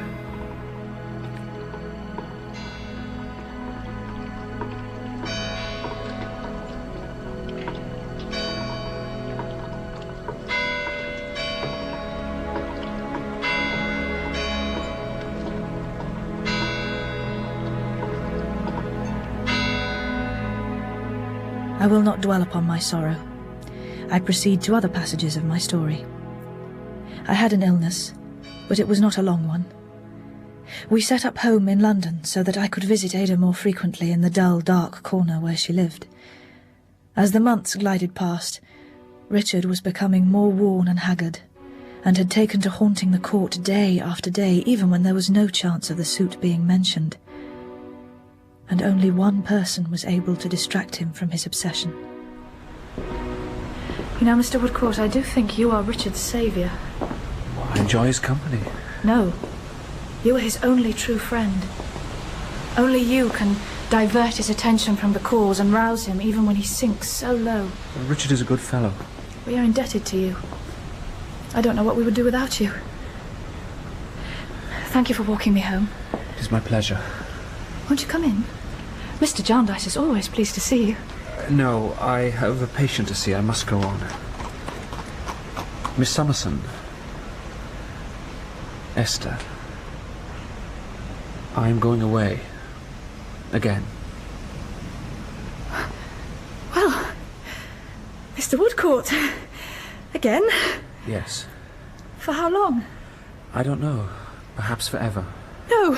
But a 6-month trial at first. Oh, Mr. Woodcourt, you are a restless soul. Are you going to sea again? Not to sea. Where? Yorkshire. Why? I need to settle and to live my life. There is an opening in York for a medical attendant to the poor. I don't know what we shall do without you, Mr. Woodcourt. It is a thriving place, pleasantly situated. It is so different from the dirt and the fog here. I could afford a house, countryside, perhaps near a river. I love you, Esther. It's too late. Come with me. Too late. You are an inspiration, Esther. When I came back from sea and discovered how you had recovered from your illness, you are so free from a selfish thought. Oh, Mr. Woodcourt, please. I don't deserve your praise. I have many selfish thoughts, many. You do not know what all around you see in Esther Summerson, beloved of my life. How many hearts she touches and awakens. What secret admiration and what love she wins. Oh, it is a great thing to win love, but I don't deserve it.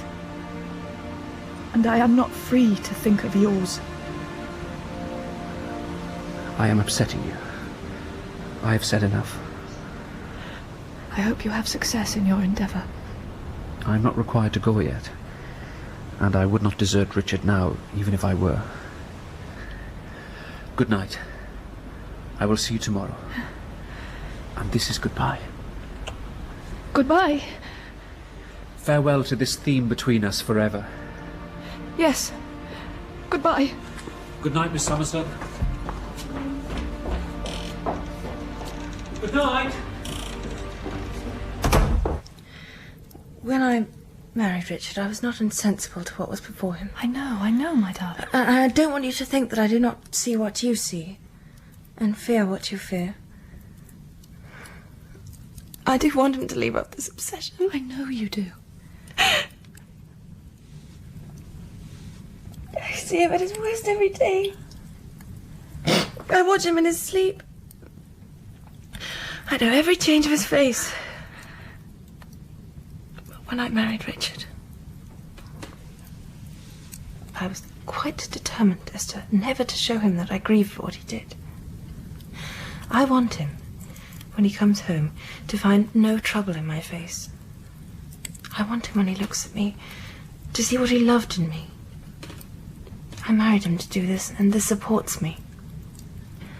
And something else supports me, Esther. There is something which might win him back. Ada, are you... And if that little creature should fall too, Esther, I look ahead.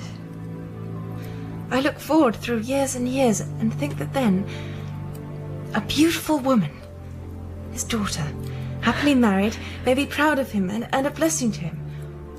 Or that a generous, brave man, as handsome as he used to be, may walk in the sunshine with him, honouring his grey head and saying to himself, I thank God this is my father. These hopes uphold me, Esther. But sometimes when I look at Richard... What is it? What are you thinking? That he may not live to see his child.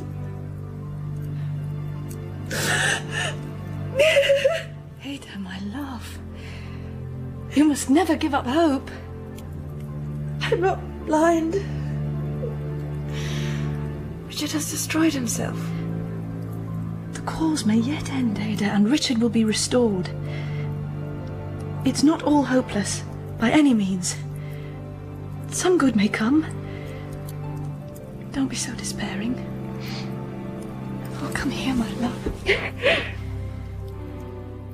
Here I am again, Mr. Jarndyce, Miss Summerson, and I've better news for you this time. Have a seat, Inspector. Oh, thank you. And this is...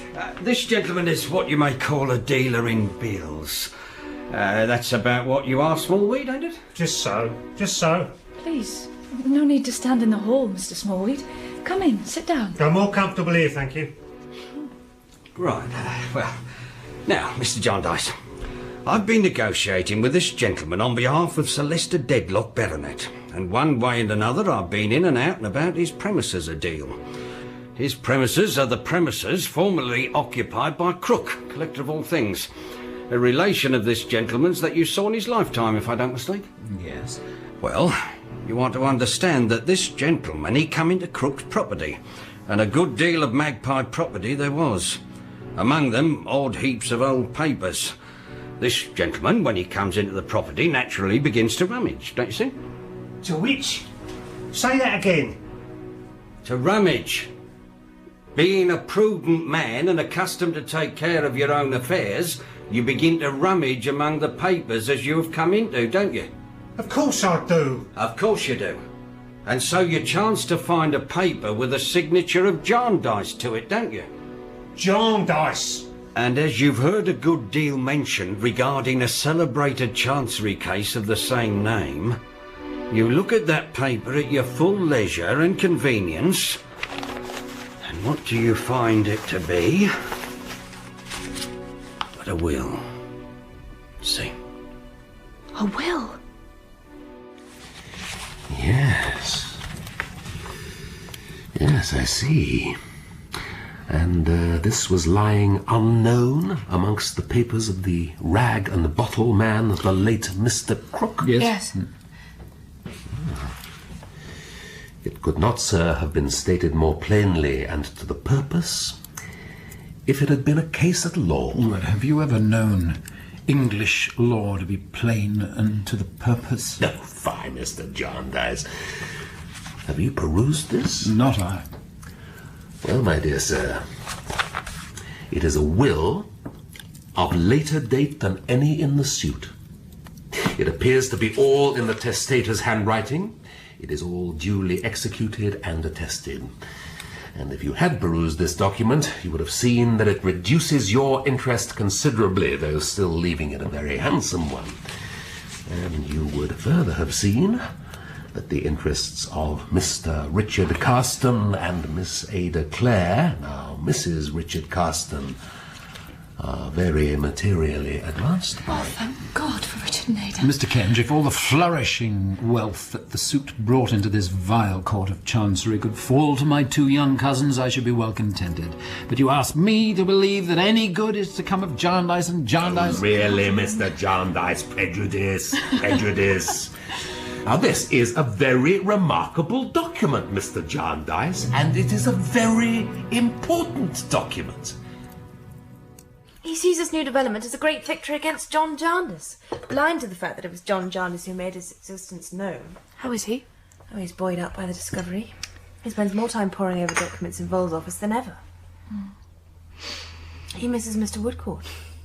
Well, we both do. John has gone to Yorkshire to help Mr. Woodcourt with some business matters. I am to join him there. In Yorkshire? I go by coach this afternoon. Why? For how long? I don't know. I've been asking these questions to myself all day. I just have my instructions to come. And if I am to be an obedient wife, then I must obey now.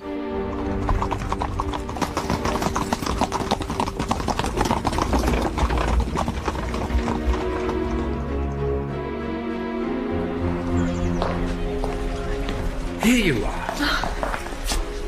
Guardian, John, I really wasn't expecting a journey at this time, so close to the wedding. I thought maybe you were ill. well, I'm sorry to have caused you any distress. Come, supper is waiting at the hotel. You're full of curiosity, no doubt, little woman, to know why I have brought you here. Well, Guardian. John. Well, John. Well then, to ensure your night's rest, my love, I won't wait until tomorrow to tell you. As you know, I have wanted to express to Alan Woodcourt, somehow, my sense of his inestimable services to my young cousins and his value to us all. Yes? And when it was decided that he should settle here, I decided I would ask him to accept a suitable little place to lay his own head in. You have bought him a house? Oh, a modest place, but when I walked over it the day before yesterday and it was reported ready, I found that I was not housekeeper enough to know whether things were all as they ought to be, so I sent off for the best little housekeeper that could possibly be got to come and give me her advice. I meant it as a pleasant surprise for the mistress of Bleak House. Someone has been busy in the garden. You like it? The flower beds are just the same as at Bleak House. Well, you see, my dear, knowing there could be no better plan, I borrowed yours.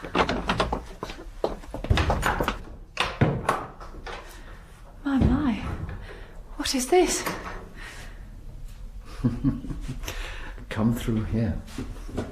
This is just like Bleak House. The papering on the walls, the furniture. You like it? It's as if I had decorated it. These are my tastes, my designs. You see, you can open the veranda doors to the back and sit underneath the honeysuckle. But, Guardian, would it not be better for Mr. Woodcourt's peace of mind that I should not have been so brought before him? It might remind him mournfully of what he has lost. And now, little woman, for the name of this house. What is it called, dear Guardian? Come and see. My dear child, don't you guess the name? No. My darling girl, I sometimes dreamed when you were very young of making you my wife one day. I asked you to be mistress of Bleak House, and you gave me your answer. But my concern is for your happiness, my child, and I don't want you to have to go back on your word. Guardian. Hear me, my love, but do not speak. No need to tremble, my love. It is for me to speak now. When it was that I began to doubt whether what I had done would really make you happy is no matter. Woodcourt came home from the sea, and I soon had no doubt at all. Oh. Lie lightly, confidently here, my child. I am your guardian and your father now. Rest confidently here. Understand me, my dear girl. I had no doubt of your being contented and happy with me, but I saw with whom you would be happier. No.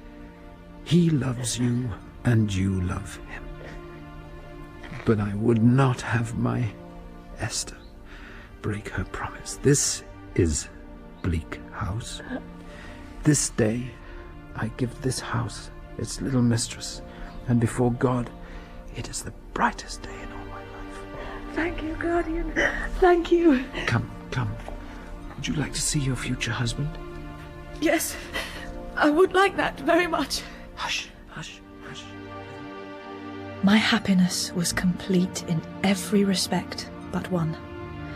I so wished for Ada and Richard to be settled and content. We were to be married before the month was out, and before this the Jarndyce and Jarndyce cause was to come on. I hoped and I prayed for the future happiness of Richard and Ada that a judgment would now come.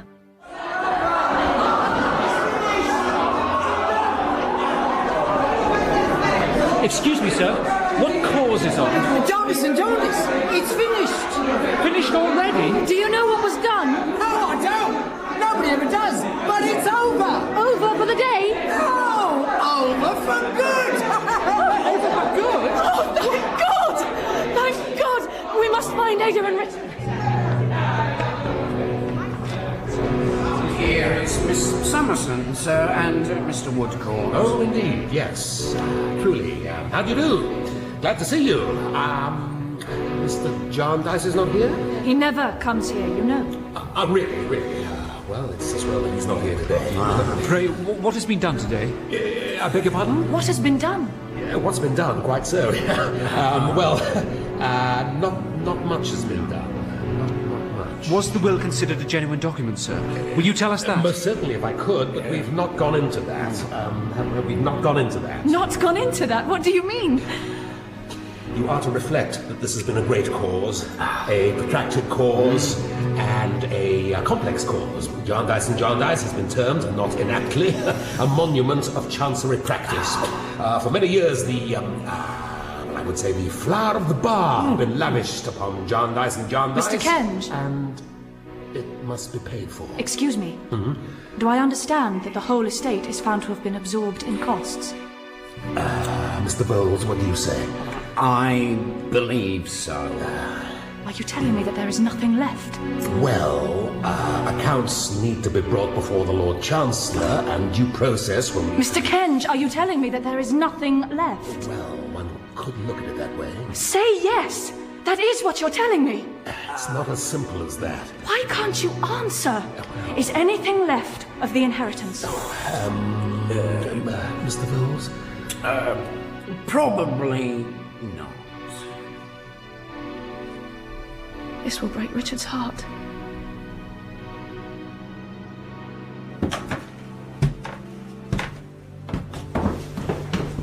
Oh, my dear Miss Summerson, it is a sad day.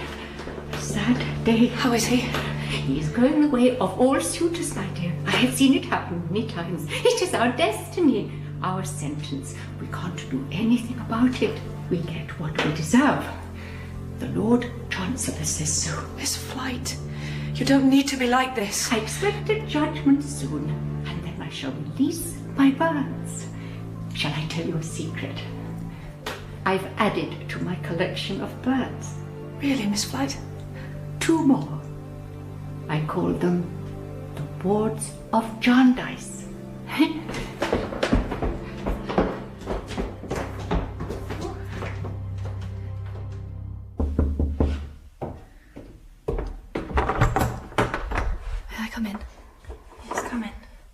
been expecting you.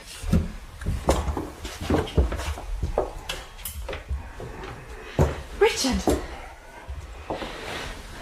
Little woman.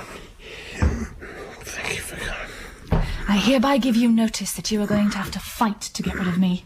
I am going to come back and forwards until you are better, sir. Even if you're sick of the sight of me. I want to be at the wedding. Of course. Understand? You're not to sneak off as Peter.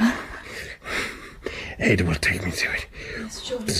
Even if she has to carry me or build some contraption with wheels. Surely, dearest Richard.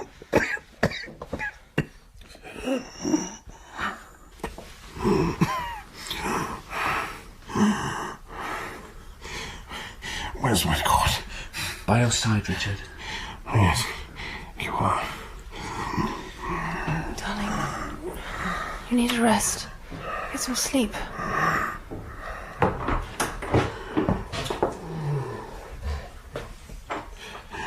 Who's there, little woman? Someone who loves you. Who? Richard, I think you know. Oh, sir. You're a good man. You're a good man. Derek. The clouds have cleared away and it's bright now. We can see now. We were all bewildered, Rick, more or less. What matters? And how are you, my dear boy? I've learned a lesson, nurse. It was a hard one, but I assure you that I've learned it. Well, my dear boy. Ada, my love. I think of her, sir. I've thought of her very much. Look at her. See her here, sir, bending over this pillow when she has so much need to rest upon it herself. My dear love, my poor girl. Dear love. When I get down to Bleak House, I shall have much to tell you, sir. And you'll have much to show me. Undoubtedly, Derek. They've been telling me how you planned it, and how you remembered all Esther's tastes and ways. It'll be like coming to the old Bleak House again. And you will come there too, I hope, Rick. I'm a solitary man now, you know, and it will be a charity to come to me. It was a troubled dream. Nothing more, Rick. Nothing more. And you, being a good man, can pass it as such, and forgive and pity the dreamer. Indeed I can. What am I but another dreamer, Rick? I will begin the world. When shall I go from this place to their pleasant country? When shall I go? Dear Rick, when you are strong enough. Ada, my darling. Don't struggle, Richard. Lie back. Ada, I've done you so many wrongs. You have made me happy. You must rest now, Richard. We must let him rest now.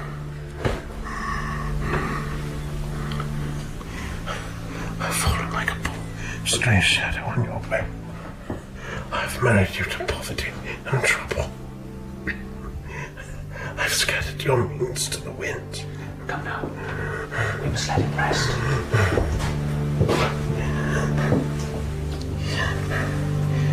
You'll forgive me all this, my Ada, before I begin the world. Nothing to forgive. Nothing to forgive.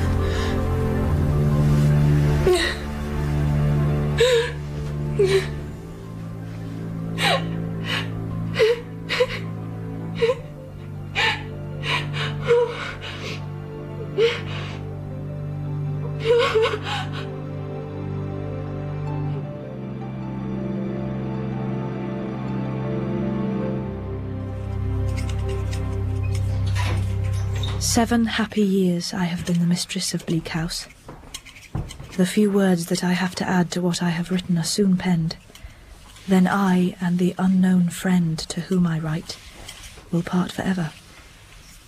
You're still writing, my dear? It's almost finished now.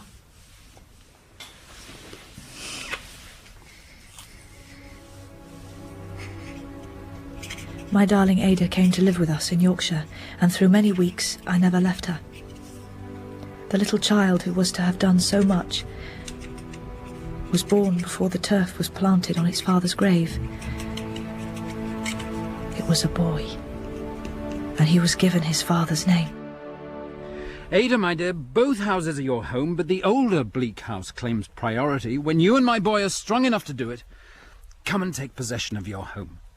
Dear Cousin John. Oh, no, it must be guardian now. I am your guardian from now on, and young Rick's. So she called him guardian, and has called him guardian ever since. The children know him by no other name. I say the children. I have 2 little daughters. We are not rich in the bank, but we have always prospered, and we have quite enough.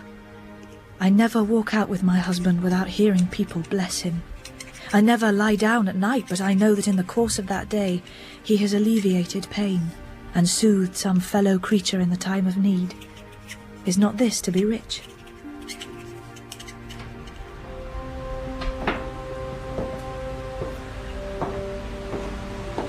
My dear little woman, what are you doing out here?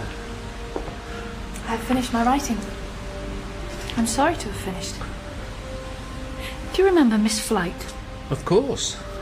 I got a letter from her. She has released all of her birds. The moon is so bright, Alan, and the night is so warm. I've been sitting here, and I have been thinking. What have you been thinking about, my dear? I have been thinking about my old looks, such as they were. And what have you been thinking about them? I have been thinking that it was impossible that you could have loved me any better, even if I had retained them. Such as they were? Such as they were, of course. My dear little woman, do you ever look in the mirror? You know I do. You see me do it. And don't you know that you are prettier now than you ever were? I did not know that. I am not certain that I know it now. But I know that my dearest little pets are very pretty, and that my darling Ada is very beautiful, and that my husband is very handsome, and that my guardian has the brightest and most benevolent face that ever was seen, and that they can very well do without much beauty in me, even supposing... Come here. Come. Oh, yes. There. Goodbye, hope. Goodbye, joy. Youth. Peace. Come on. Fly away, waste. Want, ruin, despair, madness. Death. Cunning, folly, goodbye, goodbye, you're free now. Oh, here are the woods of Jarndyce. Off you go, fly away now. Goodbye, words, goodbye, winds, rags, sheepskin, plunder, precedent, jargon. Goodbye.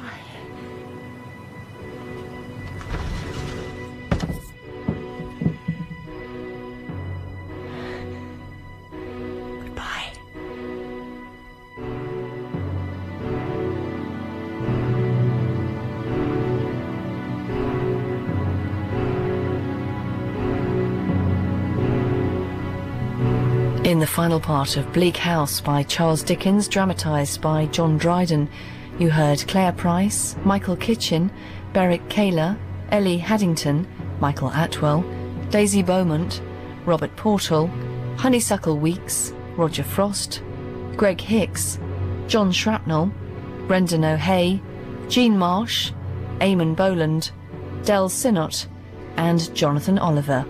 The producer was John Dryden.